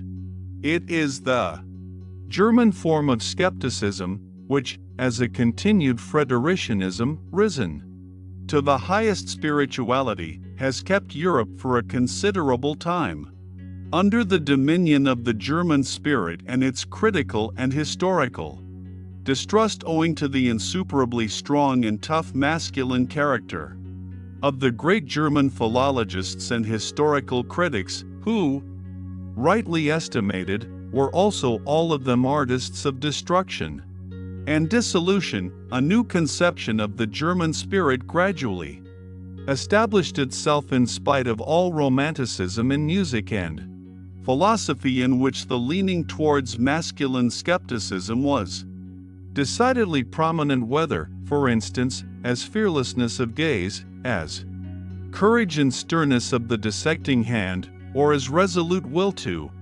dangerous voyages of discovery, to spiritualized North Pole expeditions under barren and dangerous skies. There may be good grounds for it when warm-blooded and superficial humanitarians cross themselves before this spirit, cet esprit fatalist, ironic, Mephistophelic, as Michelet calls it, not without a shudder. But if one would realize how characteristic is this fear of the man in the German spirit which awakened Europe out of its dogmatic slumber, let us call to mind the former conception which had to be overcome by this new one, and that it is not so very long ago that a masculinized woman could dare, with unbridled presumption, to recommend the Germans to the interest of Europe as gentle, good-hearted, weak-willed, and poetical fools. Finally, let us only understand profoundly enough Napoleon's astonishment when he saw Goethe. It reveals what had been regarded for centuries as the German spirit. That was as much as to say, but this is a man, and I only expected to see a German. 210, supposing, then, that in the picture of the philosophers of the future, some trait suggests the question whether they must not perhaps be skeptics in the last-mentioned sense, something in them would only be designated thereby and not they themselves. With equal right they might call themselves critics, and assuredly they will be men of experiments. By the name with which I ventured to baptize them, I have already expressly emphasized their attempting, and their love of attempting is this because, as critics in body and soul, they will love to make use of experiments in a new, and perhaps wider and more dangerous sense. In their passion for knowledge, will they have to go further in daring and painful attempts than the sensitive and pampered taste of a democratic century can approve of. There is no doubt these coming ones will be least able to dispense with the serious and not unscrupulous qualities which distinguish the critic from the skeptic. I mean the certainty as to standards of worth, the conscious employment of a unity of method, the wary courage, the standing alone, and the capacity for self-responsibility. Indeed, they will avow among themselves a delight in denial and dissection, and a certain considerate cruelty, which knows how to handle the knife surely and deftly, even when the heart bleeds. They will be sterner, and perhaps not always towards themselves only, than humane people may desire. They will not deal with the truth in order that it may please them, or elevate and inspire them. They will rather have little faith in truth, bringing with it such rebels for the feelings. They will smile, those rigorous spirits, when anyone says in their presence that thought elevates me. Why should it not be true? Or that work enchants me? Why should it not be beautiful? Or that artist enlarges me? Why should he not be great? Perhaps they will not only have a smile, but a genuine disgust for all that is thus rapturous, idealistic, feminine, and hermaphroditic, and if anyone could look into their inmost hearts, he would not easily find therein the intention to reconcile Christian sentiments with antique taste, or even with modern parliamentarism, the kind of reconciliation necessarily found even among philosophers in our very uncertain and consequently very conciliatory century. Critical discipline, and every habit that conduces to purity and rigor in intellectual matters, will not only be demanded from themselves by these philosophers of the future, they may even make a display thereof as their special adornment. Nevertheless, they will not want to be called critics on that account. It will seem to them no small indignity to philosophy to have it decreed, as is so welcome nowadays, that philosophy itself is criticism and critical science and nothing else whatever. Though this estimate of philosophy may enjoy the approval of all the positivists of France and Germany, and possibly it even flattered the heart and taste of Kant, let us call to mind the titles of his principal works. Our new philosophers will say, notwithstanding, that critics are instruments of the philosopher, and just on that account, as instruments, they are far from being philosophers themselves. Even the great Chinaman of Königsberg was only a great critic. 211. I insist upon it that people finally cease confounding philosophical workers, and in general scientific men, with philosophers. That precisely here one should strictly give each his own, and not give those far too much, these far too little. It may be necessary for the education of the real philosopher that he himself should have once stood upon all those steps upon which his servants, the scientific workers of philosophy, remain standing, and must remain standing. He himself must perhaps have been critic and dogmatist and historian, and besides, poet and collector and traveler and riddle reader and moralist and seer and free spirit and almost everything, in order to traverse the whole range of human values and estimations, and that he may be able with a variety of eyes and consciences to look from a height to any distance, from a depth up to any height, from a nook into any expanse. But all these are only preliminary conditions for his task. This task itself demands something else. It requires him to create values. The philosophical workers, after the excellent pattern of Kant and Hegel, have to fix and formalize some great existing body of valuations, that is to say, former determinations of value, creations of value, which have become prevalent and are for a time called truths, whether in the domain of the logical, the political, moral, or the artistic. It is for these investigators to make whatever has happened and been esteemed hitherto conspicuous, conceivable, intelligible, and manageable, to shorten everything long, even time itself, and to subjugate the entire past, an immense and wonderful task, in the carrying out of which all refined pride, all tenacious will, can surely find satisfaction. The real philosophers, however, are commanders and lawgivers. They say, "Thus shall it be." They determine first the whither and the why of mankind, and thereby set aside the previous labor of all philosophical workers, and all subjugators of the past. They grasp at the future with a creative hand, and whatever is and was, becomes for them thereby a means, an instrument, and a hammer.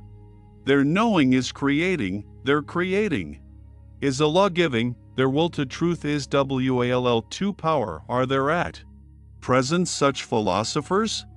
Have there ever been such philosophers? Must there not be such philosophers someday? 2:12 It is always more obvious to me that the philosopher, as a man, indispensable for the morrow and the day after the morrow, has ever found himself, and has been obliged to find himself, in contradiction to the day in which he lives. His enemy has always been the ideal of his day. Hitherto all those extraordinary furtherers of humanity who one calls philosophers, who rarely regarded themselves as lovers of wisdom, but rather as disagreeable fools and dangerous interrogators, have found their mission, their hard, involuntary, imperative mission, in the end, however, the greatness of their mission, in being the bad conscience of their age, in putting the vivisector's knife to the breast of the very virtues of their age. They have betrayed their own secret. It has been for the sake of a new greatness of man, a new untrodden path to his aggrandizement. They have always disclosed how much hypocrisy, indolence, self-indulgence, and self-neglect, how much falsehood was concealed under the most venerated types of contemporary morality, how much virtue was outlived. They have always said, we must remove hence to where you are least at home in the face of a world of modern ideas, which would like to confine everyone in a corner, in a specialty. A philosopher, if there could be philosophers nowadays, would be compelled to place the greatness of man, the conception of greatness, precisely in his comprehensiveness and multifariousness, in his all-roundness. He would even determine worth and rank according to the amount and variety of that which a man could bear and take upon himself, according to the extent to which a man could stretch his responsibility. Nowadays the taste and virtue of the age weaken and attenuate the will. Nothing is so adapted to the spirit of the age as weakness of will. Consequently, in the ideal of the philosopher, strength of will, sternness, and capacity for prolonged resolution must specially be included in the conception of greatness, with as good a right as the opposite doctrine, with its ideal of a silly, renouncing, humble, selfless humanity, was suited to an opposite age such as the 16th century, which suffered from its accumulated energy of will, and from the wildest torrents and floods of selfishness in the time of Socrates, among men only of worn-out instincts, old conservative Athenians who let themselves go for the sake of happiness, as they said, for the sake of pleasure, as their conduct indicated, and who had continually on their lips the old pompous words to which they had long forfeited the right by the life they led. Irony was perhaps necessary for greatness of soul, the wicked Socratic assurance of the old physician and plebeian, who cut ruthlessly into his own flesh, as into the flesh and heart of the noble, with a look that said plainly enough, do not dissemble before me. Here we are equal.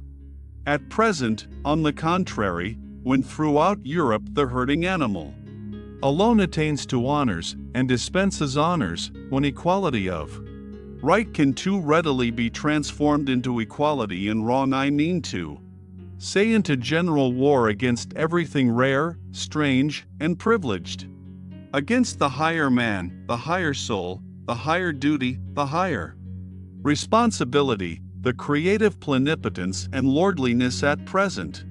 It belongs to the conception of greatness to be noble, to wish to be apart, to be capable of being different, to stand alone, to have to live by personal initiative, and the philosopher will betray something of his own ideal when he asserts he shall be the greatest who can be the most solitary, the most concealed, the most divergent, the man beyond good and evil, the master of his virtues, and of superabundance of will. Precisely this shall be called greatness, as diversified as can be, entire, as ample as can be full. And to ask once more the question, is greatness possible nowadays? 213. It is difficult to learn what a philosopher is, because it cannot be taught. One must know it by experience, or one should have the pride not to know it. The fact that at present people all talk of things of which they cannot have any experience is true more especially, and unfortunately as concerns the philosopher and philosophical matters. The very few know them, are permitted to know them, and all popular ideas about them are false. Thus, for instance, the truly philosophical combination of a bold, exuberant spirituality which runs at presto pace, and a dialectic rigor and necessity which makes no false step, is unknown to most thinkers and scholars from their own experience, and therefore, should anyone speak of it in their presence, it is incredible to them. They conceive of every necessity as troublesome, as a painful compulsory obedience and state of constraint. Thinking itself is regarded by them as something slow and hesitating, almost as a trouble, and often enough as worthy of the sweat of the noble, but not at all as something easy and divine, closely related to dancing and exuberance. To think and to take a matter seriously, arduously, that is one and the same thing to them, such only has been their experience. Artists have here perhaps a finer intuition, they who know only too well that precisely when they no longer do anything arbitrarily, and everything of necessity, their feeling of freedom, of subtlety, of power, of creatively fixing, disposing, and shaping, reaches its climax. In short, that necessity and freedom of will are then the same thing with them. There is, in fine, a gradation of rank in psychical states, to which the gradation of rank in the problems corresponds, and the highest problems repel ruthlessly everyone who ventures too near them, without being predestined for their solution by the loftiness and power of his spirituality. Of what use is it for nimble, everyday intellects, or clumsy, honest mechanics and empiricists to press, in their plebeian ambition, close to such problems, and as it were into this holy of holies, as so often happens nowadays? But coarse feet must never tread upon such carpets. This is provided for in the primary law of things. The doors remain closed to those intruders, though they may dash and break their heads thereon. People have always to be born to a high station, or, more definitely, they have to be bred for it. A person has only a right to philosophy, taking the word in its higher significance in virtue of his descent. The ancestors, the blood, decide here also. Many generations must have prepared the way for the coming of the philosopher. Each of his virtues must have been separately acquired, nurtured, transmitted, and embodied, not only the bold, easy, delicate course and current of his thoughts, but above all, the readiness for great responsibilities, the majesty of ruling glance, and contemning look, the feeling of separation from the multitude with their duties and virtues, the kindly patronage and defense of whatever is misunderstood and calumniated, be it God or devil, the delight and practice of supreme justice, the art of commanding, the amplitude of will, the lingering eye which rarely admires, rarely looks up, rarely loves. Chapter 7. Our Virtues. 2:14. Our virtues. It is probable that we, too, have still our virtues, although naturally they are not those sincere and massive virtues on account of which we hold our grandfathers in esteem and also at a little distance from us.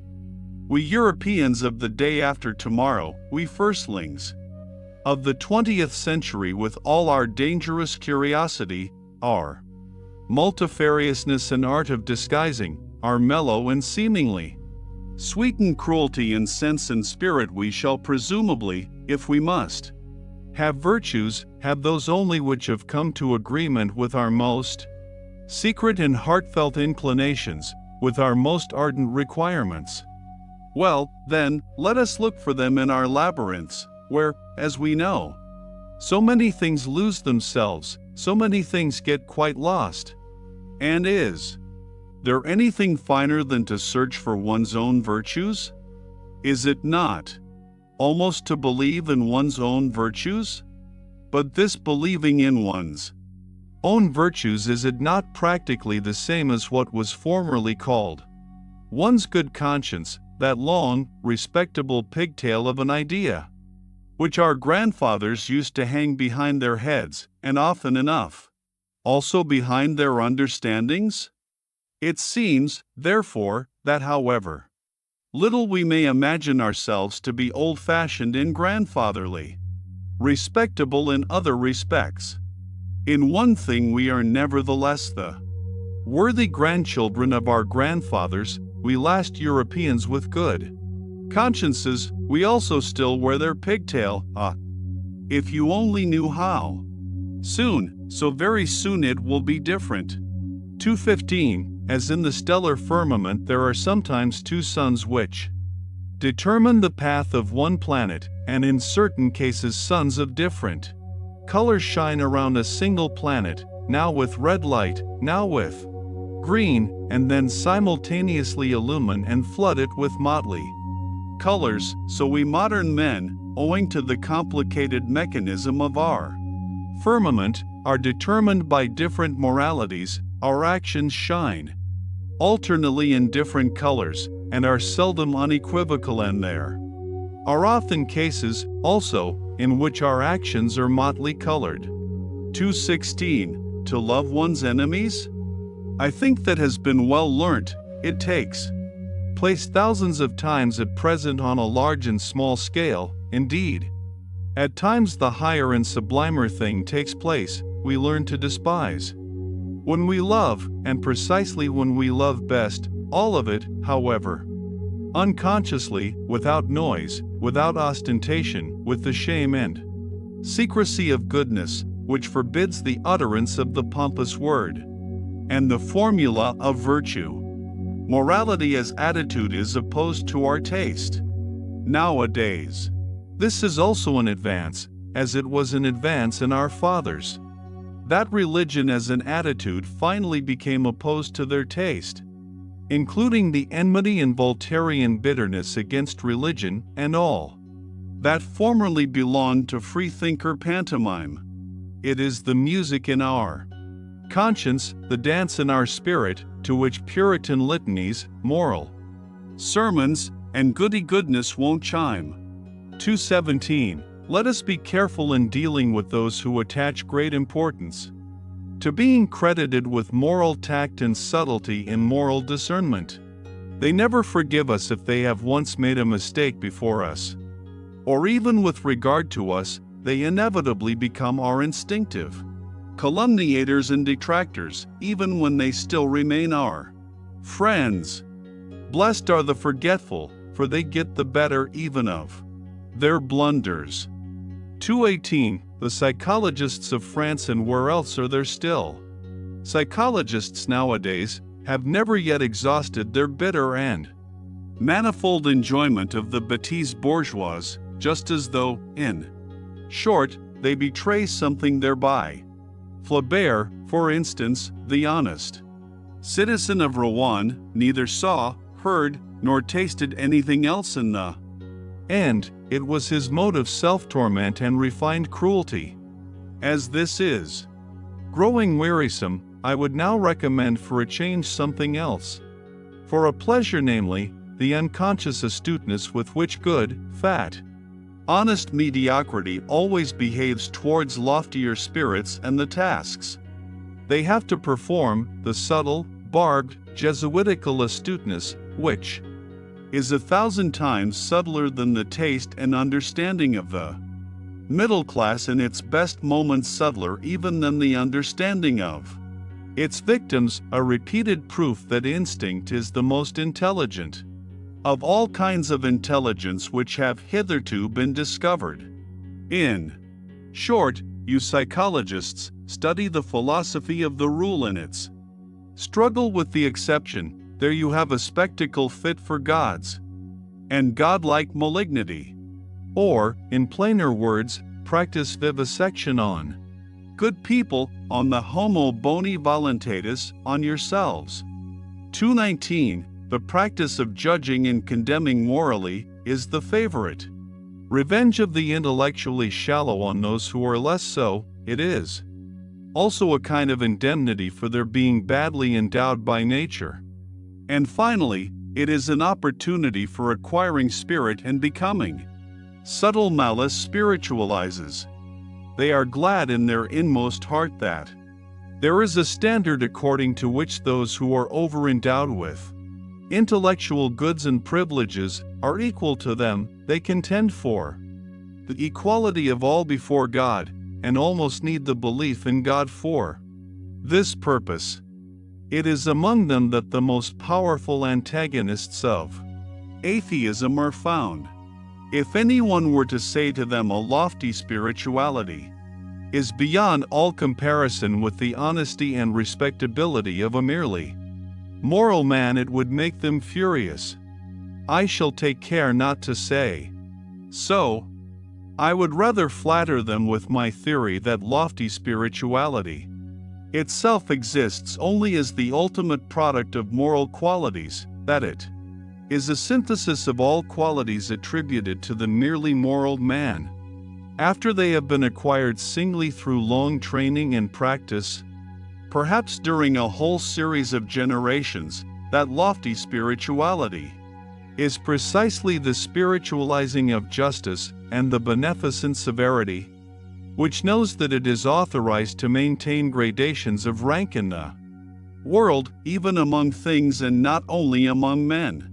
220. Now that the praise of the disinterested person is so popular, one must probably not without some danger get an idea of what people actually take an interest in, and what are the things generally which fundamentally and profoundly concern ordinary men, including the cultured, even the learned, and perhaps philosophers also, if appearances do not deceive. The fact thereby becomes obvious that the greater part of what interests and charms higher natures, and more refined and fastidious tastes, seems absolutely uninteresting to the average man if, notwithstanding, he perceived devotion to these interests. He calls it disinterest, and wonders how it is possible to act disinterestedly. There have been philosophers who could give this popular astonishment a seductive and mystical, otherworldly expression, perhaps because they did not know the higher nature by experience. Instead of stating the naked and candidly reasonable truth that disinterested action is very interesting and interested action, provided that.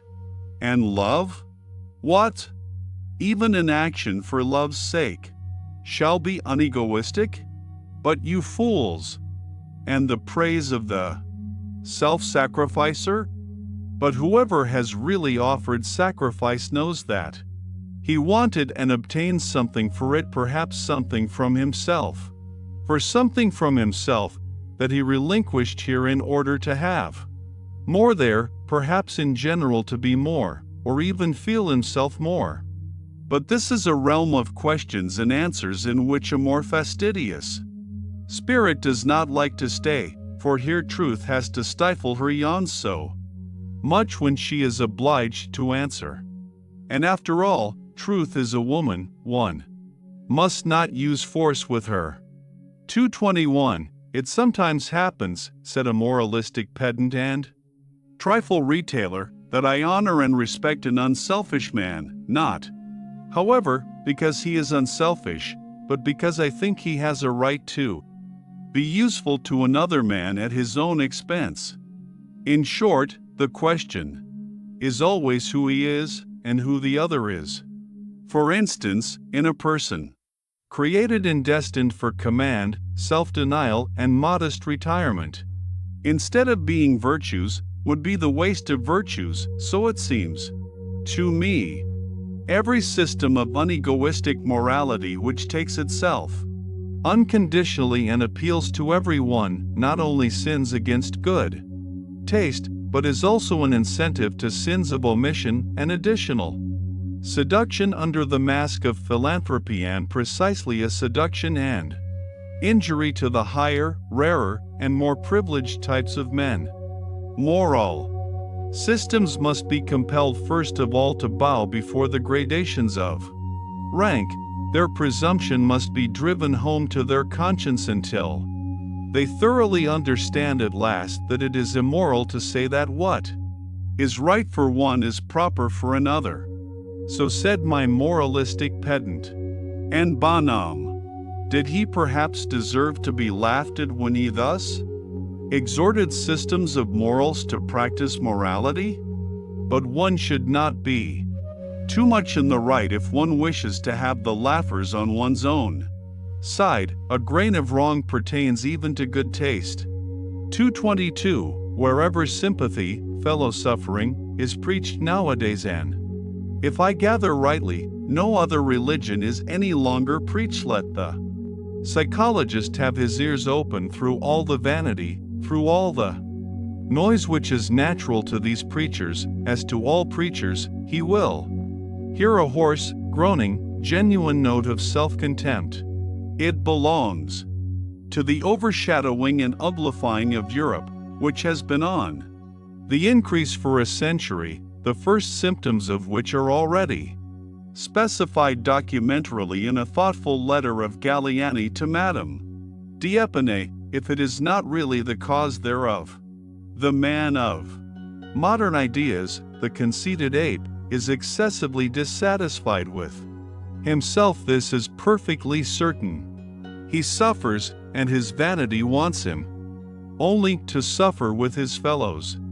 223. The hybrid European, a tolerably ugly plebeian, taken all in all, absolutely requires a costume. He needs history as a storeroom of costumes. To be sure, he notices that none of the costumes fit him properly. He changes and changes. Let us look at the 19th century with respect to these hasty preferences and changes in its masquerades of style, and also with respect to its moments of desperation on account of nothing suiting us. It is in vain to get ourselves up as romantic, or classical, or Christian, or Florentine, or Barocco, or national. In moribus et artibus, it does not clothe us. But the spirit, especially the historical spirit, profits even by this desperation. Once and again a new sample of the past or of the foreign is tested, put on, taken off, packed up, and above all studied. We are the first studious age in puncto of costumes, I mean as concerns morals, articles of belief, artistic tastes, and religions. We are prepared as No other age has ever been for a carnival in the grand style, for the most spiritual festival laughter and arrogance, for the transcendental height of supreme folly and Aristophanic ridicule of the world. Perhaps we are still discovering the domain of our invention just here, the domain where even we can still be original, probably as parodists of the world's history and as God's Merry Andrews, perhaps, though nothing else of the present have a future, our laughter itself may have a future. 224. The historical sense, or the capacity for divining quickly. The order of rank of the valuations according to which a people, a community, or an individual has lived, the divining instinct for the relationships of these valuations, for the relation of the authority of the valuations to the authority of the operating forces, this historical sense, which we Europeans claim as our specialty, has come to us in the train of the enchanting and mad semi-barbarity into which Europe has been plunged by the democratic mingling of classes and races. It is only the 19th century that has recognized this faculty as its sixth sense. Owing to this mingling, the past of every form and mode of life, and of cultures which were formerly closely contiguous and superimposed on one another, flows forth into us modern souls. Our instincts now run back in all directions. We ourselves are a kind of chaos. In the end, as we have said, the spirit perceives its advantage therein. By means of our semi-barbarity in body and in desire, we have secret access everywhere, such as a noble age never had. We have access above all to the labyrinth of imperfect civilizations, and to every form of semi-barbarity that has at any time existed on earth, and in so far as the most considerable part of human civilization hitherto has just been semi-barbarity, the historical sense implies almost that sense and instinct for everything, the taste and tongue for everything, whereby it immediately proves itself to be an ignoble sense. For instance, we enjoy Homer once more. It is perhaps our happiest acquisition that we know how to appreciate Homer, whom men of distinguished culture, as the French of the 17th century, like Saint Evremond, who reproached him for his esprit vaste, and even Voltaire, the last echo of the century, cannot and could not so easily appropriate, whom they scarcely permitted themselves to enjoy the very decided yea and nay of their palate, their promptly ready disgust, their hesitating reluctance with regard to everything strange, their horror of the bad taste even of lively curiosity, and in general the averseness of every distinguished and self-sufficing culture to avow a new desire, a dissatisfaction with its own condition, or an admiration of what is strange. All this determines and disposes them unfavorably even towards the best things of the world, which are not their property or could not become their prey, and no faculty is more unintelligible to such men than just this historical sense, with its truckling, plebeian curiosity. The case is not different with Shakespeare, that marvelous Spanish Moorish Saxon synthesis of taste, over whom an ancient Athenian of the circle of Aeschylus would have half killed himself with laughter or irritation, but we accept precisely this wild motleyiness, this medley of the most delicate, the most coarse, and the most artificial. With a secret confidence and cordiality, we enjoy it as a refinement of art reserved expressly for us, and allow ourselves to be as little disturbed by the repulsive fumes and the proximity of the English populace in which Shakespeare's art and taste lives, as perhaps on the Chioggia of Naples, where, with all our senses awake, we go our way, enchanted involuntarily, in spite of the drain odor of the lower quarters of the town. that is, men of the historical sense we have.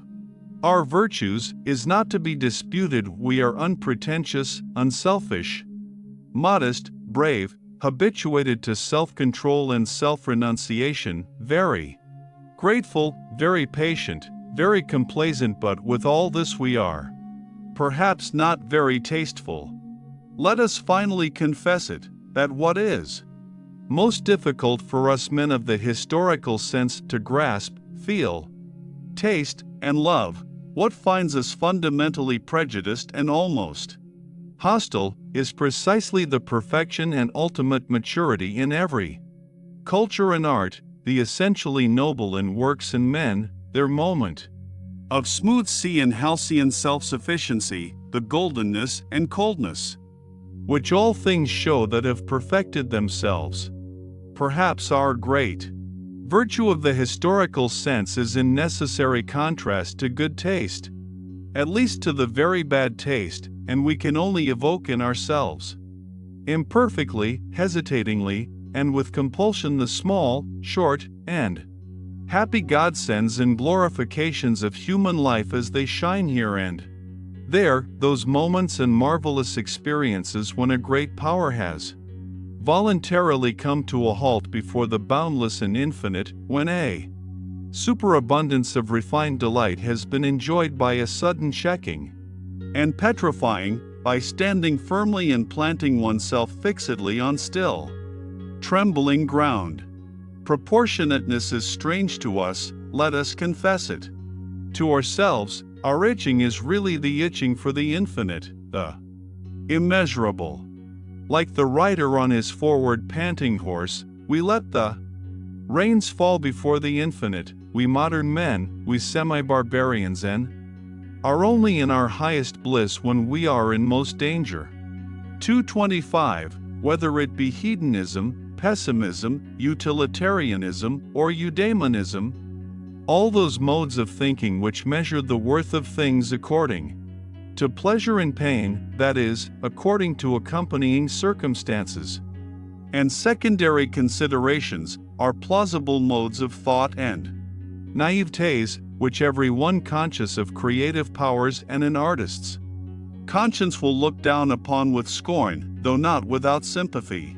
Sympathy for you, to be sure, that is not sympathy as you understand it. It is not sympathy for social distress, for society with its sick and misfortuned, for the hereditarily vicious and defective who lie on the ground around us. Still less is it sympathy for the grumbling, vexed, revolutionary slave classes who strive after power they call it freedom. Our sympathy is a loftier and further-sighted sympathy. We see how man dwarfs himself, how you dwarf him. And there are moments when we view your sympathy with an indescribable anguish, when we resist it, when we regard your seriousness as more dangerous than any kind of levity.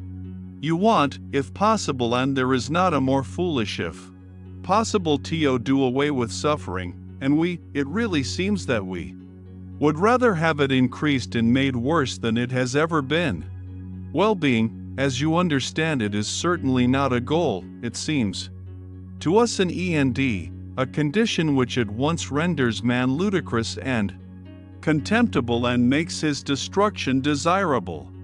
The discipline of suffering, of great suffering, know ye not that it is only this discipline that has produced all the elevations of humanity hitherto? The tension of soul and misfortune which communicates to it its energy, its shuddering in view of rack and ruin, its inventiveness and bravery in undergoing, enduring, interpreting, and exploiting misfortune, and whatever depth, mystery, disguise, spirit, artifice, or greatness has been bestowed upon the soul, has it not been bestowed through suffering, through the discipline of great suffering? In man, creature and creator are united. In man there is not only matter, shred, excess, clay, mire, folly, chaos, but there is also the creator, the sculptor, the hardness of the hammer, the divinity of the spectator, and the seventh day do. Ye understand this contrast? And that your sympathy for the creature in man applies to that which has to be fashioned, bruised, forged, stretched, roasted, annealed, refined to that which must necessarily suffer, and is meant to suffer? And our sympathy do ye not understand? What our reverse sympathy applies to, when it resists your sympathy as the worst of all pampering and enervation, so it is sympathy against sympathy. But to repeat it once more, there are higher problems then. The problems of pleasure and pain and sympathy, and all systems of philosophy which deal only with these are naivete.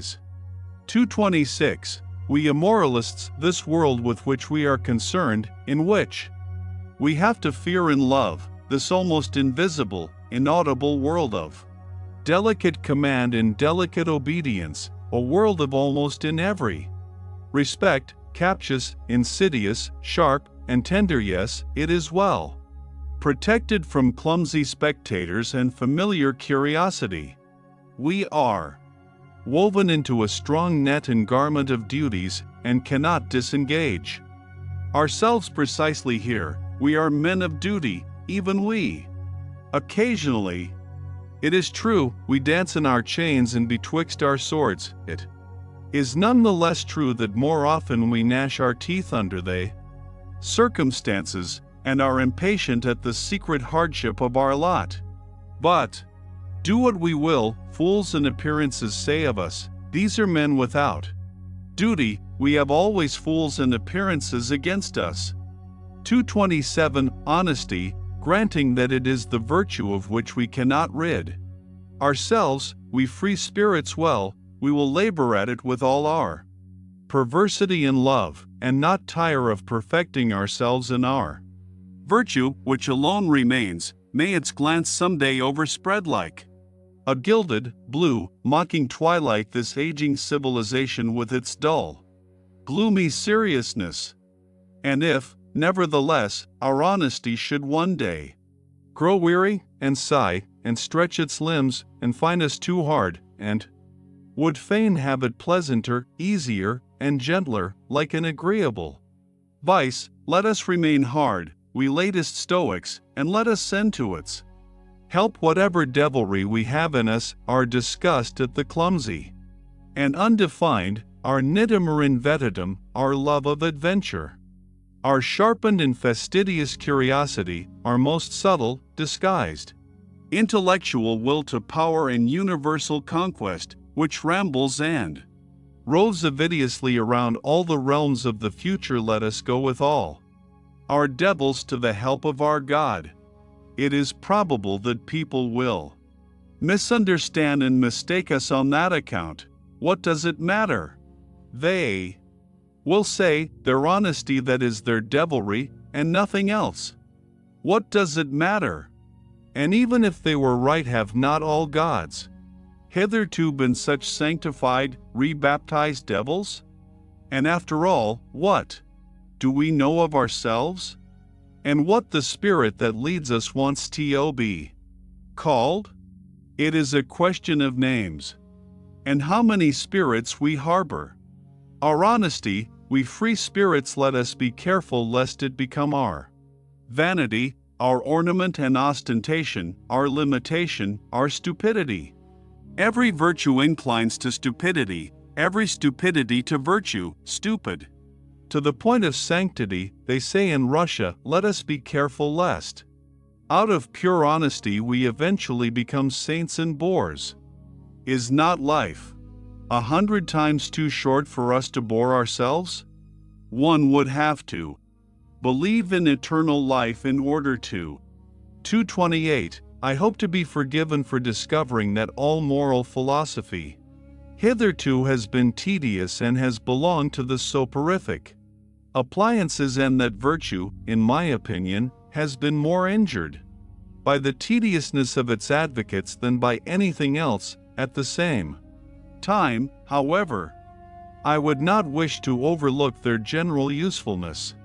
It is desirable that as few people as possible should reflect upon morals, and consequently it is very desirable that morals should not someday become interesting.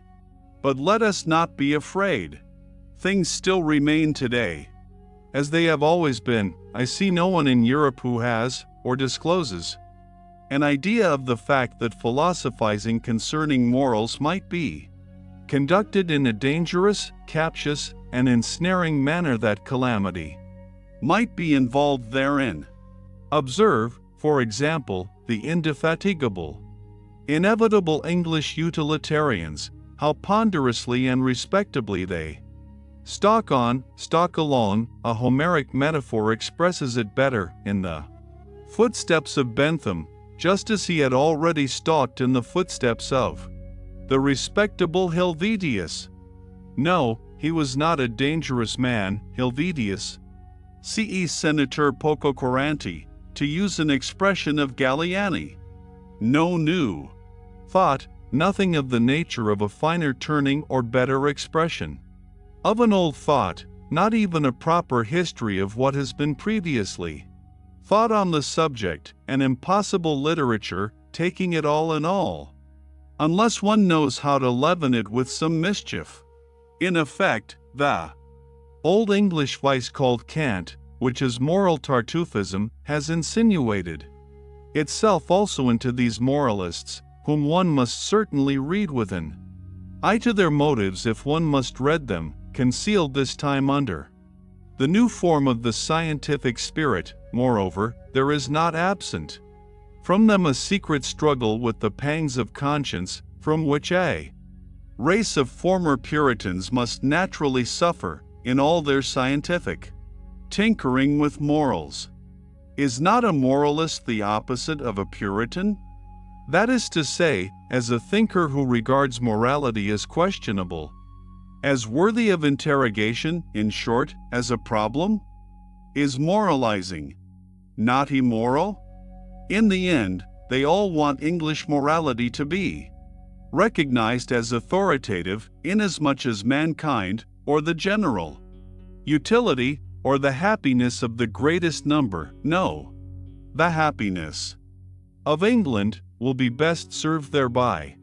They would like, by all means, to convince themselves that the striving after English happiness, I mean after comfort and fashion, and in the highest instance, a seat in Parliament, is at the same time the true path of virtue. In fact, that, in so far as there has been virtue in the world hitherto, it has just consisted in such striving, not one of those ponderous, conscience-stricken herding animals who undertake to advocate the cause of egoism as conducive to the general welfare, wants to have any knowledge or inkling of the facts that the general welfare is no ideal, no goal, no notion that can be at all grasped, but is only a nostrum that what is fair to one may not at all be fair to another, that the requirement of one morality for all is really a detriment to higher men, in short, that there is a distinction of rank between man, and consequently between morality and morality. They are an unassuming and fundamentally mediocre species of men, these utilitarian Englishmen, and, as already remarked, in so far as they are tedious, one cannot think highly enough of their utility. One ought even to encourage them, as has been partially attempted in the following rhymes. Hail, ye worthies, barrow-wheeling, longer better, I revealing, stiffer I in head and knee, unenraptured, never jesting, mediocre everlasting, sans genie et sans esprit. 229. In these later ages, which may be proud of their humanity, there still remains so much fear, so much superstition of the fear of the cruel wild beast, the mastering of which constitutes the very pride of these humaner ages, that even obvious truths, as if by the agreement of centuries, have long remained unuttered, because they have the appearance of helping the finally slain wild beast back to life again. I perhaps risk something when I allow such a truth to escape, let others capture it again and give it so much milk of pious sentiment. Footnote, an expression from Schiller's William Tell, Act 4, Scene 3, to drink, that it will lie down quiet and forgotten in its old corner. One ought to learn anew about cruelty, and open one's eyes. One ought at last to learn impatience, in order that such immodest, gross errors as, for instance, have been fostered by ancient and modern philosophers with regard to tragedy may no longer wander about virtuously and boldly. Almost everything that we call higher culture is based upon the spiritualizing and intensifying of cruelty. This is my thesis. The wild beast has not been slain at all, it lives, it flourishes, it has only been transfigured. That which constitutes the painful delight of tragedy is cruelty, that which operates agreeably in so-called tragic sympathy, and at the basis even of everything sublime, up to the highest and most delicate thrills of metaphysics, obtains its sweetness solely from the intermingled ingredient of cruelty. What the Roman enjoys in the arena, the Christian in the ecstasies of the cross, the Spaniard at the sight of the faggot and stake or of the bullfight, the present-day Japanese who presses his way to the tragedy, the workman of the Parisian suburbs who has a homesickness for bloody revolutions, the Wagnerian who, with unhinged will, undergoes the performance of Tristan and Isolde, what all these enjoy, and strive with mysterious ardor to drink in, is the filter of the great Circe cruelty. Here, to be sure, we must put aside entirely the blundering psychology of former times, which could only teach with regard to cruelty that it originated at the sight of the suffering of others. There is an abundant, superabundant enjoyment even in one's own suffering, in causing one's own suffering, and wherever man has allowed himself to be persuaded to self-denial in the religious sense, or to self-mutilation, as among the Phoenicians and ascetics, or in general, to desensualization, decarnalization, and contrition, to puritanical repentance spasms, to vivisection of conscience, and to Pascal-like sacrificia del intelletto, he is secretly allured and impelled forwards by his cruelty, by the dangerous thrill of cruelty towards himself. Or finally, let us consider that even the seeker of knowledge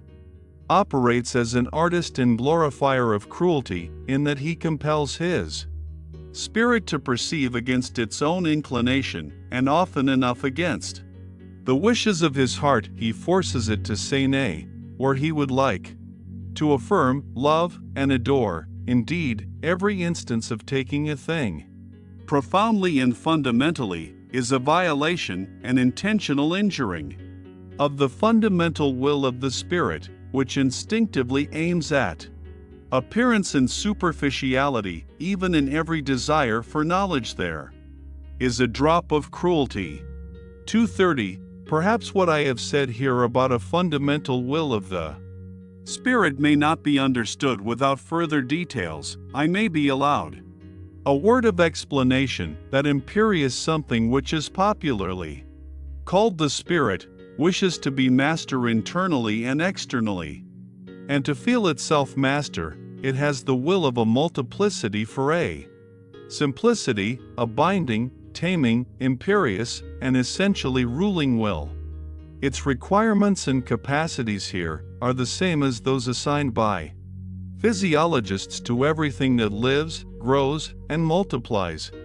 The power of the spirit to appropriate foreign elements reveals itself in a strong tendency to assimilate the new to the old, to simplify the manifold, to overlook or repudiate the absolutely contradictory, just as it arbitrarily re-underlines, makes prominent, and falsifies for itself certain traits and lines in the foreign elements, in every portion of the outside world.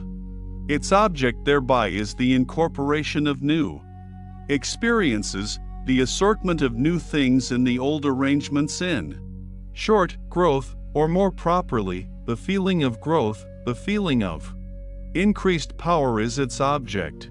This same will has at its service an apparently opposed impulse of the spirit, a suddenly adopted preference of ignorance, of arbitrary shutting out, a closing of windows, an inner denial of this or that, a prohibition to approach, a sort of defensive attitude against much that is knowable, a contentment with obscurity, with the shutting in horizon, an acceptance and approval of ignorance, as that which is all necessary according to the degree of its appropriating power, its digestive power, to speak figuratively, and in fact the spirit resembles a stomach more than anything else.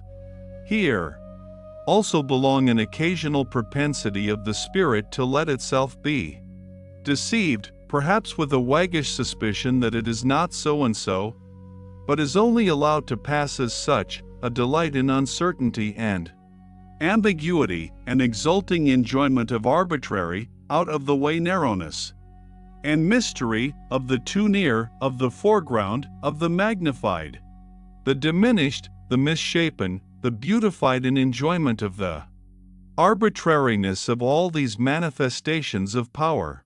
Finally, in this connection, there is the not unscrupulous readiness of the spirit to deceive other spirits and dissemble before them the constant pressing and straining of a creating, shaping, changeable power. The spirit enjoys therein its craftiness and its variety of disguises. It enjoys also its feeling of security therein. It is precisely by its protean arts that it is best protected and concealed. Counter to this propensity for appearance, for simplification, for a disguise, for a cloak, in short, for an outside, for every outside is a cloak, there operates the sublime tendency of the man of knowledge, which takes, and insists on taking things profoundly, variously, and thoroughly, as a kind of cruelty of the intellectual conscience and taste, which every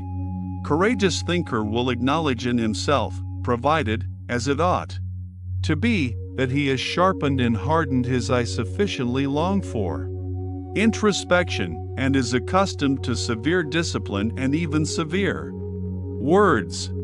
He will say, "There is something cruel in the tendency of my spirit." Let the virtuous and amiable try to convince him that it is not so. In fact, it would sound nicer if, instead of our cruelty, perhaps our extravagant honesty were talked about, whispered about, and glorified. We free, very free spirits, and someday perhaps such will actually be our posthumous glory. Meanwhile, for there is plenty of time until then, we should be least inclined to deck ourselves out in such florid and fringed moral verbiage. Our whole former work has just made us sick of this taste and its sprightly exuberance. They are beautiful, glistening, jingling, festive words, honesty, love of truth, love of wisdom, sacrifice for knowledge, heroism of the truthful. There is something in them that makes one's heart swell with pride.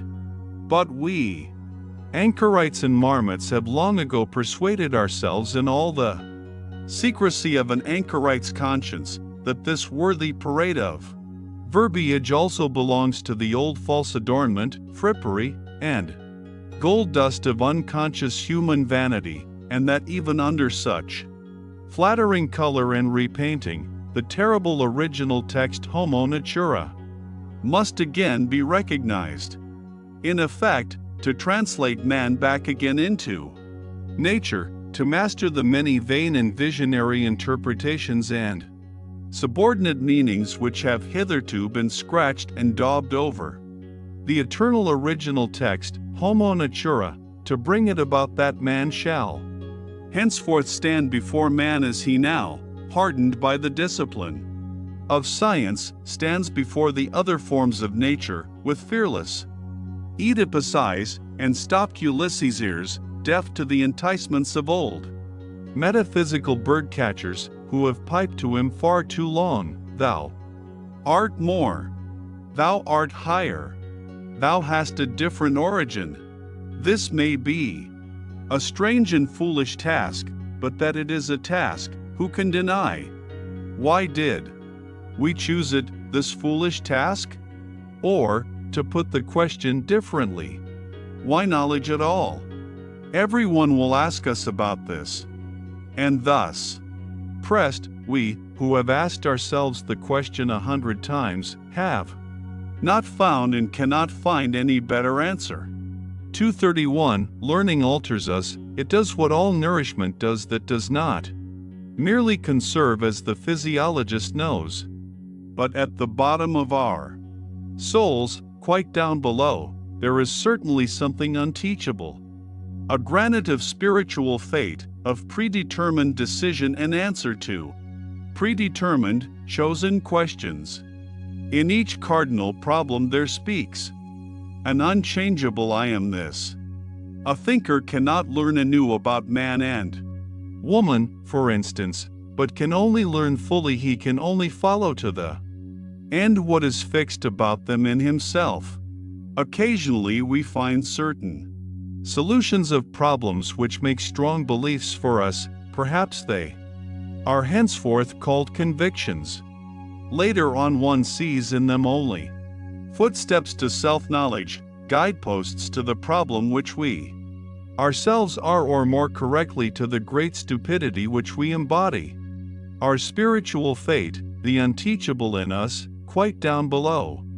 In view of this liberal compliment which I have just paid myself, permission will perhaps be more readily allowed me to utter some truths about woman as she is, provided that it is known at the outset how literally they are merely truths. 232. Woman wishes to be independent, and therefore she begins to enlighten men about woman as she is. This is one of the worst developments of the general uglifying of Europe. For what must these clumsy attempts of feminine scientificality and self-exposure bring to light? Woman has so much cause for shame. In woman there is so much pedantry, superficiality, schoolmasterliness, petty presumption, unbridledness, and indiscretion. Concealed study only woman's behavior towards children, which has really been best restrained and dominated hitherto by the fear of man. Alas, if ever the eternally tedious in woman, she has plenty of it, is allowed to venture forth. If she begins radically and on principle to unlearn her wisdom and art of charming, of playing, of frightening away sorrow, of alleviating and taking easily, if she forgets her delicate aptitude for agreeable desires, female voices are already raised, which, by St. Aristophanes, make one afraid. With medical explicitness it is stated in a threatening manner what woman first and last requires from man. Is it not in the very worst taste that woman thus sets herself up to be scientific? Enlightenment hitherto has fortunately been men's affair. Men's gift we remain therewith among ourselves, and in the end, in view of all that women write about woman, we may well have considerable doubt as to whether woman really desires enlightenment about herself and can desire it. If woman does not thereby seek a new ornament for herself, I believe ornamentation belongs to the eternally feminine. Why, then, she wishes to make herself feared. Perhaps she thereby wishes to get the mastery. But she does not want truth. What does woman care for truth? From the very first, nothing is more foreign, more repugnant, or more hostile to woman than truth. Her great art is falsehood. Her chief concern is appearance and beauty. Let us confess it. We men, we honor and love this very art and this very instinct in woman, we who have the hard task, and for our recreation gladly seek the company of beings under whose hands, glances, and delicate follies, our seriousness, our gravity, and profundity appear almost like follies to us. Finally, I ask the question, did a woman herself ever acknowledge profundity in a woman's mind, or justice in a woman's heart? And is it not true that on the whole woman has hitherto been most despised by woman herself, and not at all by us? We men desire that woman should not continue to compromise herself by enlightening us, just as it was man's care and the consideration for woman when the Church decreed nullior tacit in ecclesia. It was to the benefit of woman when Napoleon gave the too eloquent Madame de Staël to understand nullior tacit in politicis, and in my opinion, he is a true friend of woman who calls out to women today, nullior tacit de mulieral. 233. It betrays corruption of the instincts apart from the fact that it betrays bad taste when a woman refers to Madame Roland, or Madame de Staël, or Monsieur George Sand, as though something were proved thereby in favor of woman as she is. Among men, these are the three comical women as they are nothing more, and just the best involuntary counter-arguments against feminine emancipation and autonomy. 234. Stupidity in the kitchen, woman as cook, the terrible thoughtlessness with which the feeding of the family and the master of the house is managed. Woman does not understand what food means, and she insists on being cook. If woman had been a thinking creature, she should certainly, as cook for thousands of years, have discovered the most important physiological facts, and should likewise have got possession of the healing art. Through bad female cooks, through the entire lack of reason in the kitchen, the development of mankind has been longest retarded and most interfered with. Even today matters are very little better. A word to high school girls. 235. There are turns and casts of fancy, there are sentences, little handfuls of words, in which a whole culture, a whole society suddenly crystallizes itself. Among these is the incidental remark of Madame de Lambert to her son, Mon ami, ne vous permettez jamais que des folies. Qui vous feront grand plaisir, the motherliest and wisest remark, by the way, that was ever addressed to a son. 236. I have no doubt that every noble woman will oppose what Dante and Goethe believed about woman, the former when he sang Ella guardava Suso, Dio in Lei, and the latter when he interpreted it, the eternally feminine draws us aloft, for this is just what she believes of the eternally masculine. 237. 7 apothegms for women. How the longest on we flees, when a man comes to our knees. Age, alas, and science stayed, furnish even weak virtue aid. Somber garb and silence meet, dress for every dame discreet. Whom I thank when in my bliss, God, and my good tailoress. Young, a flower-decked cavern home, old, a dragon thence doth roam. Noble title, leg that's fine, man as well, oh, were he mine. Speech in brief and sense in mass slippery for the genius.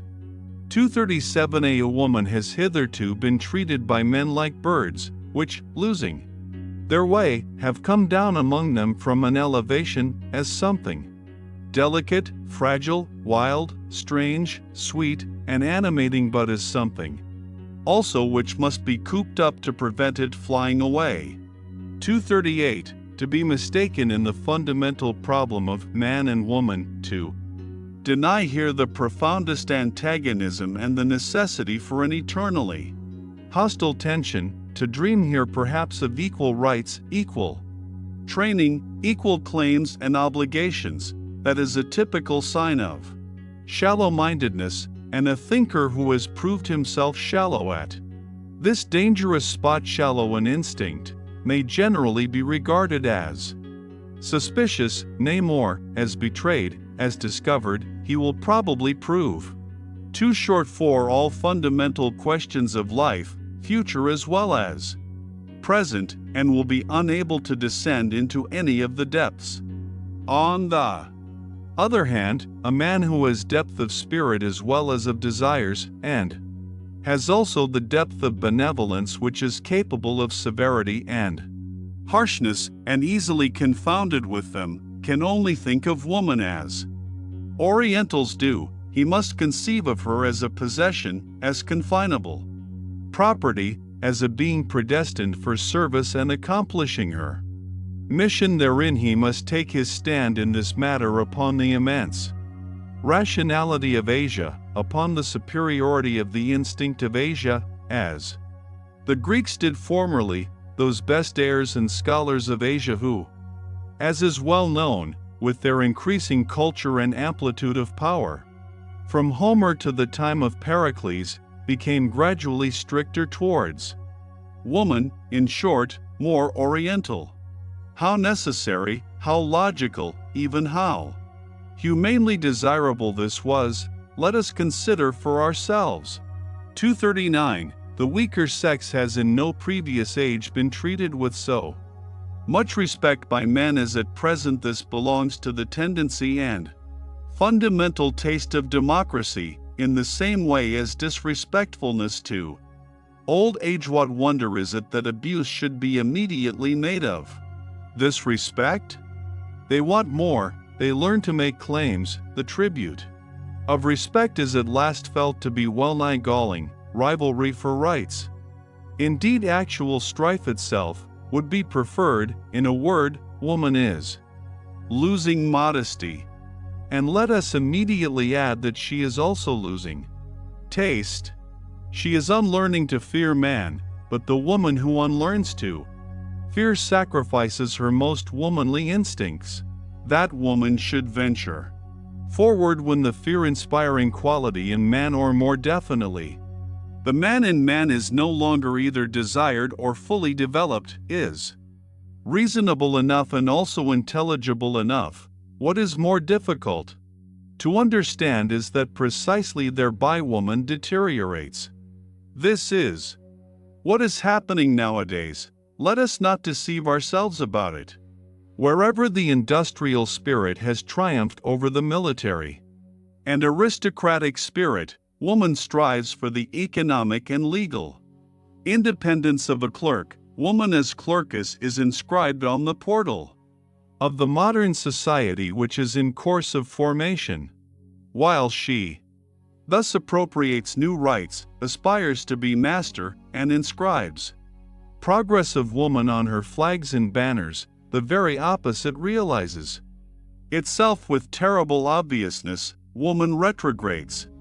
Since the French Revolution, the influence of woman in Europe has declined in proportion as she has increased her rights and claims, and the emancipation of woman, insofar as it is desired and demanded by women themselves, and not only by masculine shallopates, thus proves to be a remarkable symptom of the increased weakening and deadening of the most womanly instincts.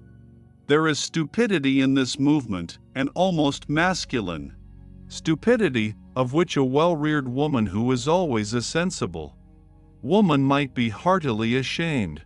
To lose the intuition as to the ground upon which she can most surely achieve victory, to neglect exercise in the use of her proper weapons, to let herself go before man, perhaps even to the book, where formerly she kept herself in control and in refined, artful humility, to neutralize with her virtuous audacity man's faith in a veiled, fundamentally different ideal in woman, something eternally, necessarily feminine, to emphatically and loquaciously dissuade man from the idea that woman must be preserved, cared for, protected, and indulged, like some delicate, strangely wild, and often pleasant domestic animal, the clumsy and indignant collection of everything of the nature of servitude and bondage which the position of woman in the hitherto existing order of society has entailed and still entails, as though slavery were a counter-argument, and not rather a condition of every higher culture, of every elevation of culture. What does all this betoken, if not a disintegration of womanly instincts? A defeminising? Certainly, there are enough of idiotic friends and corrupters of woman among the learned asses of the masculine sex, who advise woman to defeminize herself in this manner, and to imitate all the stupidities from which man in European manliness, suffers, who would like to lower woman to general culture, indeed, even to newspaper reading and meddling with politics, here and there.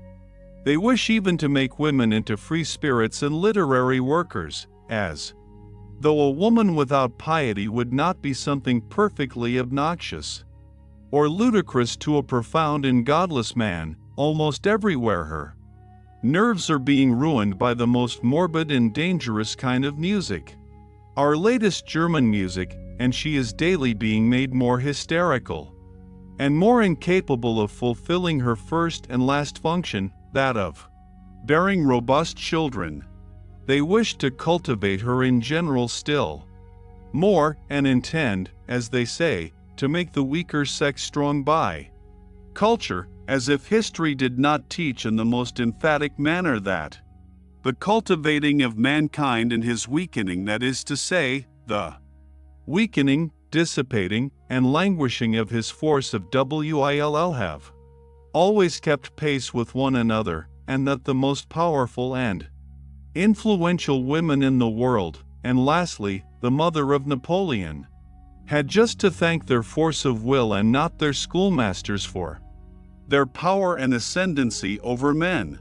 That which inspires respect in woman, and often enough fear also, is her nature, which is more natural than that of man, her genuine, carnivora-like cunning, flexibility, her tiger claws beneath the glove, her naivete and egoism, her untrainableness and innate wildness, the incomprehensibleness, extent, and deviation of her desires and virtues.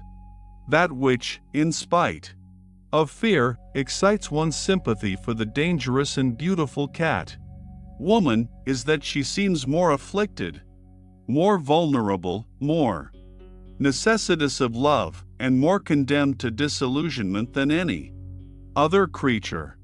Fear and sympathy it is with these feelings that man has hitherto stood in the presence of woman, always with one foot already in tragedy, which rends while it delights. What?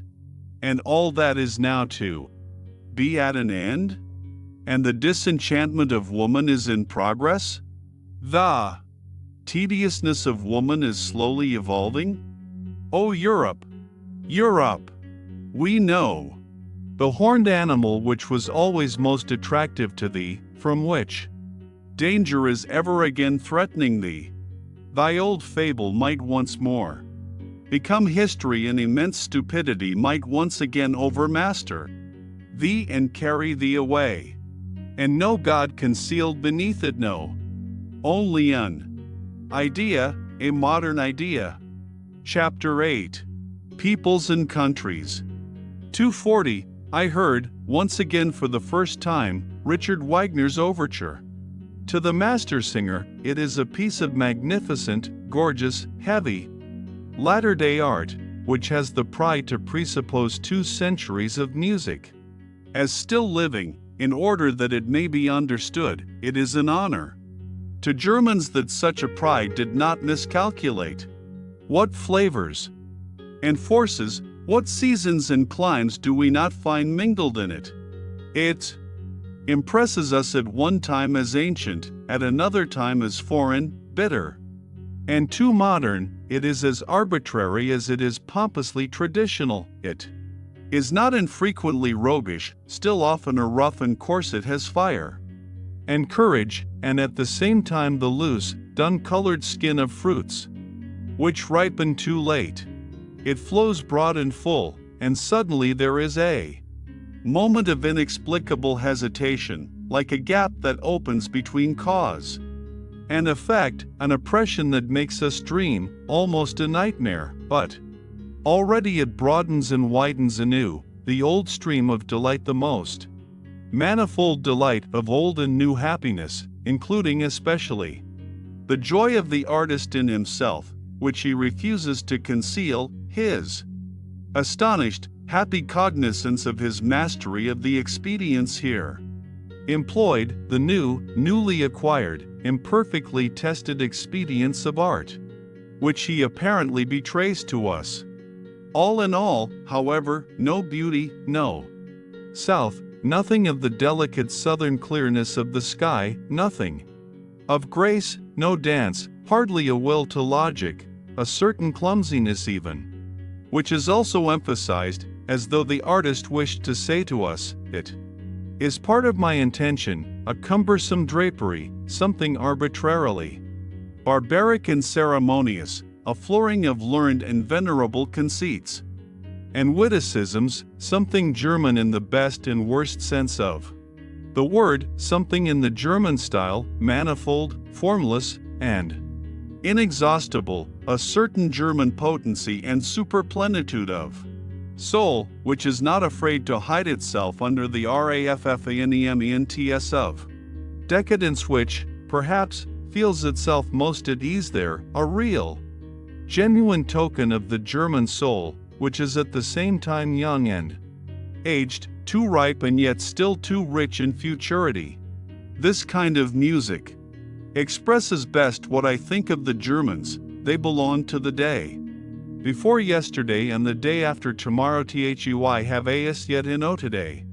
241, we good Europeans, we also have ours when we allow ourselves a warm-hearted patriotism, a plunge and relapse into old loves and narrow views. I have just given an example of it, hours of national excitement, of patriotic anguish, and all other sorts of old-fashioned floods of sentiment.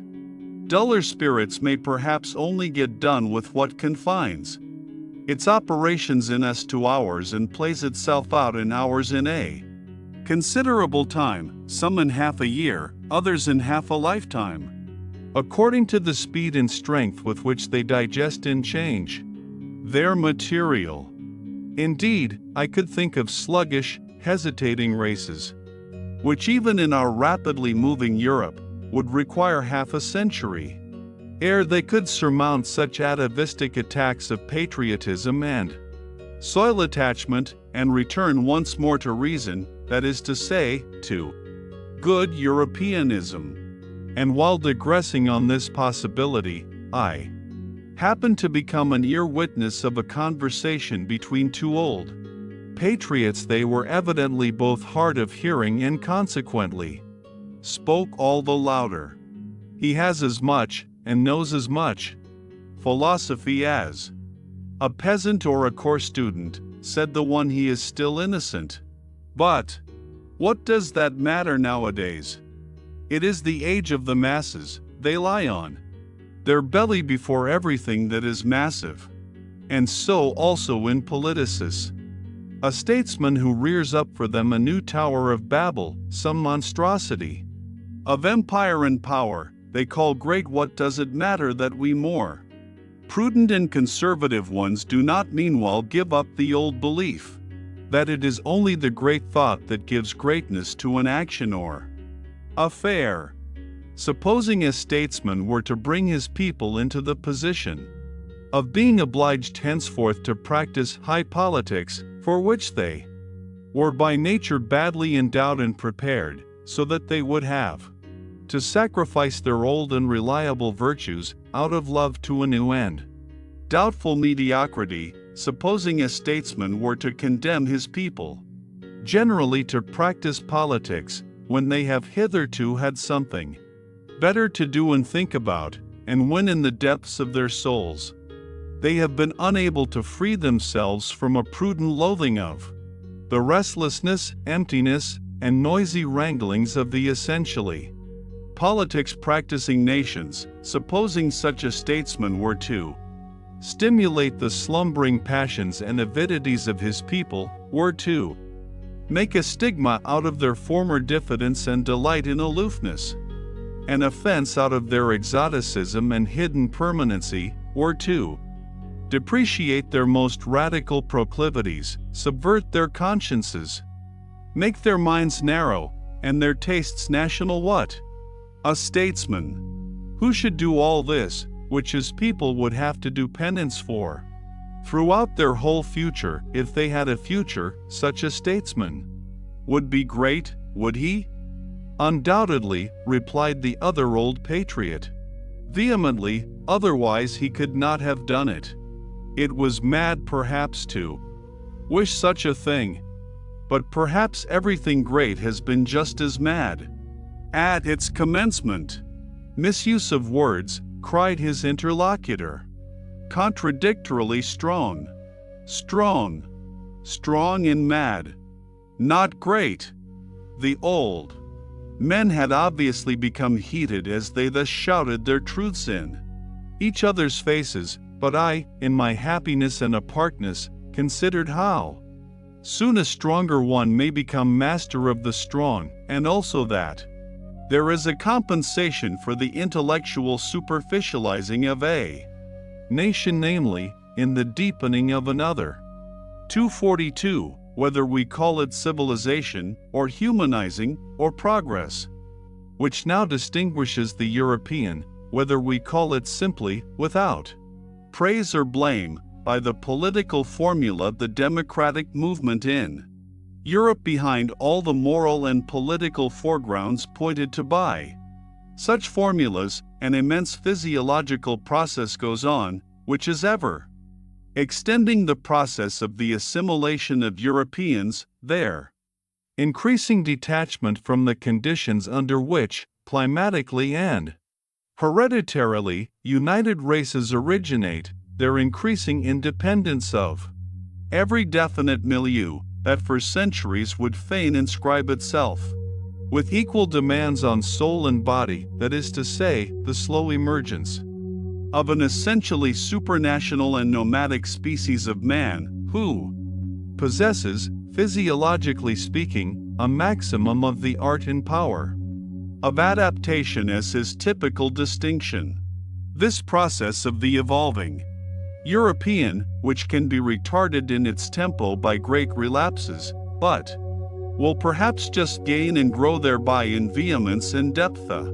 Still raging storm and stress of national sentiment pertains to it, and also the anarchism which is appearing at present. This process will probably arrive at results on which its naive propagators and panegyrists, the apostles of modern ideas, would least care to reckon. The same new conditions under which on an average a leveling and mediocrizing of man will take place. A useful, industrious, variously serviceable, and clever gregarious man are in the highest degree suitable to give rise to exceptional men of the most dangerous and attractive qualities.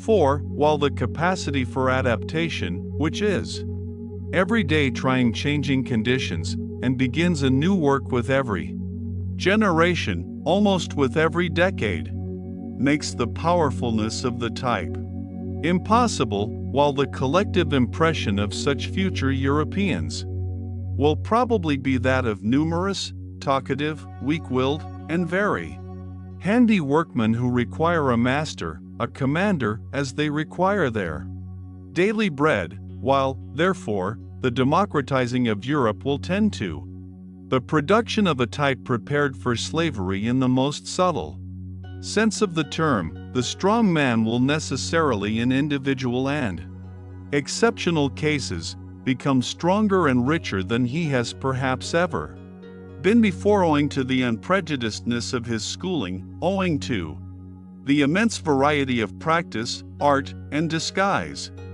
I meant to say that the democratizing of Europe is at the same time an involuntary, arrangement for the rearing of tyrants, taking the word in all its meanings, even in its most spiritual sense. 243. I hear with pleasure that our sun is moving rapidly towards the constellation Hercules, and I hope that the men on this earth will do like the sun, and we foremost, we good Europeans. 244. There was a time when it was customary to call Germans deep, by way of distinction, but now that the most successful type of new Germanism is covetous of quite other honors, and perhaps misses smartness in all that has depth, it is almost opportune and patriotic to doubt whether we did not formerly deceive ourselves with that commendation, in short, whether German depth is not at bottom something different and worse, and something from which, thank God, we are on the point of successfully ridding ourselves. Let us try, then, to relearn. With regard to German depth, the only thing necessary for the purpose is a little vivisection of the German soul. The German soul is above all manifold, varied in its source, aggregated and superimposed, rather than actually built. This is owing to its origin. A German who would embolden himself to assert, two souls, alas, dwell in my breast, would make a bad guess at the truth, or, more correctly, he would come far short of the truth about the number of souls. As a people made up of the most extraordinary mixing and mingling of races, perhaps even with a preponderance of the pre-Aryan element as the people of the center, in every sense of the term, the Germans are more intangible, more ample, more contradictory, more unknown, more incalculable, more surprising, and even more terrifying than other peoples are to themselves. They escape definition, and are thereby alone the despair of the French. It is characteristic of the Germans that the question, what is German, never dies out among them. Kotzebue certainly knew his Germans well enough, we are known, they cried jubilantly to him, but Sand also thought he knew them. Jean-Paul knew what he was doing when he declared himself incensed at Fichte's lying but patriotic flatteries and exaggerations, but it is probable that Goethe thought differently about Germans from Jean-Paul, even though he acknowledged him to be right with regard to Fichte. It is a question what Goethe really thought about the Germans, but about many things around him he never spoke explicitly. And all his life he knew how to keep an astute silence. Probably he had good reason for it. It is certain that it was not the wars of independence that made him look up more joyfully, any more than it was the French Revolution, the event on account of which he reconstructed his Faust, and indeed the whole problem of man, was the appearance of Napoleon. There are words of Goethe in which he condemns with impatient severity, as from a foreign land, that which Germans take a pride in. He once defined the famous German turn of mind as indulgence towards its own and others' weaknesses. Was he wrong? It is characteristic of Germans that one is seldom entirely wrong about them. The German soul has passages and galleries in it. There are caves, hiding places, and dungeons therein. Its disorder has much of the charm of the mysterious. The German is well acquainted with the bypaths to chaos. And as everything loves its symbol, so the German loves the clouds and all that is obscure, evolving, crepuscular, damp, and shrouded. It seems to him that everything uncertain, undeveloped, self-displacing, and growing is deep. The German himself does not exist, he is becoming, he is developing himself. Development is, therefore, the essentially German discovery and hit in the great domain of philosophical formulas, a ruling idea, which, together with German beer and German music, is laboring to Germanize all Europe. Foreigners are astonished and attracted by the riddles which the conflicting nature at the basis of the German soul propounds to them, riddles which Hegel systematized and Richard Wagner has in the end set to music. Good-natured and spiteful, such a juxtaposition, preposterous in the case of every other people, is unfortunately only too often justified. In Germany one has only to live for a while among Swabians to know this. The clumsiness of the German scholar and his social distastefulness agree alarmingly well with his physical rope dancing and nimble boldness, of which all the gods have learned to be afraid. If anyone wishes to see the German soul demonstrated ad oculos, let him only look at German taste, at German arts and manners. What boorish indifference to taste! How the noblest and the commonest stand there in juxtaposition! How disorderly and how rich is the whole constitution of this soul! The German drags at his soul, he drags at everything he experiences. He digests his events badly, he never gets done with them, and German depth is often only a difficult, hesitating digestion. And just as all chronic invalids, all dyspeptics like what is convenient, so the German loves frankness and honesty. It is so convenient to be frank and honest, this confidingness, this complaisance, this showing the cards of German honesty, is probably the most dangerous and most successful disguise which the German is up to. Nowadays, it is his proper Mephistophelian art. With this he can still achieve much. The German lets himself go, and thereby gazes with faithful, blue, empty German eyes in other countries immediately confound him with his dressing gown. I meant to say that, let German depth be what it will, among ourselves alone we perhaps take the liberty to laugh at it. We shall do well to continue henceforth to honor its appearance and good name, and not barter away too cheaply our old reputation as a people of depth for Prussian smartness and Berlin wit in sand. It is wise for a people to pose and let itself be regarded as profound, clumsy, good-natured, honest, and foolish. It might even be profound to do so. Finally, we should do honor to our name. We are not called the TIUSCH evoke, deceptive people, for nothing. 245, the good old time is past, it sang itself out in Mozart. How happy are we that his Rococo still speaks to us, that is good company, his tender enthusiasm, his childish delight in the Chinese and its flourishes, his courtesy of heart, his longing for the elegant, the amorous, the tripping, the tearful, and his belief in the South, can still appeal to something left in us. Ah, sometime or other it will be over with it, but who can doubt that it will be over still sooner with the intelligence and taste for Beethoven? For he was only the last echo of a break in transition in style, and not, like Mozart, the last echo of a great European taste which had existed for centuries. Beethoven is the intermediate event between an old mellow soul that is constantly breaking down and a future over-young soul that is always coming.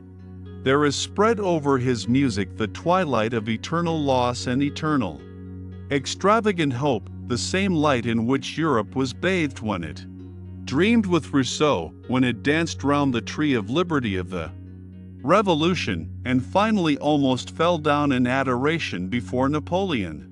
But how rapidly does this very sentiment now pale, how difficult nowadays is even the apprehension of this sentiment, how strangely does the language of Rousseau, Schiller, Shelley, and Byron sound to our ear, in whom collectively the same fate of Europe was able to speak, which knew how to sing in Beethoven. Whatever German music came afterwards belongs to Romanticism, that is to say, to a movement which, historically considered, was still shorter, more fleeting, and more superficial than that great interlude, the transition of Europe from Rousseau to Napoleon, and to the rise of democracy.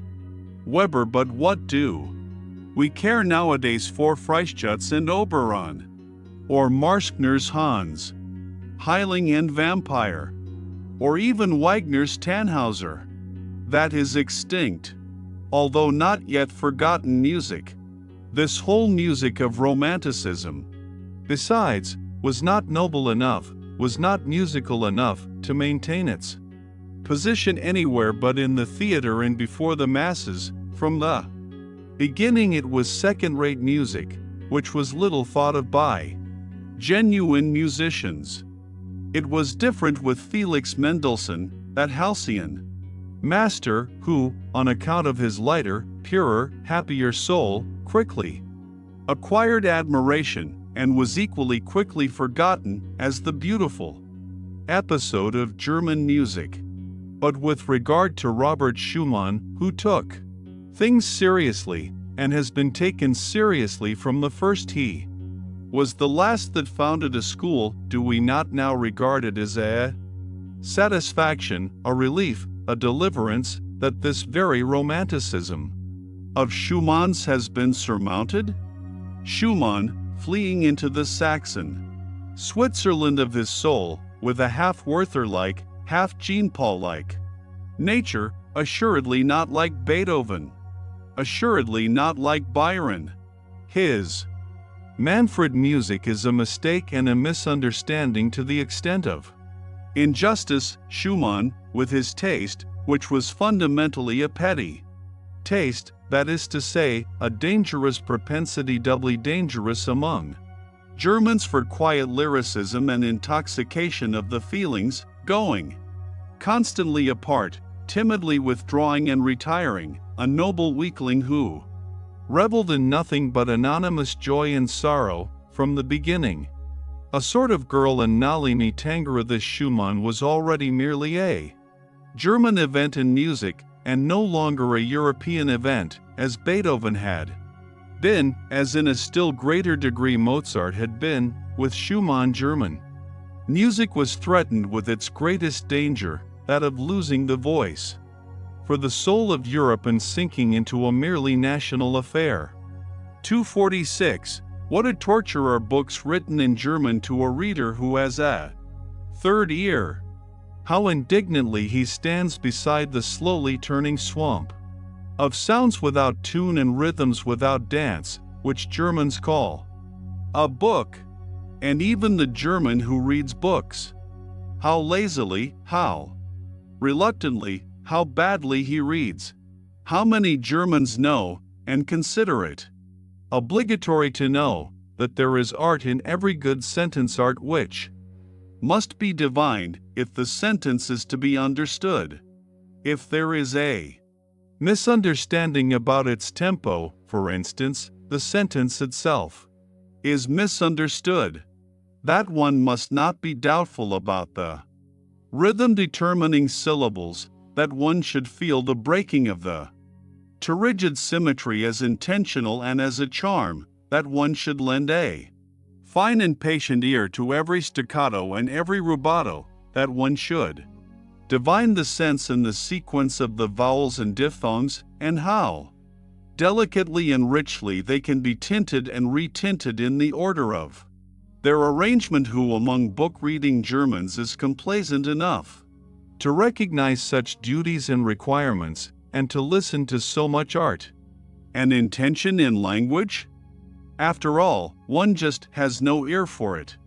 And so the most marked contrasts of style are not heard, and the most delicate artistry is as it were squandered on the deaf. These were my thoughts when I noticed how clumsily and unintuitively two masters in the art of prose writing have been confounded, one whose words drop down hesitatingly and coldly, as from the roof of a damp cave he counts on their dull sound and echo, and another who manipulates his language like a flexible sword, and from his arm down into his toes feels the dangerous bliss of the quivering, oversharp blade, which wishes to bite, hiss, and cut. 247. How little the German style has to do with harmony and with the ear is shown by the fact that precisely our good musicians themselves write badly. The German does not read aloud, he does not read for the ear, but only with his eyes. He has put his ears away in the drawer for the time. In antiquity, when a man read, which was seldom enough, he read something to himself, and in a loud voice. They were surprised when anyone read silently, and sought secretly the reason of it. In a loud voice, that is to say, with all the swellings, inflections, and variations of key and changes of tempo, in which the ancient public world took delight. The laws of the written style were then the same as those of the spoken style, and these laws depended partly on the surprising development and refined requirements of the ear and larynx, partly on the strength, endurance, and power of the ancient lungs. In the ancient sense, a period is above all a physiological whole, inasmuch as it is comprised in one breath. Such periods as occur in Demosthenes and Cicero, swelling twice and sinking twice, and all in one breath, or pleasures to the men of antiquity, who knew by their own schooling how to appreciate the virtue therein, the rareness and the difficulty. In the deliverance of such a period, we have really no right to the big period, we modern men, who are short of breath in every sense. Those ancients, indeed, were all of them dilettanti in speaking, consequently connoisseurs, consequently critics. They thus brought their orators to the highest pitch, in the same manner as in the last century, when all Italian ladies and gentlemen knew how to sing, the virtuosoship of song, and with it also the art of melody, reached its elevation. In Germany, however, until quite recently, when a kind of platform eloquence began, shyly and awkwardly enough, to flutter its young wings, there was, properly speaking, only one kind of public and approximately artistical discourse that delivered from the pulpit. The preacher was the only one in Germany who knew the weight of a syllable or a word, in what manner a sentence strikes, springs, rushes, flows, and comes to a close. He alone had a conscience in his ears, often enough a bad conscience, for reasons are not lacking why proficiency in oratory should be especially seldom attained by a German, or almost always too late. The masterpiece of German prose is therefore with good reason the masterpiece of its greatest preacher. The Bible has hitherto been the best German book. Compared with Luther's Bible, almost everything else is merely literature, something which has not grown in Germany, and therefore has not taken and does not take root in German hearts, as the Bible has done. 248. There are two kinds of geniuses, one which above all engenders and seeks to engender, and another which willingly lets itself be fructified and brings forth. And similarly, among the gifted nations, there are those on whom the woman's problem of pregnancy has devolved, and the secret task of forming, maturing, and perfecting the Greeks, for instance, were a nation of this kind, and so are the French, and others, which have to fructify and become the cause of new modes of life, like the Jews, the Romans, and, in all modesty be it asked, like the Germans, nations tortured and enraptured by unknown fevers and irresistibly forced out of themselves, amorous and longing for foreign races, for such as let themselves be fructified, and withal imperious, like everything conscious of being full of generative force, and consequently empowered by the grace of God. These two kinds of geniuses seek each other like man and woman, but they also misunderstand each other like man and woman. 249. Every nation has its own Tartuffery, and calls that its Virtue one does not know cannot know, the best that is in one. 250. What Europos to the Jews, many things, good and bad, and above. All one thing of the nature both of the best and the worst, the grand style and morality, the fearfulness and majesty of infinite demands, of infinite significations, the whole romanticism and sublimity of moral questionableness and consequently just the most attractive, ensnaring, an exquisite element in those iridescences and allurements to life, in the aftersheen of which the sky of our European culture, its evening sky, now glows out. For this, we artists among the spectators and philosophers are grateful to the Jews. 251. It must be taken into the bargain, if various clouds and disturbances, in short, slight attacks of stupidity pass over the spirit of a people that suffers and wants to suffer from national nervous fever and political ambition, for instance, among present-day Germans there is alternately the anti-French folly, the anti-Semitic folly, the anti-Polish folly, the Christian romantic folly, the Wagnerian folly, the Teutonic folly, the Prussian folly. Just look at those poor historians, the Sibyls and Treitschkas, and their closely bandaged heads, and whatever else these little obscurations of the German spirit and conscience may be called.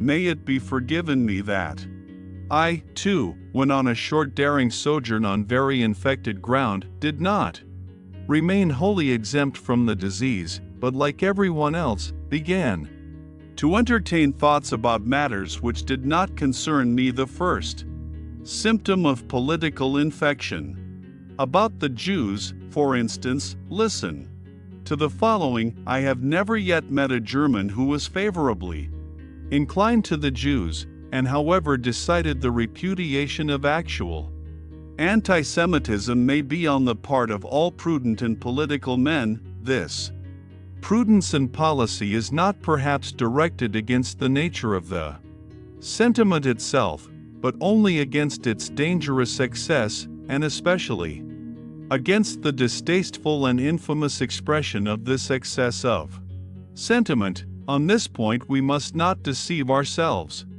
That Germany has amply sufficient Jews, that the German stomach, the German blood, has difficulty, and will long have difficulty, in disposing only of this quantity of Jew as the Italian, the Frenchman, and the Englishman have done by means of a stronger digestion, that is the unmistakable declaration and language of a general instinct, to which one must listen, and according to which one must act.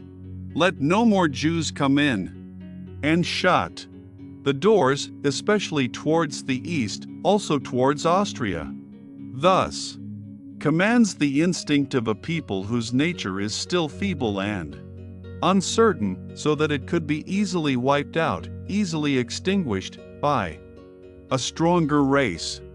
The Jews, however, are beyond all doubt the strongest, toughest, and purest race at present living in Europe. They know how to succeed even under the worst conditions, in fact better than under favorable ones, by means of virtues of some sort, which one would like nowadays to label as vices, owing above all to a resolute faith which does not need to be ashamed before modern ideas. They alter only when they do alter, in the same way that the Russian Empire makes its conquest as an empire that has plenty of time and is not of yesterday, namely, according to the principle, as slowly as possible.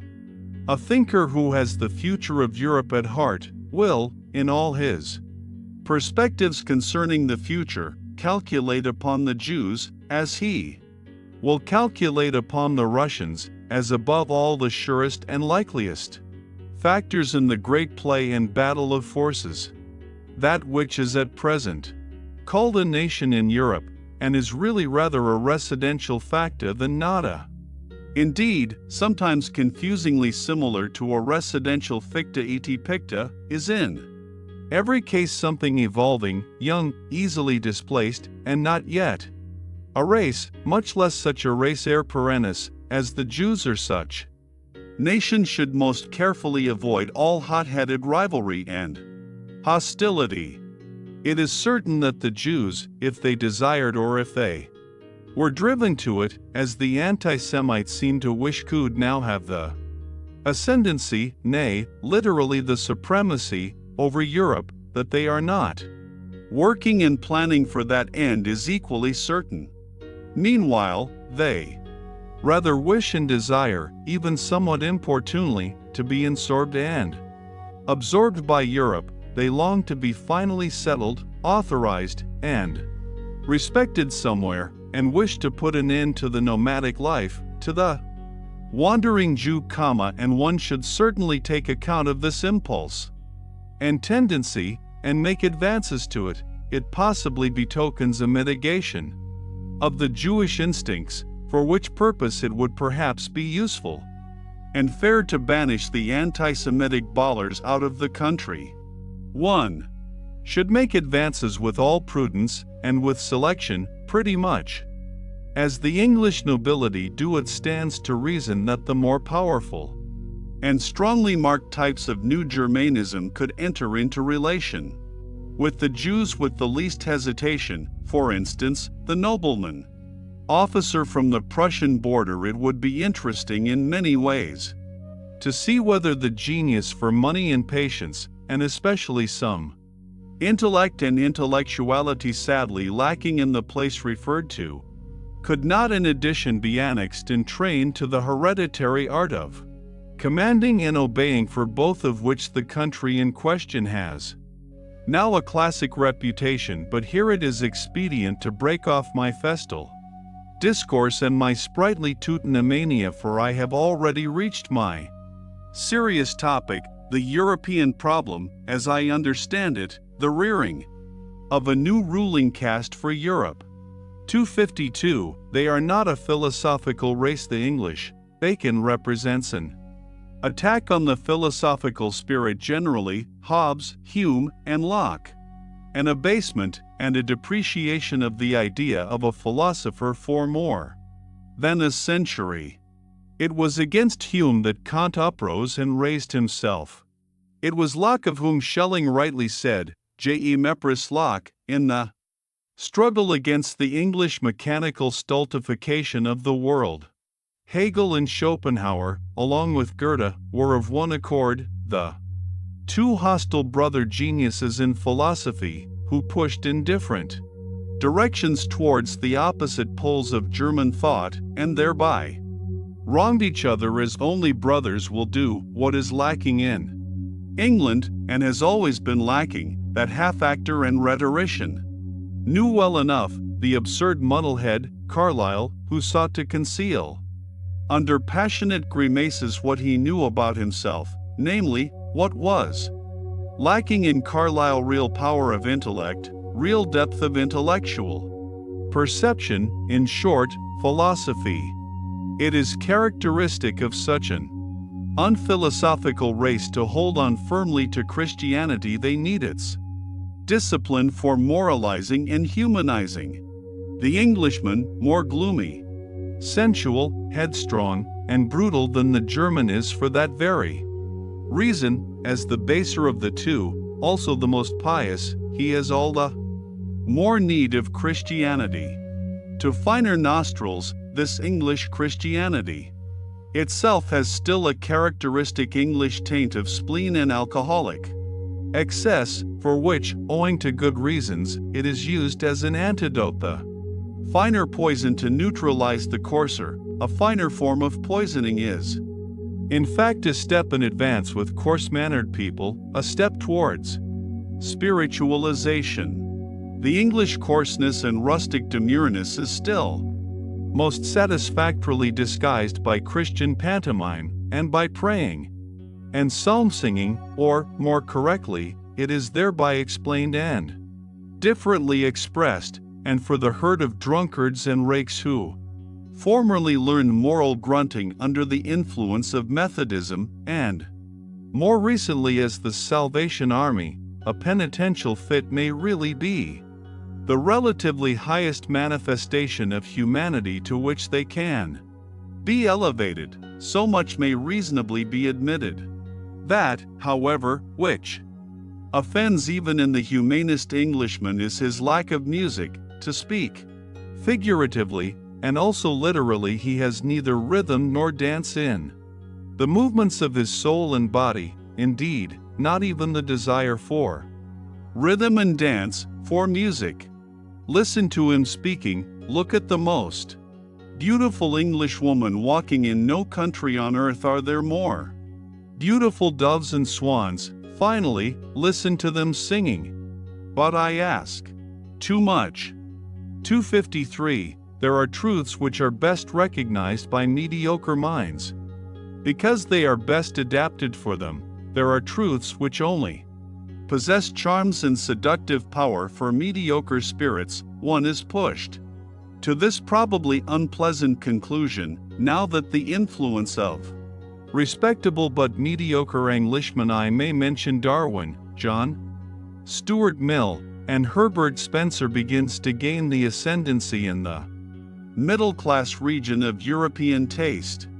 Indeed, who could doubt that it is a useful thing for such minds to have the ascendancy for a time? It would be an error to consider the highly developed and independently soaring minds as specially qualified for determining and collecting many little common facts and deducing conclusions from them as exceptions. They are rather from the first in no very favorable position towards those who are the rules. After all, they have more to do than merely to perceive. In effect, they have to be something new, they have to signify something new, they have to represent new values.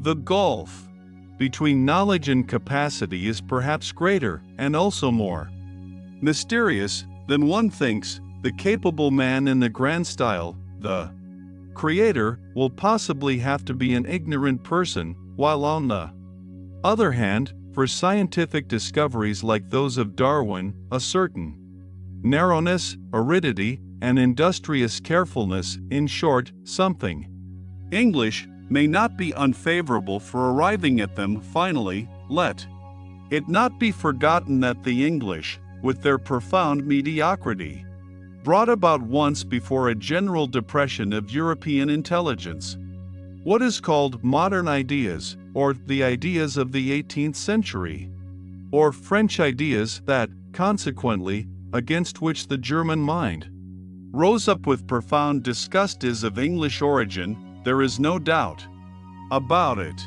The French were only the apes and actors of these ideas, their best soldiers, and likewise, alas, their first and profoundest victims. For owing to the diabolical Anglomania of modern ideas, the AME Francais has in the end become so thin and emaciated that at present one recalls its 16th and 17th centuries, its profound, passionate strength, its inventive excellency, almost with disbelief. One must, however, maintain this verdict of historical justice in a determined manner, and defend it against present prejudices and appearances, the European noblesse of sentiment, taste, and manners. Taking the word in every high sense is the work and invention of France. The European ignobleness, the plebeianism of modern ideas is England's work and invention. 254. Even at present France is still the seat of the most intellectual and refined culture of Europe. It is still the high school of taste, but one must know how to find this France of taste. He who belongs to it keeps himself well concealed. They may be a small number in whom it lives and is embodied, besides perhaps being men who do not stand upon the strongest legs, in part fatalists, hypochondriacs, invalids, in part persons overindulged, over-refined, such as have the ambition to conceal themselves. They have all something in common. They keep their ears closed in presence of the delirious folly and noisy spouting of the democratic bourgeois. In fact, a besotted and brutalized France at present sprawls. In the foreground it recently celebrated a veritable orgy of bad taste, and at the same time of self-admiration, at the funeral of Victor Hugo. There is also something else common to them, a predilection to resist intellectual Germanizing and a still greater inability to do so. In this France of intellect, which is also a France of pessimism, Schopenhauer has perhaps become more at home and more indigenous than he has ever been in Germany, not to speak of Heinrich Heine, who has long ago been reincarnated in the more refined and fastidious lyrists of Paris, or of Hegel, who at present, in the form of Taine I, of living historians exercises an almost tyrannical influence. As regards Richard Wagner, however, the more French music learns to adapt itself to the actual needs of the ame moderne, the more will it. Wagnerite, one can safely predict that beforehand it is already taking place sufficiently. There are, however, three things which the French can still boast of with pride as their heritage and possession, and as indelible tokens of their ancient intellectual superiority in Europe, in spite of all voluntary or involuntary Germanizing and vulgarizing of taste. Firstly, the capacity for artistic emotion, for devotion to form, for which the expression "l'art pour l'art" alone, with numerous others, has been invented. And such capacity has not been lacking in France for 3 centuries, and owing to its reverence for the small number, it has again and again made a sort of chamber music of literature possible, which is sought for in vain elsewhere. In Europe, the second thing whereby the French can lay claim to a superiority over Europe is their ancient, many-sided, moralistic culture, owing to which one finds on an average, even in the petty romanciers of the newspapers and chance boulevardiers de Paris, a psychological sensitiveness and curiosity, of which, for example, one has no conception, to say nothing of the thing itself, in Germany. The Germans lack a couple of centuries of the moralistic work requisite thereto, which, as we have said, France has not grudged those who call the Germans naive on that account give them commendation for a defect, as the opposite of the German inexperience and innocence in voluptate psychologica, which is not too remotely associated with the tediousness of German intercourse, and as the most successful expression of genuine French curiosity and inventive talent in this domain of delicate thrills. Henri Bayle may be noted, that remarkable anticipatory and forerunning man who, with a Napoleonic tempo, traversed his Europe. In fact, several centuries of the European soul, as a surveyor and discoverer thereof, it has required 2 generations to overtake him, one way or other, to divine long afterwards some of the riddles that perplexed and enraptured him, this strange Epicurean and man of interrogation, the last great psychologist of France. There is yet a third claim to superiority. In the French character there is a successful halfway synthesis of the North and South, which makes them comprehend many things, and enjoins upon them other things, which an Englishman can never comprehend.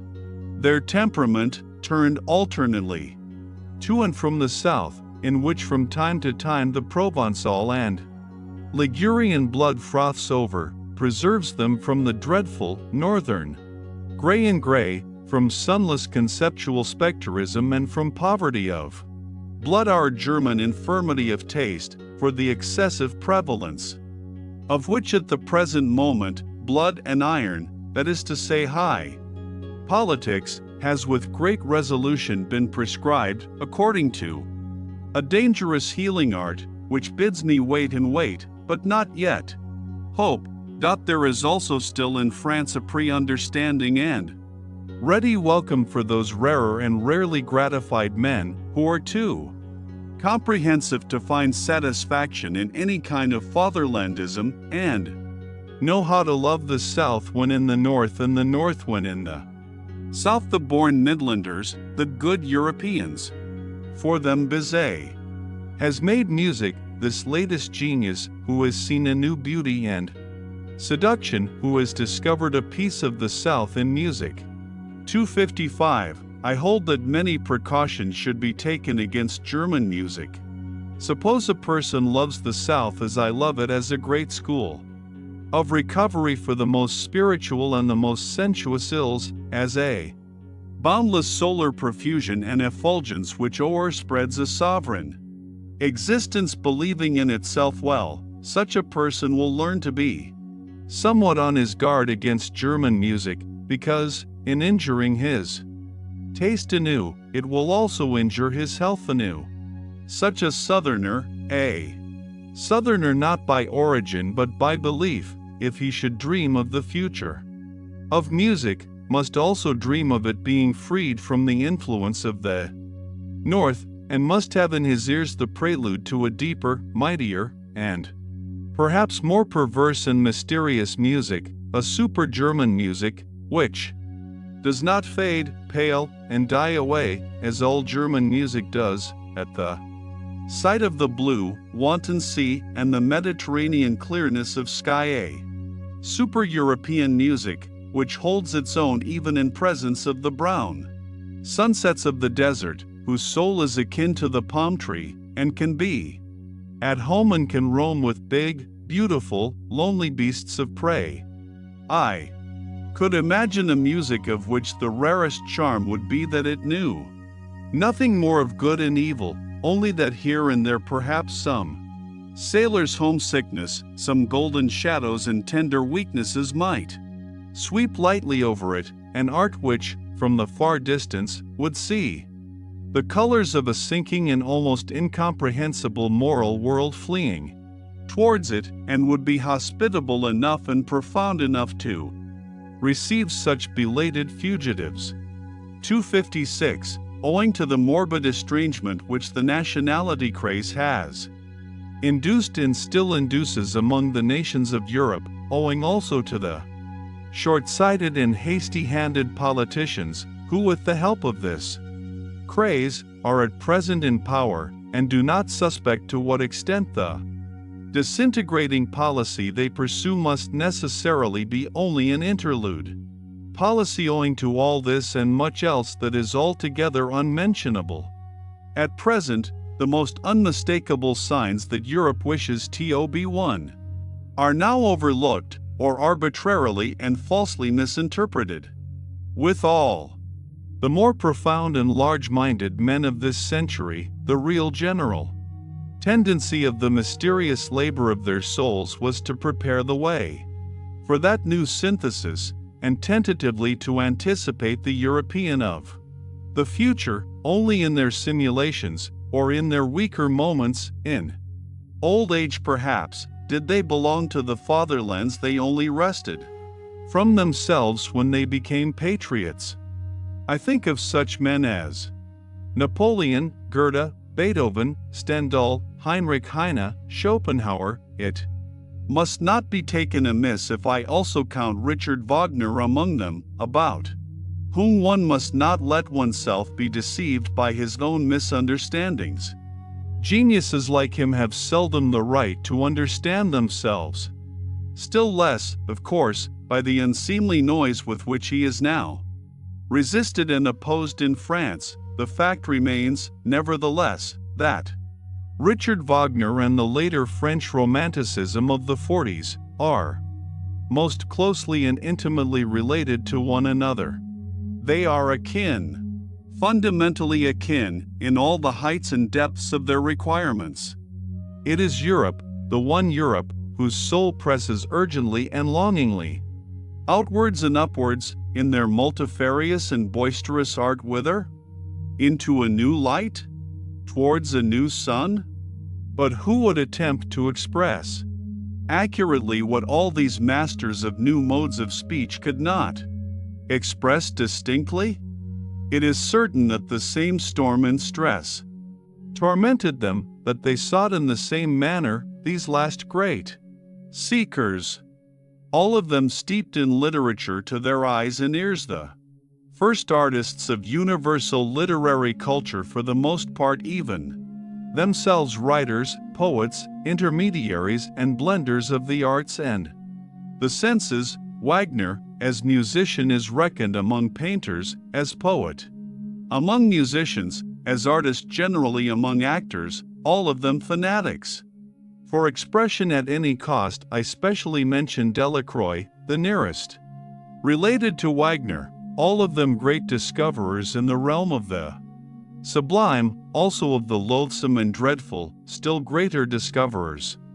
In effect, in display, in the art of the show shop, all of them talented far beyond their genius, out-and-out virtuosi, with mysterious accesses to all that seduces, allures, constrains, and upsets, born enemies of logic and of the straight line, hankering after the strange, the exotic, the monstrous, the crooked, and the self-contradictory, as men Tantalises of the will, plebeian parvenus, who knew themselves to be incapable of a noble tempo or of a lento in life and action. Think of Balzac, for instance, unrestrained workers, almost destroying themselves by work, antinomians and rebels in manners, ambitious and insatiable, without equilibrium and enjoyment, all of them finally shattering and sinking down at the Christian cross, and with right and reason, for who of them would have been sufficiently profound and sufficiently original for an anti-Christian philosophy? On the whole, a boldly daring, splendidly overbearing, high-flying, and aloft-up-dragging class of higher men, who had first to teach their century, and it is the century of the masses, the conception higher man.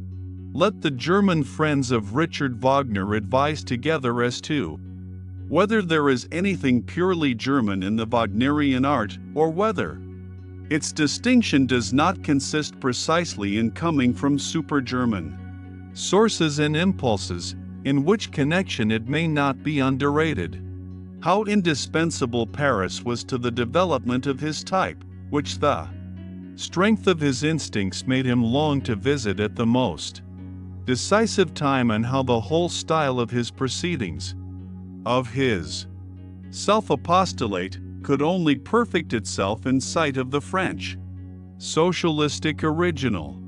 On a more subtle comparison it will perhaps be found, to the honor of Richard Wagner's German nature, that he has acted in everything with more strength, daring, severity, and elevation than a 19th century Frenchman could have done, owing to the circumstance that we Germans are as yet nearer to barbarism than the French. Perhaps even the most remarkable creation of Richard Wagner is not only at present, but forever inaccessible, incomprehensible, and inimitable to the whole latter-day Latin race, the figure of Siegfried, that very free man, who is probably far too free, too hard, too cheerful, too healthy, too anti-Catholic for the taste of old and mellow civilized nations.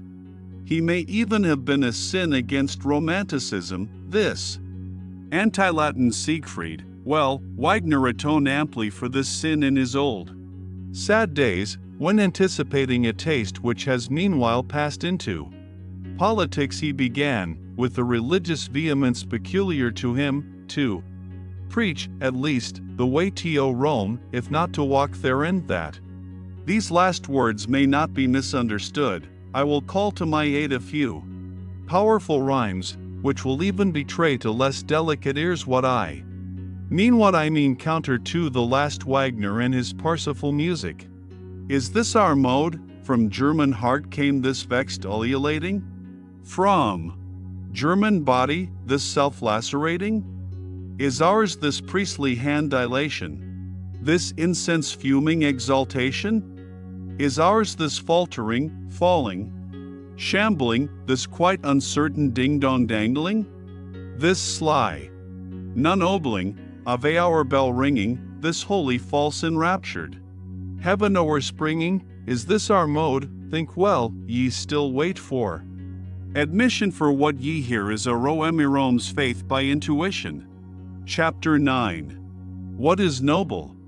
257. Every elevation of the type man has hitherto been the work of an aristocratic society, and so it will always be a society believing in a long scale of gradations of rank and differences of worth among human beings, and requiring slavery in some form or other, without the pathos of distance, such as grows out of the incarnated difference of classes, out of the constant outlooking and downlooking of the ruling caste on subordinates and instruments, and out of their equally constant practice of obeying and commanding, of keeping down and keeping at a distance that other more mysterious pathos could never have arisen, the longing for an ever-new widening of distance within the soul itself, the formation of ever higher, rarer, further, more extended, more comprehensive states, in short,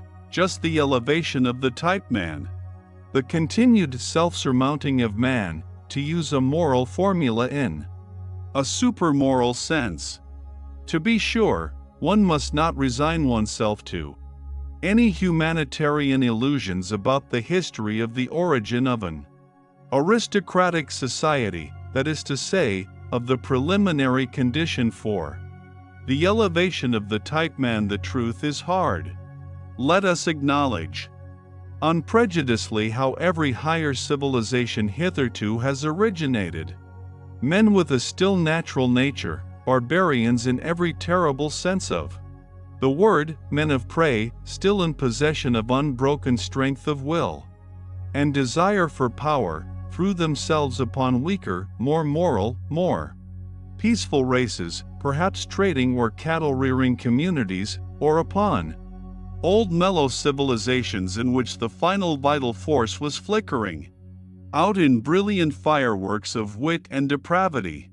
At the commencement, the noble caste was always the barbarian caste. Their superiority did not consist first of all in their physical, but in their psychical power. They were more complete men, which at every point also implies the same as more complete beasts. 258. Corruption is the indication that anarchy threatens to break out among the instincts, and that the foundation of the emotions, called life, is convulsed, is something radically different according to the organization in which it manifests itself.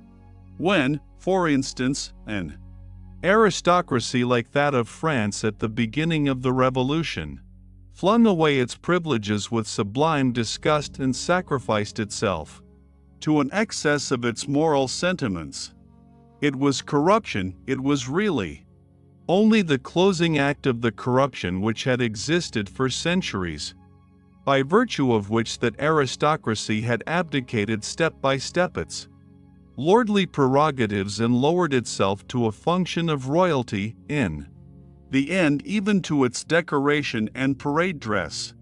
The essential thing, however, in a good and healthy aristocracy is that it should not regard itself as a function either of the kingship or the commonwealth, but as the significance and highest justification thereof, that it should therefore accept with a good conscience the sacrifice of a legion of individuals who, for its sake, must be suppressed and reduced to imperfect men, to slaves and instruments.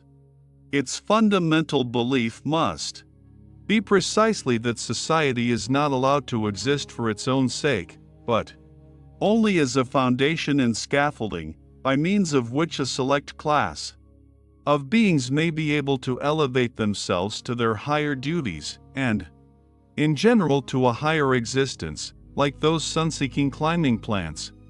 In Java they are called Sipo Matador, which encircle an oak so long and so often with their arms, until at last, high above it, but, supported by it, they can unfold their tops in the open light, and exhibit their happiness. 259. To refrain mutually from injury, from violence, from exploitation, and put one's will on a par with that of others. This may result in a certain rough sense in good conduct among individuals when the necessary conditions are given, namely, the actual similarity of the individuals in amount of force and degree of worth, and their correlation within one organization. As soon, however, as one wished to take this principle more generally, and if possible even as the fundamental principle of society, it would immediately disclose what it really is, namely, a will to the denial of life, a principle of dissolution and decay.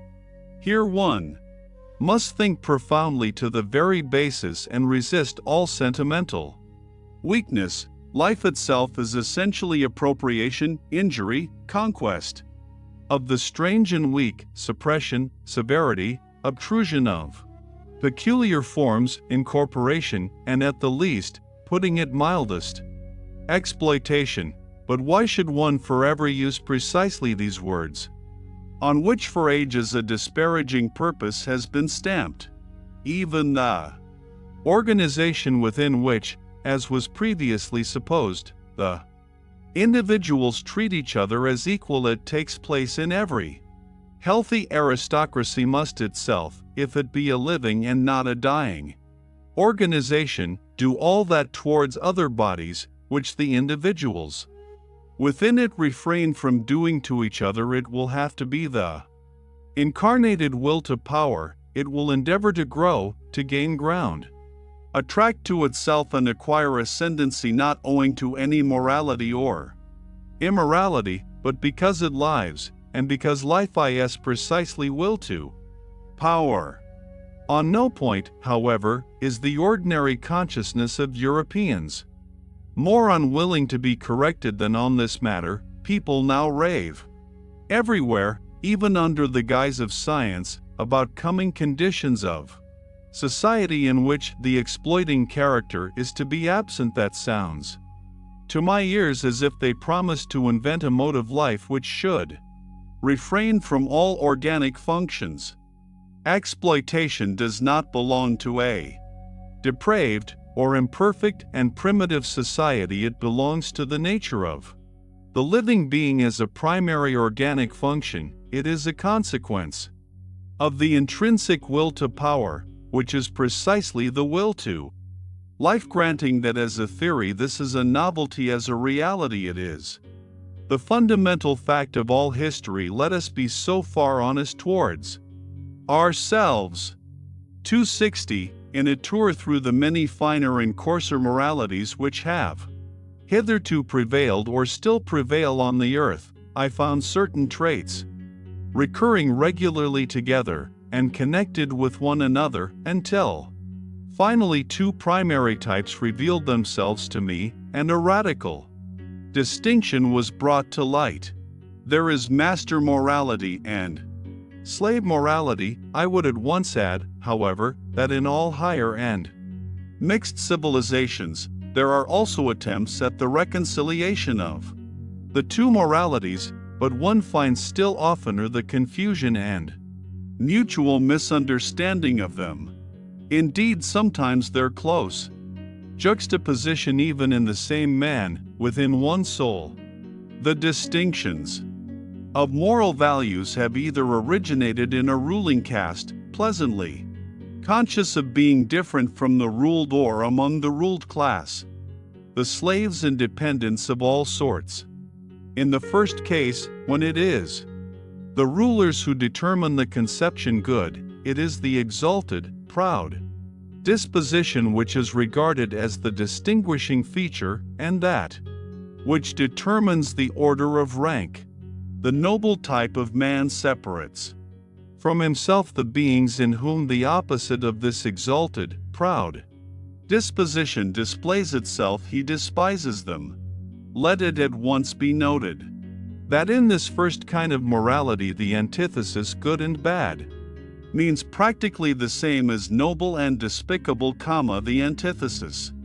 Good and evil is of a different origin. The cowardly, the timid, the insignificant, and those thinking merely of narrow utility are despised.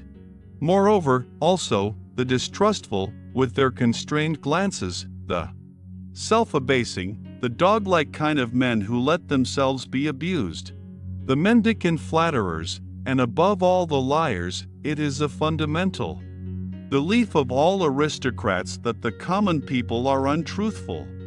We, truthful ones, the nobility in ancient Greece called themselves. It is obvious that everywhere the designations of moral value were at first applied to men, and were only derivatively and at a later period applied to actions, it is a gross mistake, therefore, when historians of morals start with questions like, why have sympathetic actions been praised? The noble type of man regards himself as a determiner of values. He does not require to be approved of, he passes the judgment. What is injurious to me is injurious in itself. He knows that it is he himself only who confers honor on things. He is a creator of values. He honors whatever he recognizes in himself. Such morality equals self-glorification. In the foreground there is the feeling of plenitude, of power, which seeks to overflow, the happiness of high tension, the consciousness of a wealth which would fain give and bestow on the noble. Man also helps the unfortunate, but not or scarcely out of pity, but rather from an impulse generated by the superabundance of power. The noble man honors in himself the powerful one, him also who has power over himself, who knows how to speak and how to keep silence, who takes pleasure in subjecting himself to severity and hardness, and has reverence for all that is severe and hard. Wotan placed a hard heart in my breast, says an old Scandinavian saga. It is thus rightly expressed from the soul of a proud Viking. Such a type of man is even proud of not being made for sympathy. The hero of the saga therefore adds warningly, he who has not a hard heart when young will never have one. The noble and brave who think thus are the furthest removed from the morality which sees precisely in sympathy, or in acting for the good of others, or in disinterestment, the characteristic of the moral faith in oneself, pride in oneself, a radical enmity and irony towards selflessness belong as definitely to noble morality as do a careless scorn and precaution in presence of sympathy and the warm heart. It is the powerful who know how to honor, it is their art, their domain. For invention, the profound reverence for age and for traditional law rests on this double reverence, the belief and prejudice in favor of ancestors and unfavorable to newcomers, is typical in the morality of the powerful, and if, reversely, men of modern ideas believe almost instinctively in progress and the future, and are more and more lacking in respect for old age, the ignoble origin of these ideas has complacently betrayed itself thereby. A morality of the ruling class, however, is more especially foreign and irritating to present-day taste. In the sternness of its principle that one has duties only to one's equals, that one may act towards beings of a lower rank, towards all. That is foreign, just as seems good to one, or as the heart desires. And in any case, beyond good and evil, it is here that sympathy and similar sentiments can have a place. The ability and obligation to exercise prolonged gratitude and prolonged revenge both only within the circle of equals, artfulness and retaliation, raffinement of the idea. In friendship, a certain necessity to have enemies, as outlets for the emotions of envy, quarrelsomeness, arrogance in fact, in order to be A good friend. All these are typical characteristics of the noble. Morality, which, as has been pointed out, is not the morality of modern ideas, and is therefore at present difficult to realize, and also to unearth and disclose. It is otherwise with the second type of morality, slave morality. Supposing that the abused, the oppressed, the suffering, the unemancipated, the weary, and those uncertain of themselves should moralize, what will be the common element in their moral estimates? Probably a pessimistic suspicion with regard to the entire situation of man will find expression, perhaps a condemnation of man, together with his situation. The slave has an unfavorable eye for the virtues of the powerful. He has a skepticism and distrust, a refinement of distrust of everything good that is there honored. He would fain persuade himself that the very happiness there is not genuine. On the other hand, those qualities which serve to alleviate the existence of sufferers are brought into prominence and flooded with light. It is here that sympathy, the kind, helping hand, the warm heart, patience, diligence, humility, and friendliness attain to honor, for here these are the most useful qualities, and almost the only means of supporting the burden of existence. Slave morality is essentially the morality of utility. Here is the seat of the origin of the famous antithesis good and evil. Power and dangerousness are assumed to reside in the evil. A certain dreadfulness, subtlety, and strength, which do not admit of being despised. According to slave morality, therefore, the evil man arouses fear. According to master morality, it is precisely the good man who arouses fear and seeks to arouse it, while the bad man is regarded as the despicable being. The contrast attains its maximum when, in accordance with the logical consequences of slave morality, a shade of depreciation, it may be slight and well-intentioned, at last attaches itself to the good man of this morality, because, according to the servile mode of thought, the good man must in any case be the safe man. He is good-natured, easily deceived, perhaps a little stupid, bonhomme. Everywhere that slave morality gains the ascendancy, language shows a tendency to approximate the significations of the words good and stupid. A last fundamental difference, the desire for freedom, the instinct for happiness, and the refinements of the feeling of liberty belong as necessarily to slave morals and morality as artifice and enthusiasm and reverence and devotion are the regular symptoms of an aristocratic mode of thinking and estimating. Hence we can understand without further detail why love as a passionate is our European specialty must absolutely be of noble origin. As is well known, its invention is due to the Provençal poet cavaliers, those brilliant, ingenious men of the Guy sabre, to whom Europe owes so much, and almost owes itself. 261. Vanity is one of the things which are perhaps most difficult for a noble man to understand. He will be tempted to deny it, where another kind of man thinks he sees it self-evidently. The problem for him is to represent to his mind beings who seek to arouse a good opinion of themselves which they themselves do not possess and consequently also do not deserve, and who yet believe in this good opinion afterwards. This seems to him on the one hand such bad taste and so self-disrespectful, and on the other hand so grotesquely unreasonable, that he would like to consider vanity an exception, and is doubtful about it in most cases when it is spoken of. He will say, for instance, I may be mistaken about my value, and on the other hand, may nevertheless demand that my value should be acknowledged by others. Precisely as I rated it, that, however, is not vanity, but self-conceit. or, in most cases, that which is called humility, and also modesty.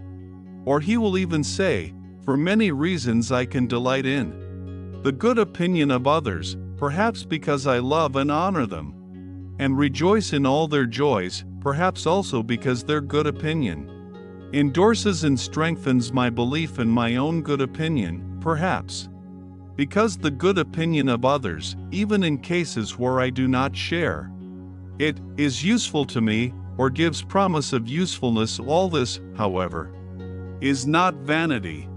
The man of noble character must first bring it home forcibly to his mind, especially with the aid of history, that, from time immemorial, in all social strata in any way dependent, the ordinary man was only that which he passed for not being at all accustomed to fixed values. He did not assign even to himself any other value than that which his master assigned to him. It is the peculiar right of masters to create values.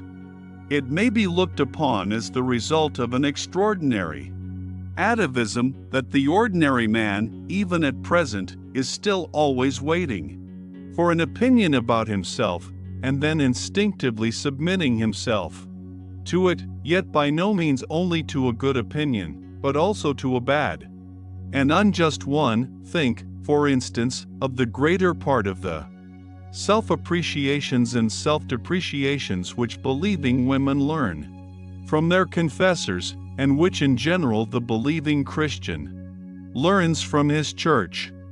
In fact, conformably to the slow rise of the democratic social order, and its cause, the blending of the blood of masters and slaves, the originally noble and rare impulse of the masters to assign a value to themselves and to think well of themselves will now be more and more encouraged and extended, but it has at all times an older, ampler, and more radically ingrained propensity opposed to it, and in the phenomenon of vanity this older propensity overmasters the younger.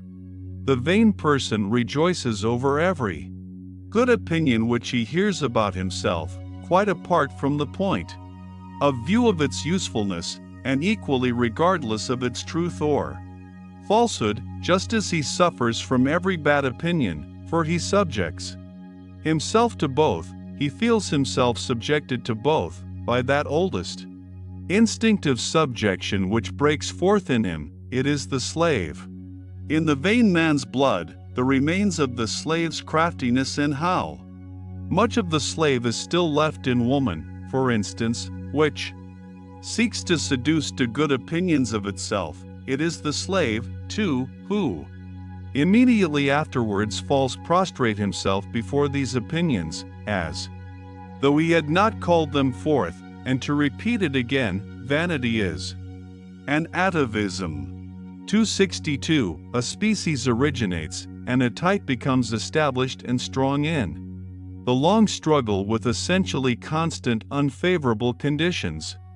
On the other hand, it is known by the experience of breeders that species which receive superabundant nourishment, and in general a surplus of protection and care, immediately tend in the most marked way to develop variations, and are fertile in prodigies and monstrosities, also in monstrous vices.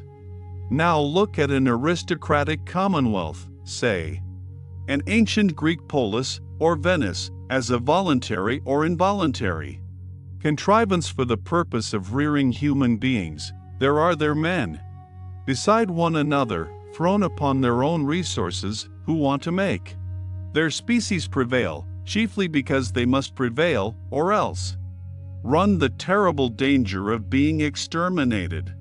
The favor, the superabundance, the protection are there lacking under which variations are fostered. The species needs itself as species, as something which, precisely by virtue of its hardness, its uniformity, and simplicity of structure, can in general prevail and make itself permanent in constant struggle with its neighbors, or with rebellious or rebellion-threatening vassals.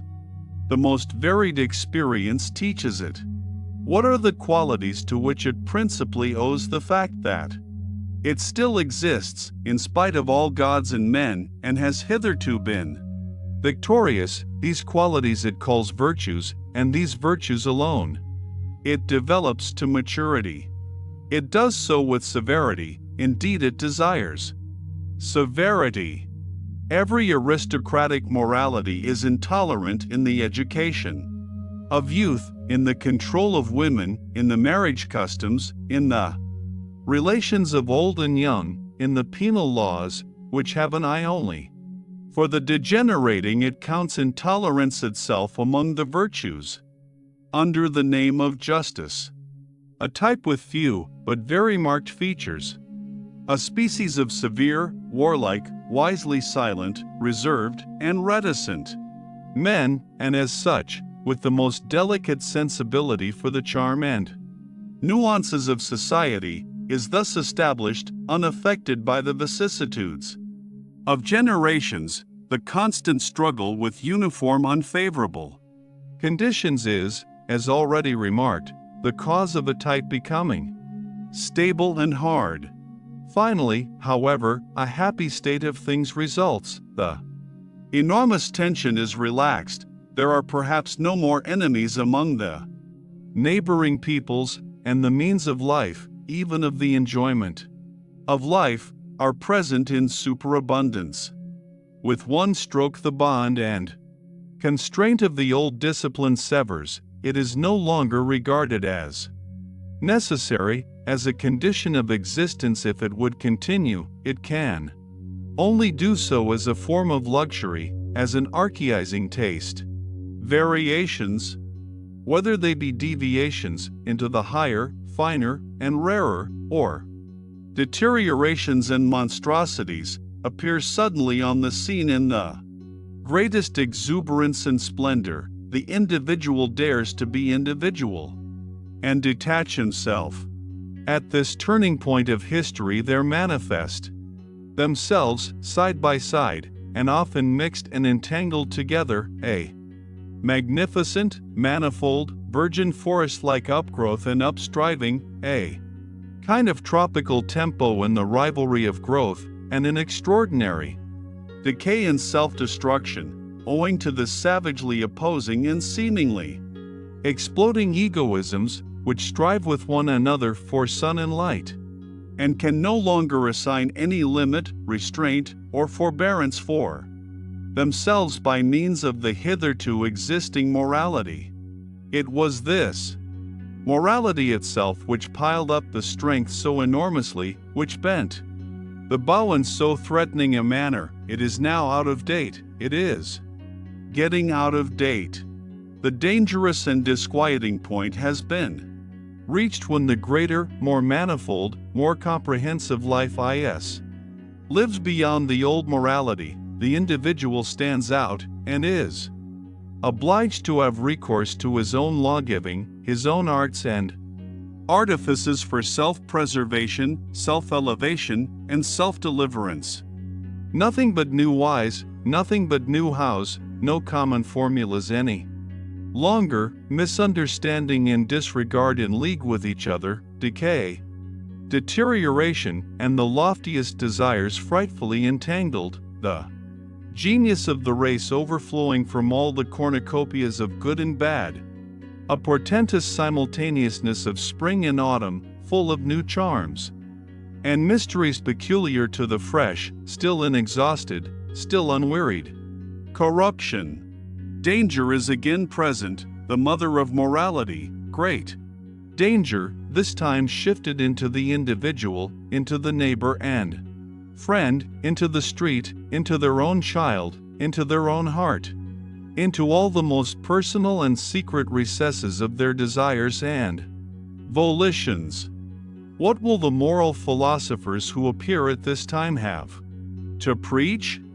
They discover, these sharp onlookers and loafers, that the end is quickly approaching, that everything around them decays and produces decay, that nothing will endure until the day after tomorrow, except one species of man, the incurably mediocre. The mediocre alone have a prospect of continuing and propagating themselves. They will be the men of the future, the sole survivors. Be like them. Become. Mediocre is now the only morality which has still a significance, which still obtains a hearing, but it is difficult to preach this morality of mediocrity. It can never avow what it is and what it desires. It has to talk of moderation and dignity and duty and brotherly love. It will have difficulty in concealing its irony. 263. There is an instinct for rank, which more than anything else is already the sign of a high rank. There is a delight in the nuances of reverence which leads one to infer noble origin and habits.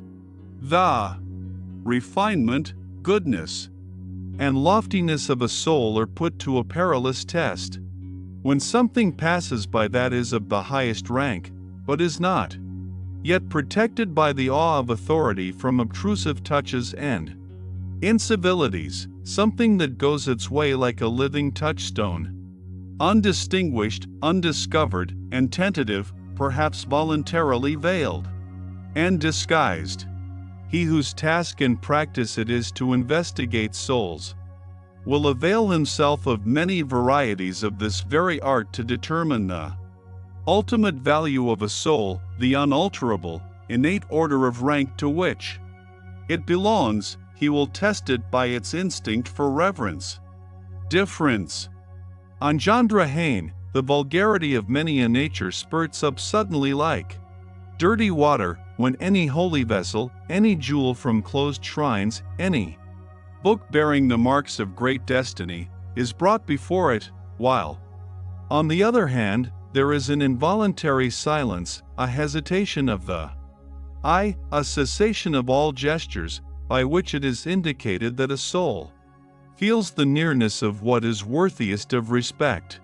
The way in which, on the whole, the reverence for the Bible has hitherto been maintained in Europe is perhaps the best example of discipline and refinement of manners which Europe owes to Christianity. Books of such profoundness and supreme significance require for their protection an external tyranny of authority, in order to acquire the period of thousands of years which is necessary to exhaust and unriddle them. Much has been achieved when the sentiment has been at last instilled into the masses, the shallow-pates and the boobies of every kind, that they are not allowed to touch everything, that there are holy experiences before which they must take off their shoes and keep away the unclean hand. It is almost their highest advance towards humanity. On the contrary, in the so-called cultured classes, the believers in modern ideas, nothing is perhaps so repulsive as their lack of shame, the easy insolence of eye and hand with which they touch, taste, and finger everything, and it is possible that even yet there is more relative nobility of taste, and more tact for reverence among the people, among the lower classes of the people, especially among peasants, than among the newspaper-reading demi-monde of intellect, the cultured class.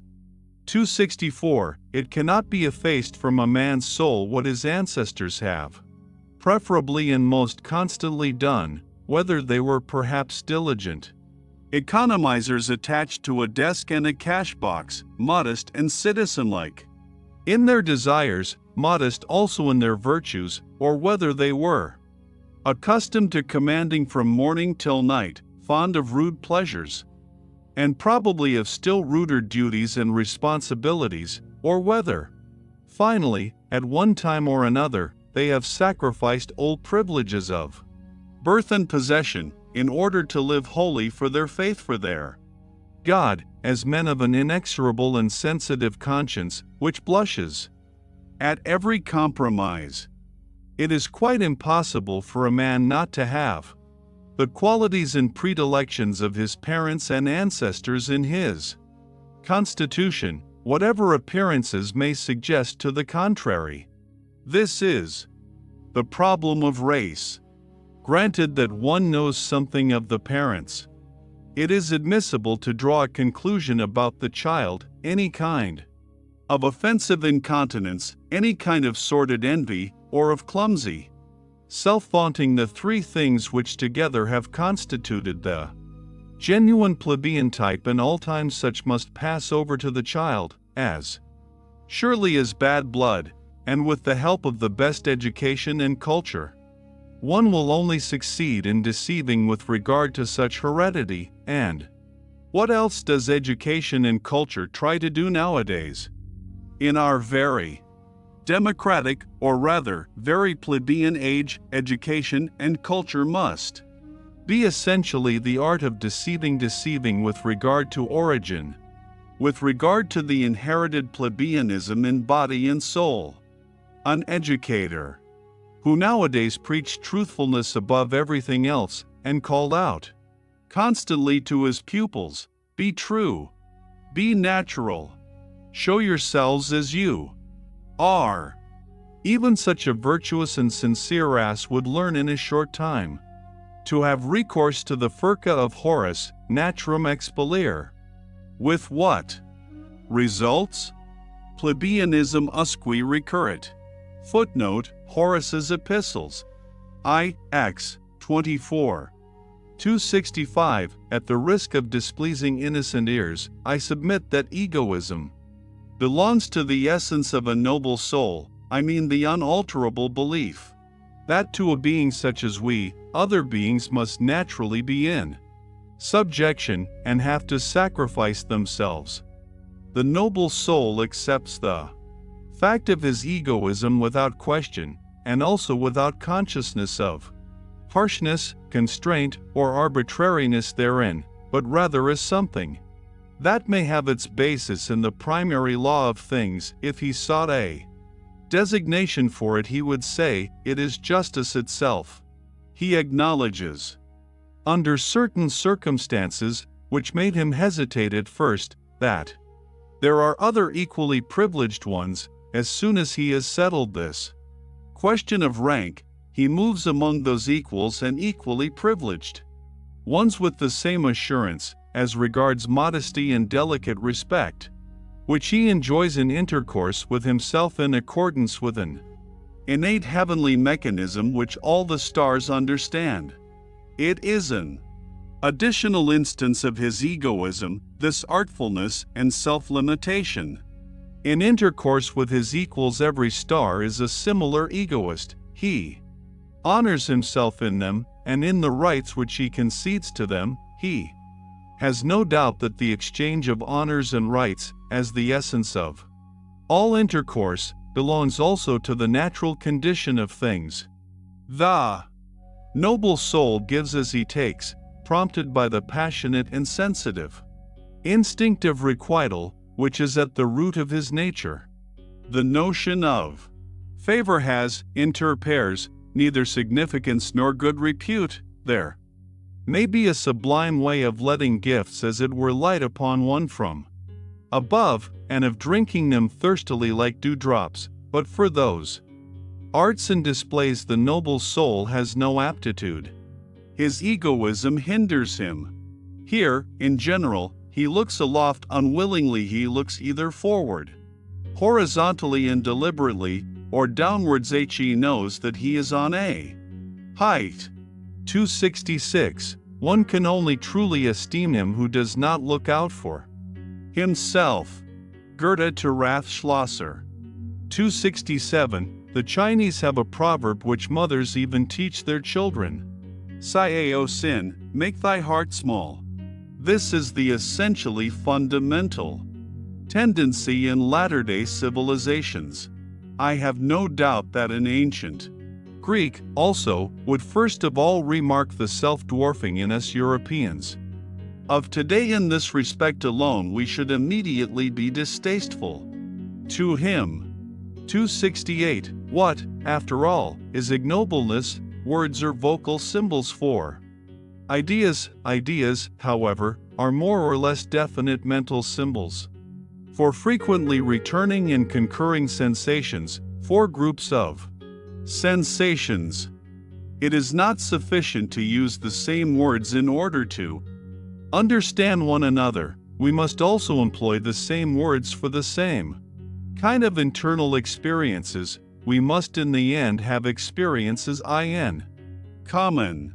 On this account the people of one nation understand one another better than those belonging to different nations, even when they use the same language, or rather, when people have lived long together under similar conditions of climate, soil, danger, requirement, toil. There originates therefrom an entity that understands itself, namely, a nation. In all souls a like number of frequently recurring experiences have gained the upper hand over those occurring more rarely. About these matters people understand one another rapidly and always more rapidly. The history of language is the history of a process of abbreviation. On the basis of this quick comprehension people always unite closer and closer. The greater the danger, the greater is the need of agreeing quickly and readily about what is necessary, not to misunderstand one another in danger. That is what cannot at all be dispensed with in intercourse. Also in all loves and friendships one has the experience that nothing of the kind continues when the discovery has been made that in using the same words, one of the two parties has feelings, thoughts, intuitions, wishes, or fears different from those of the other. The fear of the eternal misunderstanding, that is the good genius which so often keeps persons of different sexes from too hasty attachments, to which sense and heart prompt them, and not some Schopenhauerian genius of the species. Whichever groups of sensations within a soul awaken most readily, begin to speak, and give the word of command. These decide as to the general order of rank of its values, and determine ultimately its list of desirable things. A man's estimates of value betray something of the structure of his soul, and wherein it sees its conditions of life, its intrinsic needs.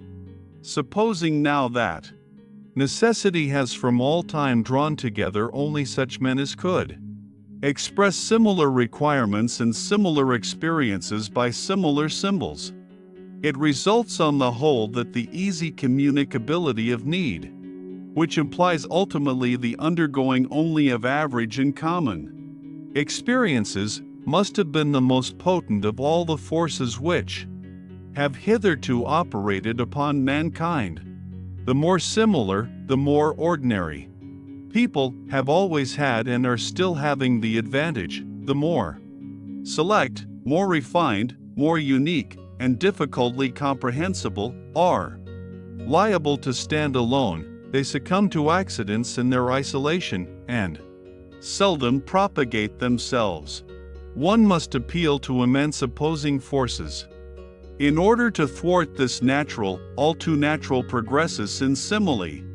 The evolution of man to the similar, the ordinary, the average, the gregarious to the ignoble.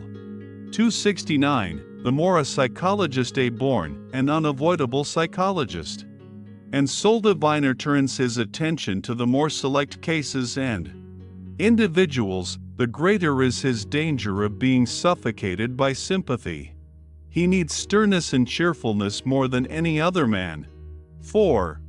The corruption, the ruination of higher men, of the more unusually constituted souls, is in fact the rule. It is dreadful to have such a rule always before one's eyes.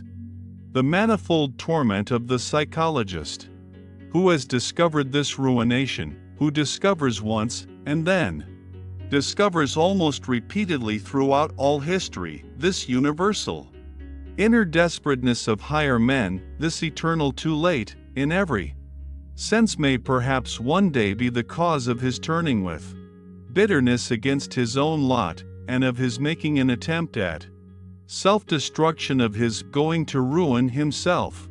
One may perceive In almost every psychologist, a telltale inclination for delightful intercourse with commonplace and well-ordered men, the fact is thereby disclosed that he always requires healing, that he needs a sort of flight and forgetfulness, away from what his insight and incisiveness from what his business has laid upon his conscience. The fear of his memory is peculiar to him. He is easily silenced by the judgment of others. He hears with unmoved countenance how people honor, admire, love, and glorify what he has perceived, or he even conceals his silence by expressly assenting to some plausible opinion.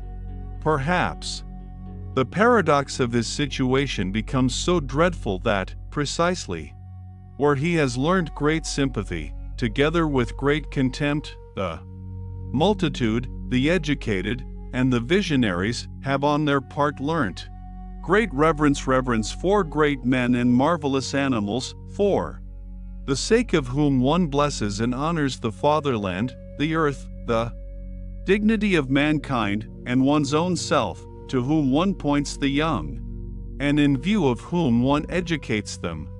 And who knows but in all great instances hitherto just the same happened, that the multitude worshipped a god, and that the god was only a poor sacrificial animal. Success has always been the greatest liar, and the work itself is a success. The great statesman, the conqueror, the discoverer, are disguised in their creations until they are unrecognizable. The work of the artist, of the philosopher, only invents him who has created it, is reputed to have created it. The great men, as they are reverenced, are poor little fictions composed afterwards. In the world of historical values, spurious coinage prevails. Those great poets, for example, such as Byron, Musset, Poe, Leopardi, Kleist, Gogol, I do not venture to mention much greater names, but I have them in my mind, as they now appear, and were perhaps obliged to be men of the moment, enthusiastic, sensuous, and childish, light-minded and impulsive in their trust and distrust, with souls in which usually some flaw has to be concealed, often taking revenge with their works for an internal defilement, often seeking forgetfulness in their soaring from a too true memory, often lost in the mud and almost in love with it, until they become like the will-o'-the-wisps around the swamps, and pretend to be stars the people then call them idealists, often struggling with protracted disgust, with an ever-reappearing phantom of disbelief, which makes them cold, and obliges them to languish for gloria and devour faith as it is. Out of the hands of intoxicated adulators, what a torment these great artists are, and the so-called higher men in general, to him who has once found them out. It is thus conceivable that it is just from woman, who is clairvoyant in the world of suffering, and also unfortunately eager to help and save to an extent far beyond her powers, that they have learned so readily those outbreaks of boundless devoted sympathy, which the multitude, above all the reverent multitude, do not understand, and overwhelm with prying and self-gratifying interpretations. This sympathizing invariably deceives itself as to its power. Woman would like to believe that love can do everything. It is the superstition peculiar to her. Alas, he who knows the heart finds out how poor, helpless, pretentious, and blundering even the best and deepest love is. He finds that it rather destroys than saves. It is possible that under the holy fable and travesty of the life of Jesus there is hidden one of the most painful cases of the martyrdom of knowledge about love, the martyrdom of the most innocent and most craving heart, that never had enough of any human love, that demanded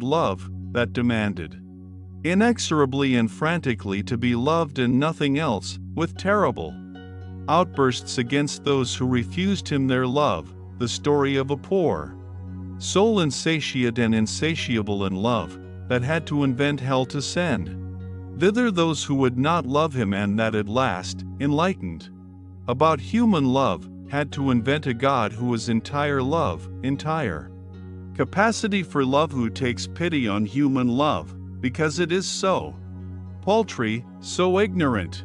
He who has such sentiments, he who has such knowledge about love seeks for death, but why should one deal with such painful matters? Provided, of course, that one is not obliged to do so. 270. The intellectual haughtiness and loathing of every man who has suffered deeply, it almost determines the order of rank how deeply men can suffer the chilling certainty with which he is thoroughly imbued and colored, that by virtue of his suffering he knows more than the shrewdest and wisest can ever know, that he has been familiar with, and at home in many distant, dreadful worlds of which you know nothing. The silent intellectual haughtiness of the sufferer, this pride of the elective knowledge, of the initiated, of the almost sacrificed, finds all forms of disguise necessary to protect itself from contact with officious and sympathizing hands, and in general from all that is not its equal in suffering. Profound suffering makes noble. It separates. One of the most refined forms of disguise is epicurism, along with a certain ostentatious boldness of taste, which takes suffering lightly, and puts itself on the defensive against all that is sorrowful and profound. They are gay men who make use of gaiety because they are misunderstood. On account of it they wish to be misunderstood.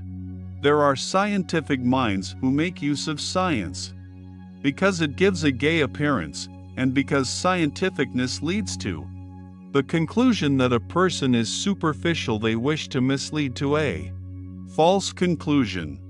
There are free insolent minds which would fain conceal and deny that they are broken, proud, incurable hearts, the cynicism of Hamlet, the case of Galliani, and occasionally folly itself is the mask of an unfortunate overassured knowledge, from which it follows that it is the part of a more refined humanity to have reverence for the mask, and not to make use of psychology and curiosity in the wrong place. 271. That which separates two men most profoundly is a different sense and grade of purity. What does it matter about all their honesty and reciprocal usefulness? What does it matter about all their mutual goodwill? The fact still remains they cannot smell each other. The highest instinct for purity places him who is affected with it in the most extraordinary and dangerous isolation, as a saint, for it is just holiness, the highest spiritualization of the instinct in question. Any kind of cognizance of an indescribable excess in the joy of the bath, any kind of ardor or thirst which perpetually impels the soul out of night into the morning, and out of gloom, out of affliction into clearness, brightness, depth, and refinement, just as much as such a tendency distinguishes it is a noble tendency, it also separates. The pity of the saint is pity for the filth of the human, all too human. And there are grades and heights where pity itself is regarded by him as impurity, as filth. 272. Signs of nobility. Never to think of lowering our duties to the rank of duties for everybody, to be unwilling to renounce or to share our responsibilities, to count our prerogatives and the exercise of them among our duties. 273. A man who strives after great things looks upon everyone whom he encounters on his way either as a means of advance or a delay and hindrance, or as a temporary resting place. His peculiar lofty bounty to his fellow men is only possible when he attains his elevation and dominates impatience and the consciousness of being always condemned to comedy. Up to that time, for even strife is a comedy, and conceals the And, as every means does spoil all intercourse for him, this kind of man is acquainted with solitude, and what is most poisonous in it. 274. The problem of those who wait. Happy chances are necessary, and many incalculable elements, in order that a higher man in whom the solution of a problem is dormant, may yet take action, or break forth, as one might say, at the right moment. On an average it does not happen. And in all corners of the earth there are waiting ones sitting who hardly know to what extent they are waiting, and still less that they wait in vain. Occasionally, too, the waking call comes too late, the chance which gives permission to take action when their best youth and strength for action have been used up in sitting still, and how many a one, just as he sprang up, has found with horror that his limbs are benumbed and his spirits are now too heavy. It is too late, he has said to himself, and has become self-distrustful and henceforth forever useless in the domain of genius. May not the Raphael without hands, taking the expression in its widest sense, perhaps not be the exception, but the rule? Perhaps genius is by no means so rare, but rather the 500 hands which it requires in order to tyrannize over the Greek inserted here, the right time in order to take chance by the forelock.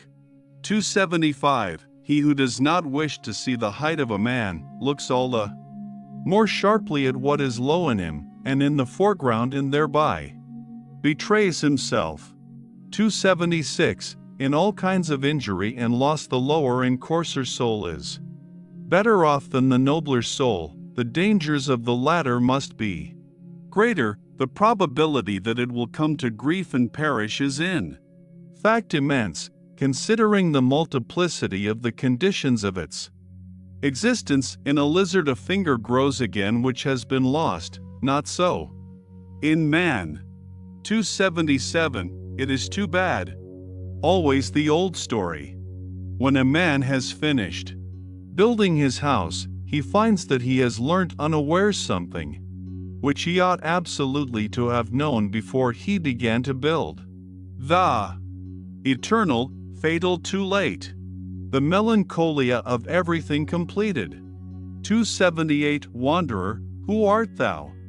I see thee follow thy path without scorn, without love, with unfathomable eyes, wet and sad as a plummet which has returned to the light insatiate out of every depth. What did it seek? Down there, with a bosom that never sighs, with lips that conceal their loathing, with a hand which only slowly grasps. Who art thou? What hast thou done? Rest thee here, this place has hospitality for every one. Refresh thyself. And whoever thou art, what is it that now pleases thee? What will serve to refresh thee? Only name it. Whatever I have, I offer thee. To refresh me? To refresh me?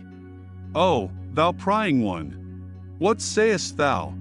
But give me, I pray thee, what? What? Speak out. Another mask. A second mask. 279. Men of profound sadness betray themselves when they are happy. They have a mode of seizing upon happiness as though they would choke and strangle it, out of jealousy. They know only too well that it will flee from them. 280. Bad. Bad. What? Does he not go back? Yes. But you misunderstand him when you complain about it. He goes back like everyone who is about to make a great spring. 281. Will people believe it of me? But I insist that they believe it of me. I have always thought very unsatisfactorily of myself and about myself, only in very rare cases, only compulsorily, always without delight in the subject, ready to digress from myself, and always without faith in the result, owing to an unconquerable distrust of the possibility of self-knowledge, which has led me so far as to feel a contradictio in ejecto even in the idea of direct knowledge which theorists allow themselves. This matter of fact is almost the most certain thing I know about myself. There must be a sort of repugnance in me to believe anything definite about myself. Is there perhaps some enigma therein? Probably, but fortunately nothing for my own teeth. Perhaps it betrays the species to which I belong, but not to myself, as is sufficiently agreeable to me. 282. But what has happened to you? I do not know, he said hesitatingly. Perhaps the harpies have flown over my table. It sometimes happens nowadays that a gentle, sober, retiring man becomes suddenly mad, breaks the plates, upsets the table, shrieks, raves, and shocks everybody, and finally withdraws, ashamed and raging at himself. Whither? For what purpose? To famish apart? To suffocate with his memories, to him who has the desires of a lofty and dainty soul, and only seldom finds his table laid and his food prepared. The danger will always be great nowadays, however, it is extraordinarily so. Thrown into the midst of a noisy and plebeian age, with which he does not like to eat out of the same dish, he may readily perish of hunger and thirst, or, should he nevertheless finally fall to, of sudden nausea. We have probably all sat at tables to which we did not belong, and precisely the most spiritual of us, who are most difficult to nourish, know the dangerous dyspepsia which originates from a sudden insight and disillusionment about our food and our messmates, the after-dinner nausea. 283. If one wishes to praise at all, it is a delicate and at the same time a noble self-control, to praise only where one does not agree. Otherwise, in fact, one would praise oneself, which is contrary to good taste. A self-control, to be sure, which offers excellent opportunity and provocation to constant misunderstanding. To be able to allow oneself this veritable luxury of taste and morality, one must not live among intellectual imbeciles, but rather among men whose misunderstandings and mistakes amuse by their refinement, or one will have to pay dearly for it. He praises me, therefore he acknowledges me to be right. This asinine method of inference spoils half of the life of us recluses, for it brings the asses into our neighborhood and friendship. 284. To live in a vast and proud tranquility, always beyond to have, or not to have, one's emotions, one's for and against, according to choice, to lower oneself to them for hours, to seat oneself on them as upon horses, and often as upon asses, for one must know how to make use of their stupidity as well as of their fire, to conserve one's 300 foregrounds, also one's black spectacles, for there are circumstances when nobody must look into our eyes, still less into our motives, and to choose for company that roguish and cheerful vice, politeness, and to remain master of one's four virtues, courage, insight, sympathy, and solitude. For solitude is a virtue with us, as a sublime bent and bias to purity, which divines that in the contact of man and man in society it must be unavoidably impure. All society makes one somehow, somewhere, or sometime commonplace.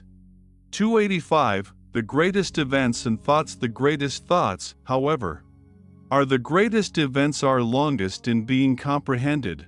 The generations which are contemporary with them do not experience such events, they live past them.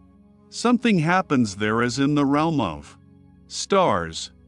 The light of the furthest stars is longest in reaching man, and before it has arrived man denies that there are stars there. How many centuries does a mind require to be understood?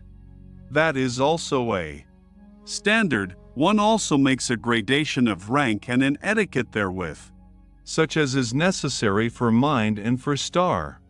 286. Here is the prospect free, the mind exalted.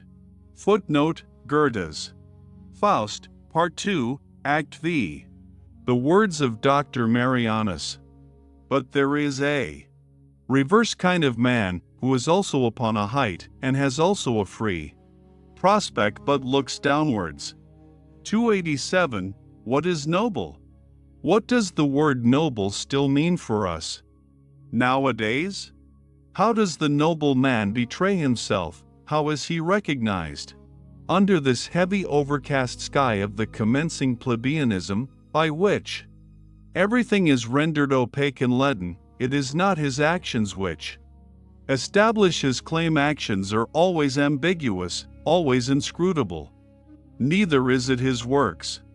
One finds nowadays among artists and scholars plenty of those who betray by their works that a profound longing for nobleness impels them, but this very need of nobleness is radically different from the needs of the noble soul itself, and is in fact the eloquent and dangerous sign of the lack thereof.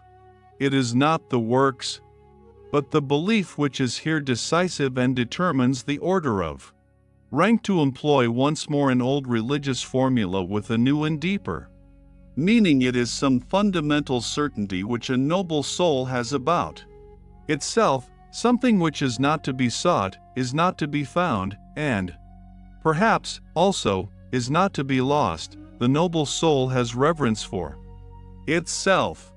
288. There are men who are unavoidably intellectual, let them turn and twist themselves as they will, and hold their hands before their treacherous eyes as though the hand were not a betrayer. It always comes out at last that they have something which they hide, namely intellect.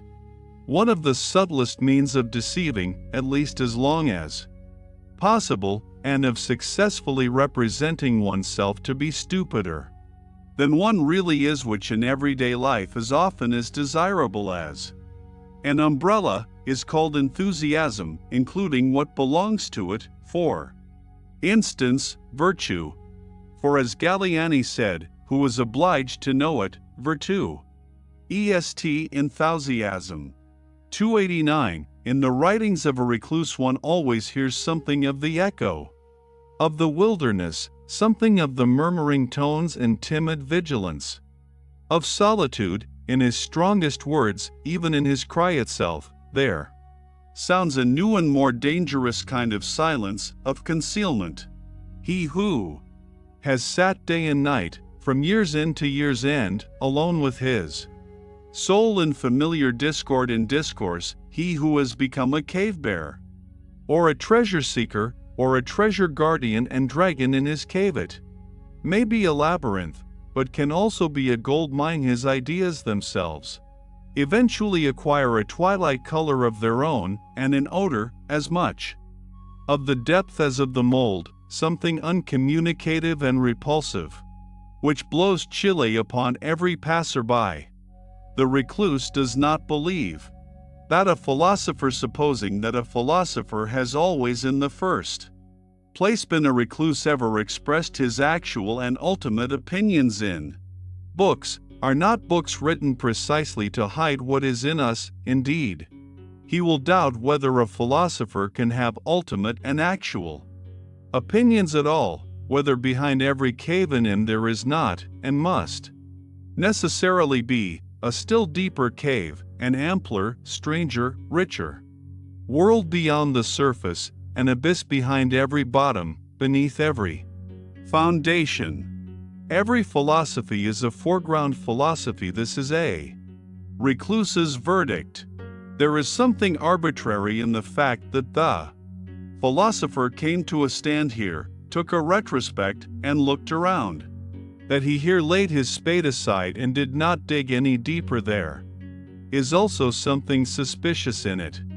Every philosophy also conceals a philosophy. Every opinion is also a lurking place. Every word is also a mask. 290. Every deep thinker is more afraid of being understood than of being misunderstood. The latter perhaps wounds his vanity, but the former wounds his heart, his sympathy, which always says, "Ah, why would you Also have as hard a time of it as I have?" 291 Man, a complex, mendacious, artful, and inscrutable animal, uncanny To the other animals by his artifice and sagacity, rather than by his strength, has invented the good conscience in order finally to enjoy his soul as something simple, and the whole of morality is alone, audacious falsification, by virtue of which generally enjoyment at the sight of the soul becomes possible. From this point of view there is perhaps much more in the conception of art than is generally believed. 292 A philosopher, that is a man who constantly experiences, sees, hears, suspects, hopes, and dreams extraordinary things, who is struck by his own thoughts as if they came from the outside, from above and below, as a species of events and lightning flashes peculiar to him, who is perhaps himself a storm pregnant with new lightnings, a portentous man, around whom there is always rumbling and mumbling and gaping and something uncanny going on. A philosopher, alas, a being who often runs away from himself, is often afraid of himself, but whose curiosity always makes him come to himself again. 293 A man who says, "I like that, I take it for my own, and mean to guard and protect it from every 1 inch, a man who can conduct a case, carry out a resolution, remain true to an opinion, keep hold of a woman, punish and overthrow insolence, a man who has his indignation and his sword, and to whom the weak, the suffering, the oppressed, and even the animals willingly submit and naturally belong, in short, a man who is a master by nature." When such a man has sympathy, well, that sympathy has value. But of what account is the sympathy of those who suffer? or of those even who preach sympathy? There is nowadays, throughout almost the whole of Europe, a sickly irritability and sensitiveness towards pain, And also a repulsive irrestrainableness in complaining and effeminizing, which, with the aid of religion and philosophical nonsense, seeks to deck itself out as something superior. There is a regular cult of suffering, the unmanliness of that which is called sympathy by such groups of visionaries is always, I believe, the first thing that strikes the eye. One must resolutely and radically taboo this latest form of bad taste, and finally I wish people to put the good amulet, gai saber, gay science, in ordinary language, on heart and neck, as a protection against it. 294 The Olympian vice, despite the philosopher who, as a genuine Englishman, tried to bring laughter into bad repute in all thinking. Mind's laughing is a bad infirmity of human nature, which every thinking mind will strive to overcome. Hobbes, I would even allow myself to rank philosophers according to the quality of their laughing up to those who are capable of golden laughter. And supposing that gods also philosophize, which I am strongly inclined to believe, owing to many reasons, I have no doubt that they also know how to laugh, thereby in an overman-like and new fashion and at the expense of all serious things. Gods are fond of ridicule. It seems that they cannot refrain from laughter even in holy matters. 295 The genius of the heart, as that great mysterious one possesses it, the tempter god and born rat-catcher of consciences, whose voice can descend into the nether world of every soul, who neither speaks a word, nor casts a glance in which there may not be some motive or touch of allurement, to whose perfection it pertains that he knows how to appear not as he is, but in a guise which acts as an additional constraint on his followers to press ever closer to him, to follow him more cordially and thoroughly, the genius of the heart, which imposes silence and attention on everything loud and self-conceited, which smooths rough souls and makes them taste a new longing to lie placid as a mirror, that the deep heavens may be reflected in them, the genius of the heart, which teaches the clumsy and too hasty hand to hesitate, and to grasp more delicately, which scents the hidden and forgotten treasure, the drop of goodness and sweet spirituality under thick dark ice, and is a divining rod for every grain of gold long buried and imprisoned in mud and sand, the genius of the heart, from contact with which every one goes away richer, not favored or surprised, not as though gratified and oppressed by the good things of others, but richer in himself, newer than before, broken up, blown upon, and sounded by a thawing wind, more uncertain, perhaps, more delicate, more fragile, more bruised, but full of hopes which as yet lack names, full of a new will and current, full of a new ill will and counter-current. But what am I doing, my friends? Of whom am I talking to you? Have I forgotten myself, so far that I have not even told you his name?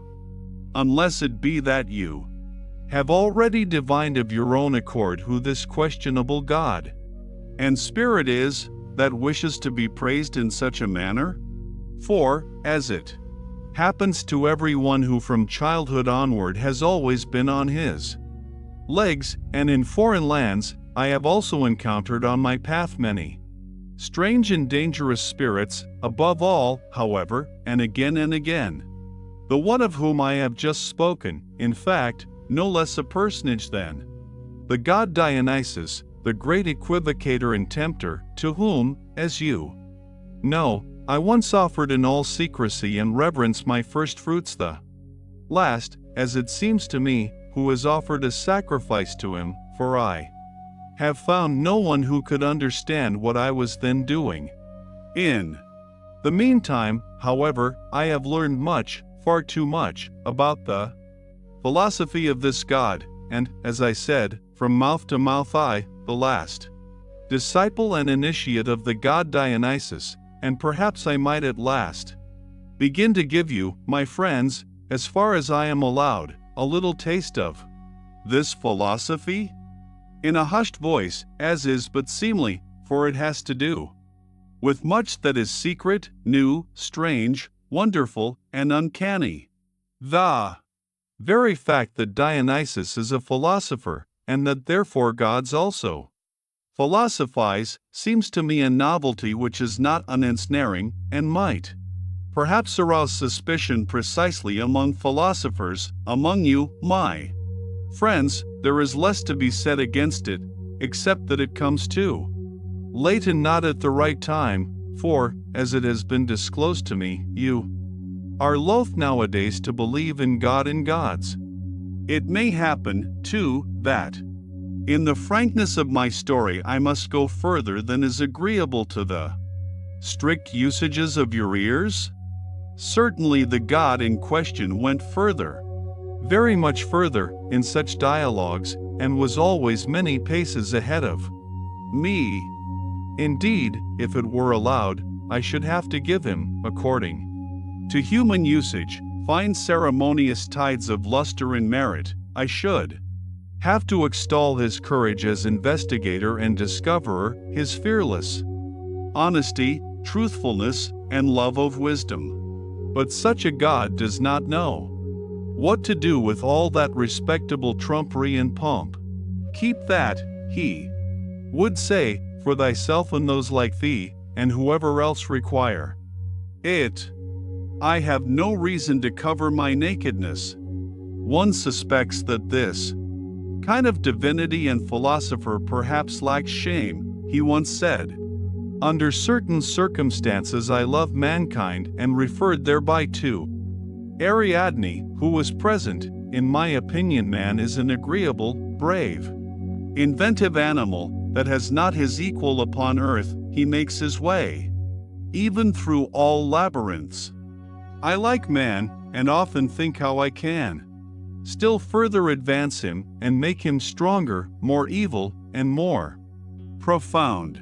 Stronger, more evil, and more profound? I asked in horror.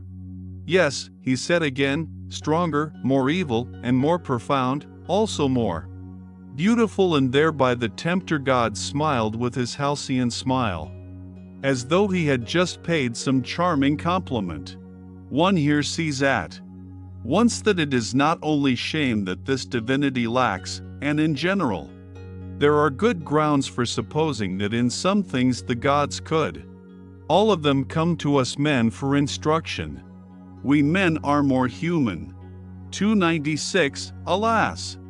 What are you, after all, my written and painted thoughts? Not. Long ago you were so variegated, young and malicious, so full of thorns and secret spices, that you made me sneeze and laugh, and now?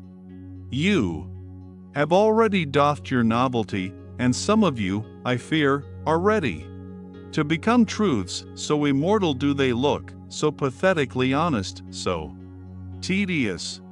And was it ever otherwise? What then do we write and paint?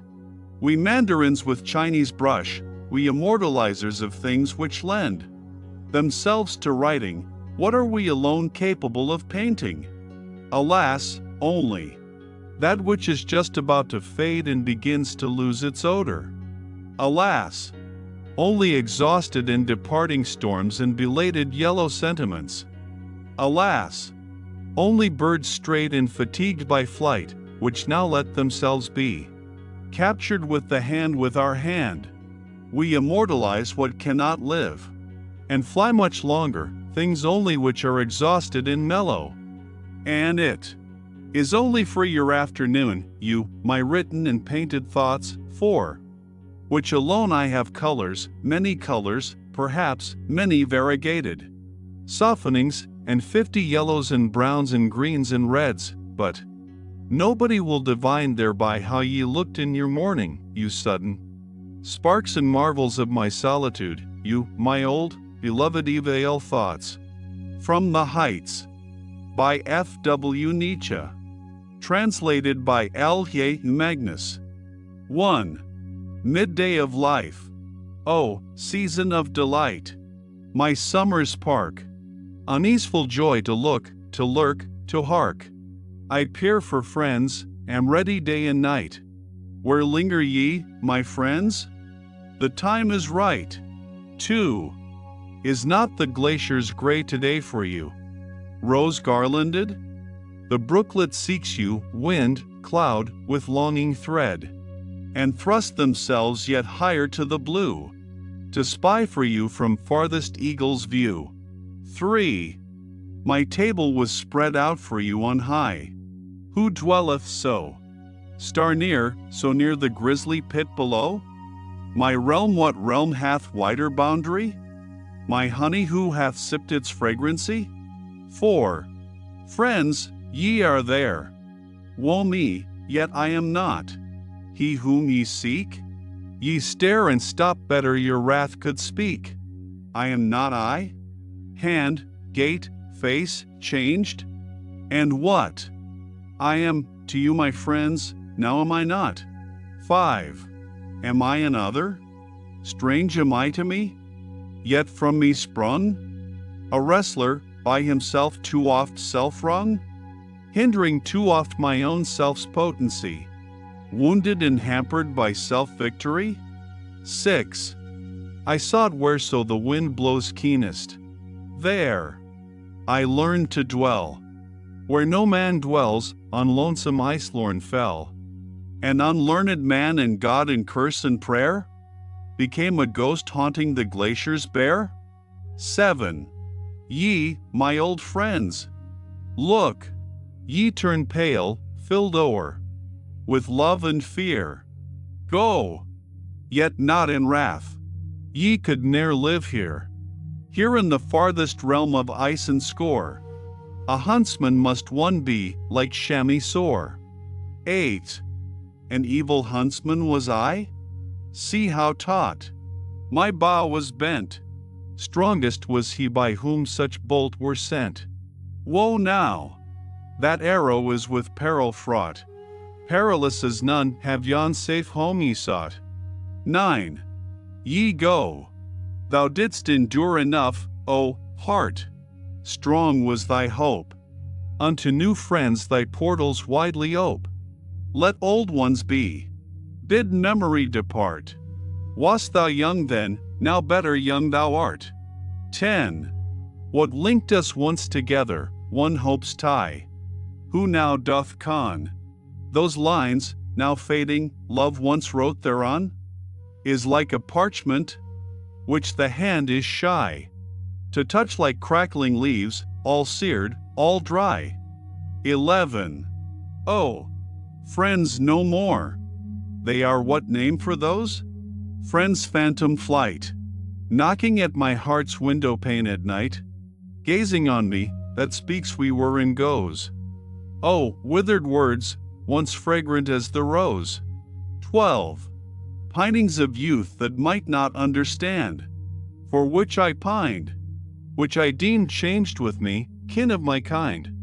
But they grew old, and thus were doomed and banned. None but new kith are native of my land. 13. Midday of life, my second youth's delight, my summer's park, unrestful joy to long, to lurk, to hark. I peer for friends, am ready day and night, for my new friends. Come, come, the time is right. 14. This song is done, the sweet sad cry of rue sang out its end. A wizard wrought it, he the timely friend. The midday friend you know, do not ask me who. At midday 'twas, when one became as two. 15. We keep our feast of feasts, sure of our bourne, our aims self-same. The guest of guests, friend Zarathustra, came. The world now laughs, the grisly veil was torn, and light and dark were one that wedding morn.